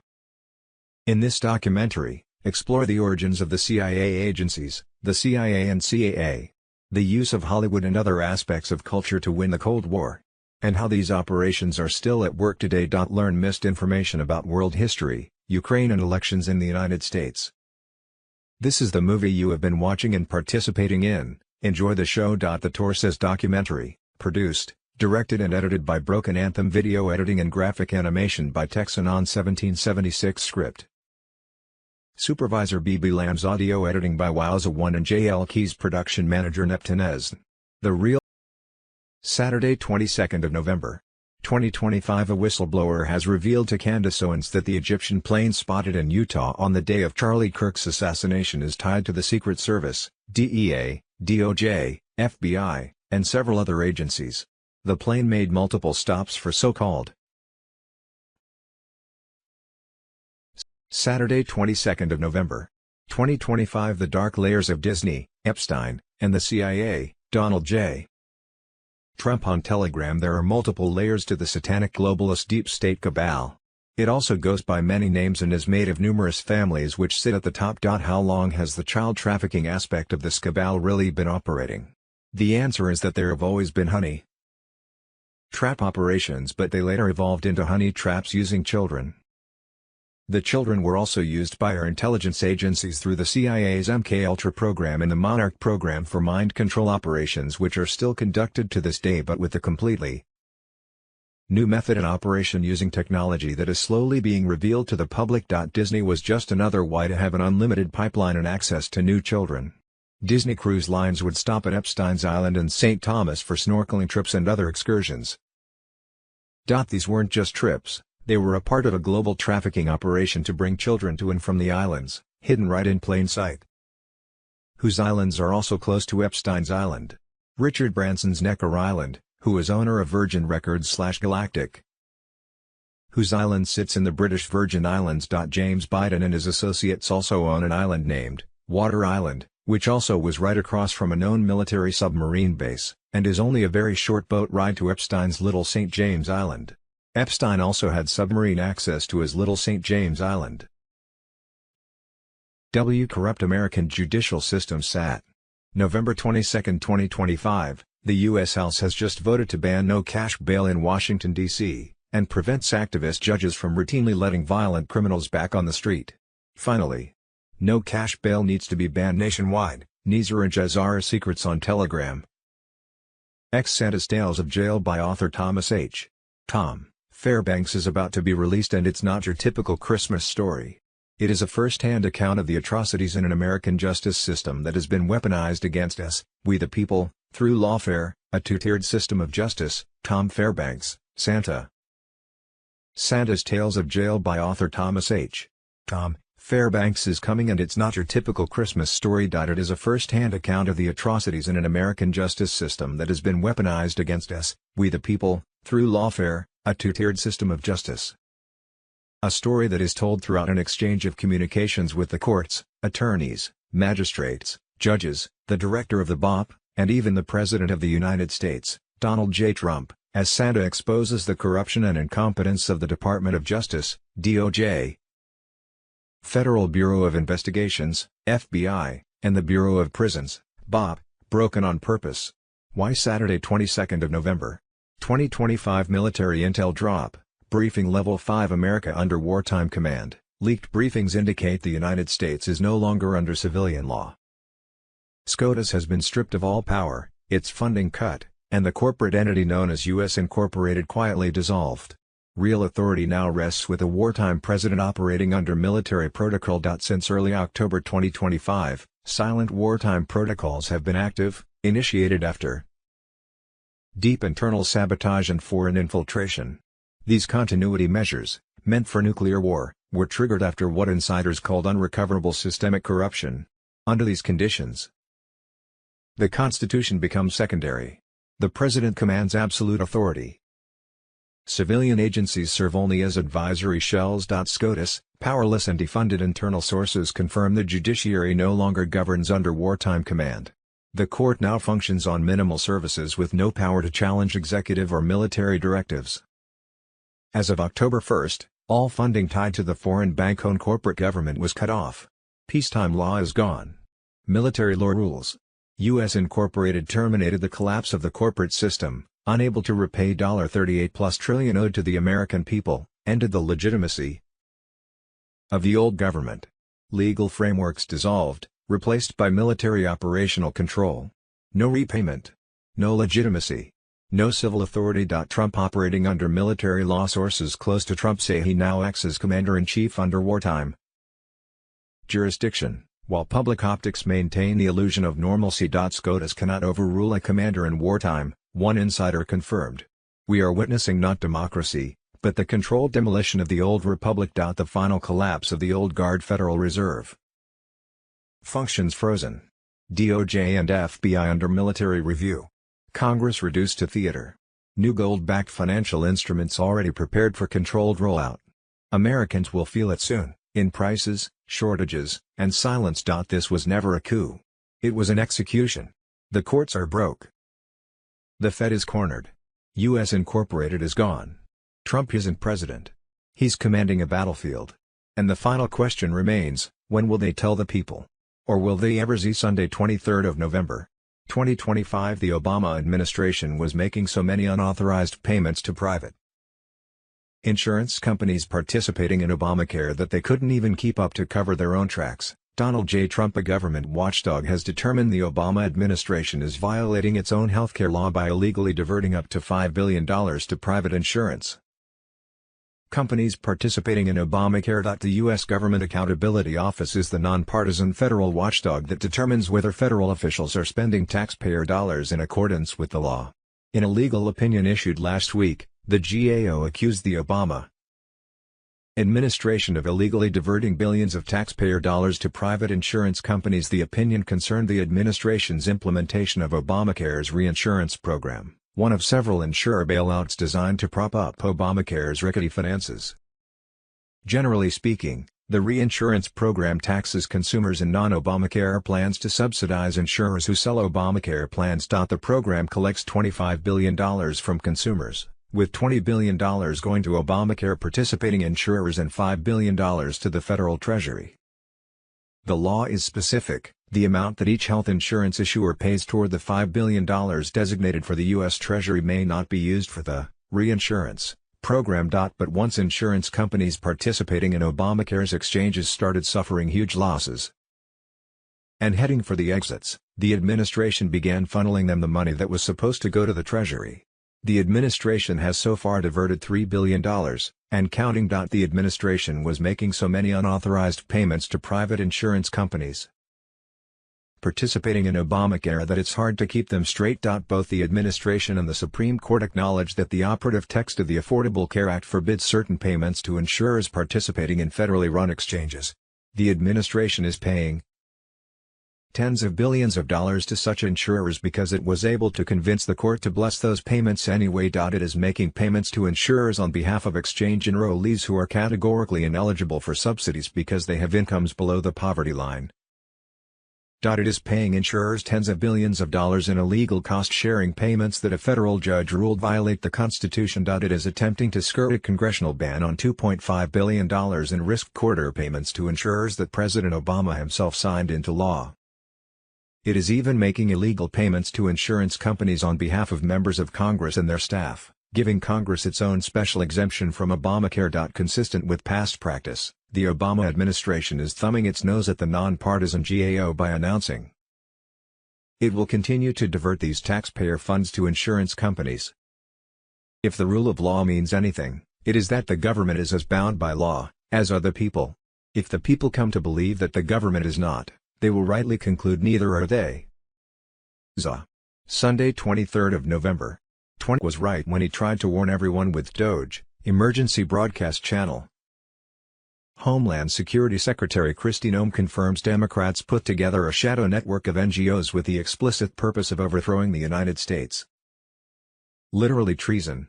They create an entity to use government dollars, taxpayer dollars, to do something that the federal government isn't allowed to do, a shadow government operation that really has been used recently to undermine our country's national security. Today we are announcing that we have stopped all grant funding that's being abused by NGOs to facilitate illegal immigration into this country. So it's amazing to me the hundreds of millions of dollars that have been spent by the federal government that has been sent to NGOs to facilitate this invasion of our country. They're not just operating in the United States, they're operating outside of the United States to help make it easier for those who want to break our laws. ZB. Saturday, 22nd of November, 2025. Trump has a blueprint to completely eradicate the Soros network. Election fraud and domestic terrorism. From U.S. taxpayer dollars being funneled through USAID, AWEB, the Open Society, Arabella Advisors, the Tides Foundation and other NGOs funding election fraud and domestic terrorists to steal elections and take over countries and implement communism across the world. Recently, the Open Society Foundation and 5 others linked to George Soros are involved in a scheme laundering more than $40 million in charitable donations through nonprofits and redirecting them into the political race in NY. That is about to elect its first communist mayor. This is happening all over the US and in other countries around the world and is only one layer to this entire operation. This layer of fraud in the head of the snake must be removed before any real progress begins. It's time to make a move towards freedom, fairness, and accountability, aka Justice CC. Sunday, 23rd of November, 2025. Leaked military report. Trump's forces seized servers, activated QFS DNA cards, took down NATO towers and armed the EBS, FBI Director Kash Patel. Patriots, the cabal just got exposed big. In May 2024, 900 elite bankers flew into a black site currency stabilization summit under Rothschild orders. Delay the global reset, and keep us slaves to their fiat scam forever. They thought NATO encryption and private armies made them untouchable. They were wrong. Trump's white hats had eyes inside the whole time. Space Force quantum surveillance tracked every traitor. When the hammer dropped, special forces stormed the summit, seized every server, and locked down the data that will bury them at tribunal. Over 140,000 sealed indictments now active, raids hitting dumps in Greenland, Guam, Cheyenne Mountain, and under the Vatican. Confessions pouring out via AI frequency extraction. No more lies.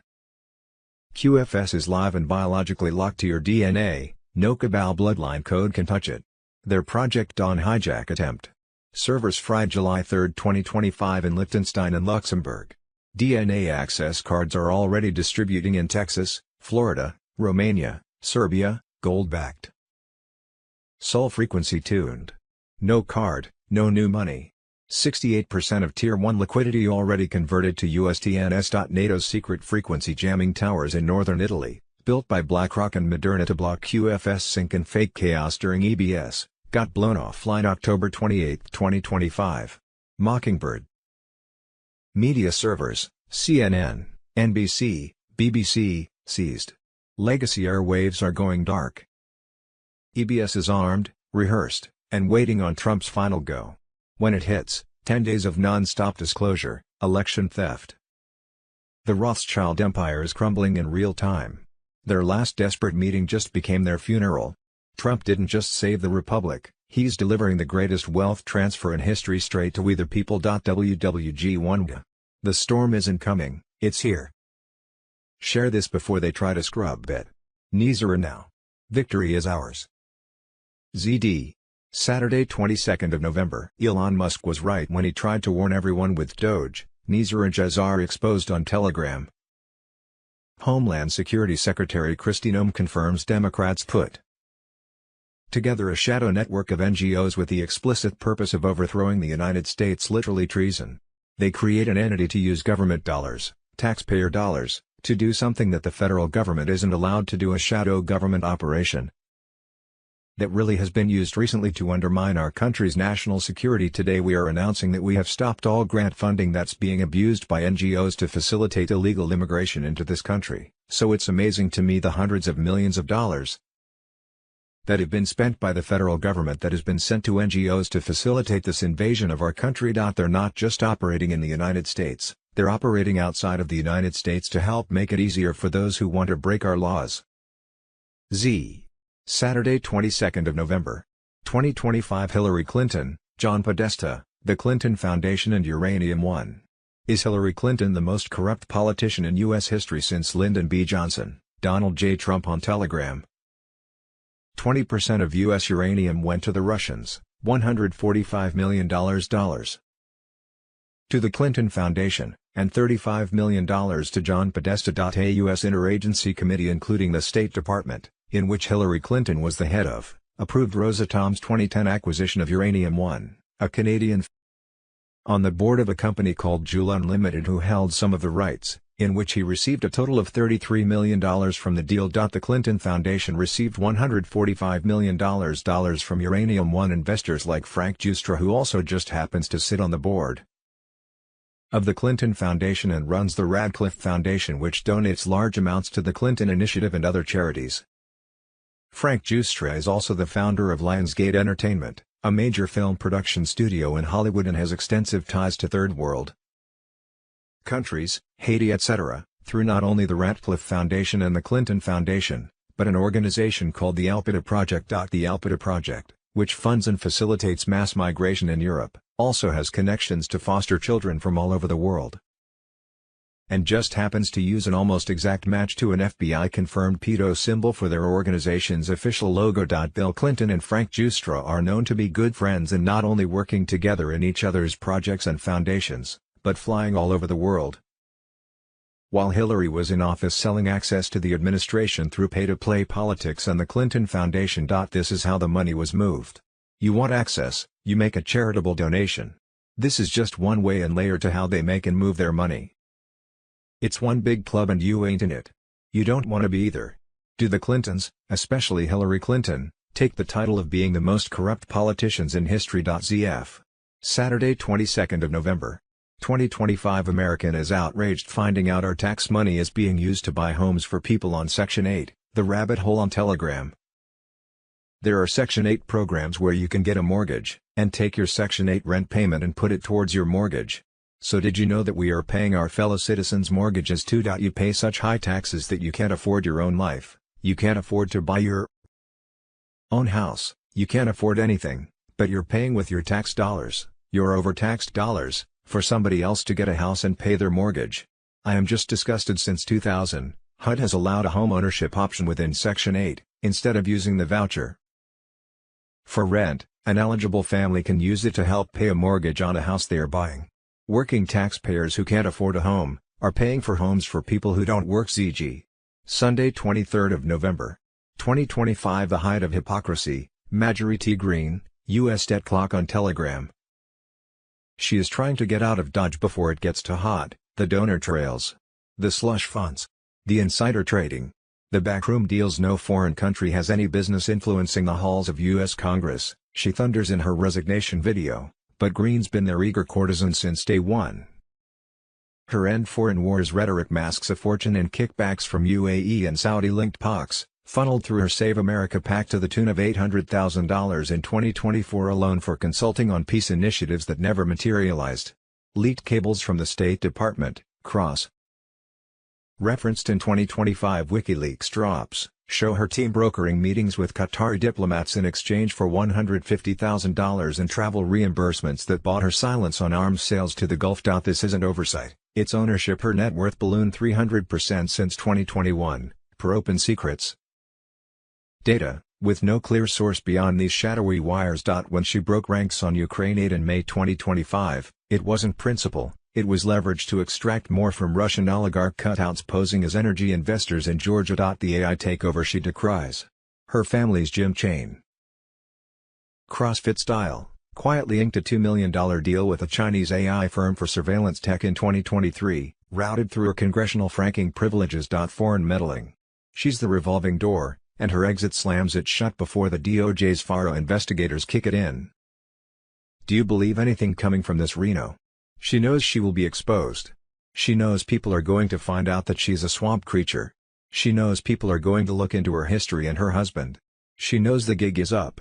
So she is trying to deflect as much as possible before people start looking behind the curtain.ch. Saturday 22nd of November. 2025 Trump just activated the kill list. U.S. military invades Mexico to wipe out the cartel empire. John F. Kennedy Jr. It's happening right now. A top-secret presidential directive has been. When the first Hellfire missile hits a cartel fortress and the live streams go dark, remember, this is only phase 1. After Mexico, the targets move north, straight into the swamp. Trust the plan. The Great Awakening is here. WWG1, fight, fight, fight.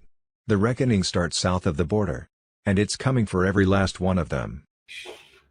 Hello, everyone. It's Michael Jacob with Unleashing Intuition Secrets. The Insurrection Act. Is it coming soon? I believe it is. Democrats trying to start insurrection. Venezuela war coming soon. Stop drug trafficking. Possibly something going to happen with Mexico as well, and maybe some other South American countries. Cartel war in U.S. cities once we hit Venezuela, right? So we saw the demonstrations, which were supposed to be much bigger than they were, but they never really got traction, never really got the excitement and people behind it that Democrats expected, the deep state. So that was, didn't work out. They're going to try and, throw Epstein at Trump, the Epstein files at Trump. But lo and behold, there's lots of stuff that they thought was that they had destroyed when Obama's little puppet, Joe Biden, or the guy that looks like Joe Biden, came into office. They basically went on a destruction campaign. Now, Trump team, before they left, made sure they had everything. And then they were in the position where they could surveil everything, right? So that's what we've seen over this last 4 years, and now into Trump's first term or second term, first year of his second term. So we'll see a lot of this stuff because we'll talk about it in a minute, and I'll show you guys Q post, which basically saying we have everything, right? And just recently they found some burn bags in the FBI. That happens never, right? So burn bags are a controlled item, and when they're filled, that's controlled substance, and they go right straight to being burned. All right, somebody has custody of them the whole time.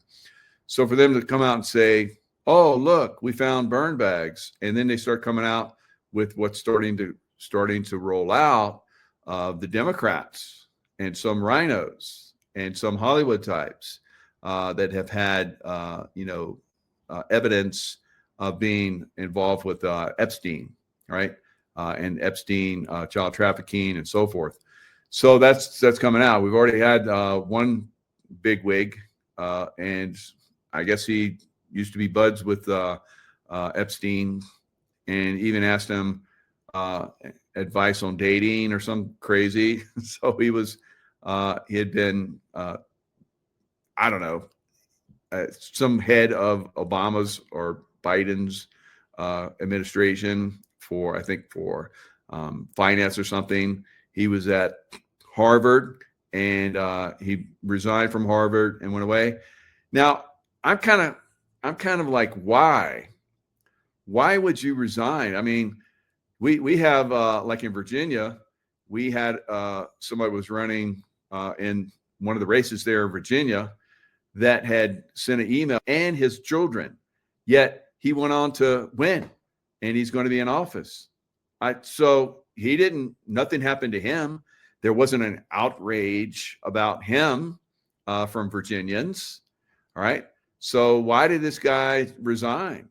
Was there more dirt? Did he know that they were going to come out with some more stuff? Did they tell him maybe that they were going to come out with some more stuff? Now we know that the Clintons were involved with Epstein on a very, very bad level. Now Bill Clinton has distanced himself from the Hillary Clinton look-alike. So we're going to see a lot of these people basically turn tail and run. We've seen a lot of the Hollywood celebrities that have and are saying they're going to go overseas, going to live overseas, and maybe in some places that they go to, they're not going to be welcome. I think one of them that went to Ireland, she wanted some kind of diplomatic immunity and so forth. And they're like, nope, we're not going to give that to you. So she went to Australia. So maybe the Australians will give her some, but I doubt it. Right? They got hammered. I think next year we're going to see Australians get their guns back. I'm predicting that, but I think they're going to get their guns back. Right? So that will be the end of the deep state in Australia. So they're almost, I think, the end of the deep state in Australia already. But I think that the Australians saw what was played on them, and they're going to want their guns back, just like Americans. And that may play in a lot of other areas. New Zealand may get their guns back at some point after that scam of a mosque shooting. I said right away that was a scam. That was like total BS. That was like some guy with, paintball gun or something. I was running around and shooting people in corners, and the way they reacted, and complete BS. All right. So, yes, Andrew, I believe I'm right. So I'm right if you guys decide I'm right. Right. So I see it, but, things can change. People can not get involved, but, I think the Aussies want their guns back. Right. I think the Canadians, although a few years ago, supposedly they gave up their guns. I don't think they did. Right. Most Canadians did not give up their guns. And when they become part of the U.S. or portion of Canada become part of the U.S., they would just buy guns like crazy. Right. All right. It's going to happen. Yes. So predictions, some of them come true. Most of them do in my case. But, we'll see a lot of things going forward. So let's jump into the Insurrection Act. So the Insurrection Act of 1807 is the U.S. federal law that empowers the President of the United States to nationally deploy the U.S. military and to federalize the National Guard. Now, we've already seen National Guard deployed. Units and Marine Corps in California, in L.A. That was easy for them because they have a massive base in Camp Pendleton. So all they had to do is just drive a little distance up north and get involved, and they did. I think we're going to see Marines in most major cities coming up, guys, and it may happen fairly soon. It may happen before Christmas, right? So we're just going to be watching that. So we're going to see these things happen. So why would you do Insurrection Act? Suppression of civil disorder, armed rebellion. These are things that I believe they're going to resort to in these Democrat cities because they have not been successful with their demonstrations. The demonstrations went over like a wet blanket, right? Right. So they got thrown right off. No one really got that much involved. I guess they're instigators that they pushed in there to try to get everybody fired up like they did with the George Floyd. It didn't work, right? So I think Democrats, I'm saluting you Democrats that are not falling for this bullshit. Keep it up. We're all going to combine here pretty soon. Not everybody, but those that don't, those that are violent, unfortunately, violence will be met with violence, right? But there will be people in positions to, if I came into a party and I was hanging out and you saw me making sure everything was cool, you'd feel pretty comfortable, wouldn't you? Right?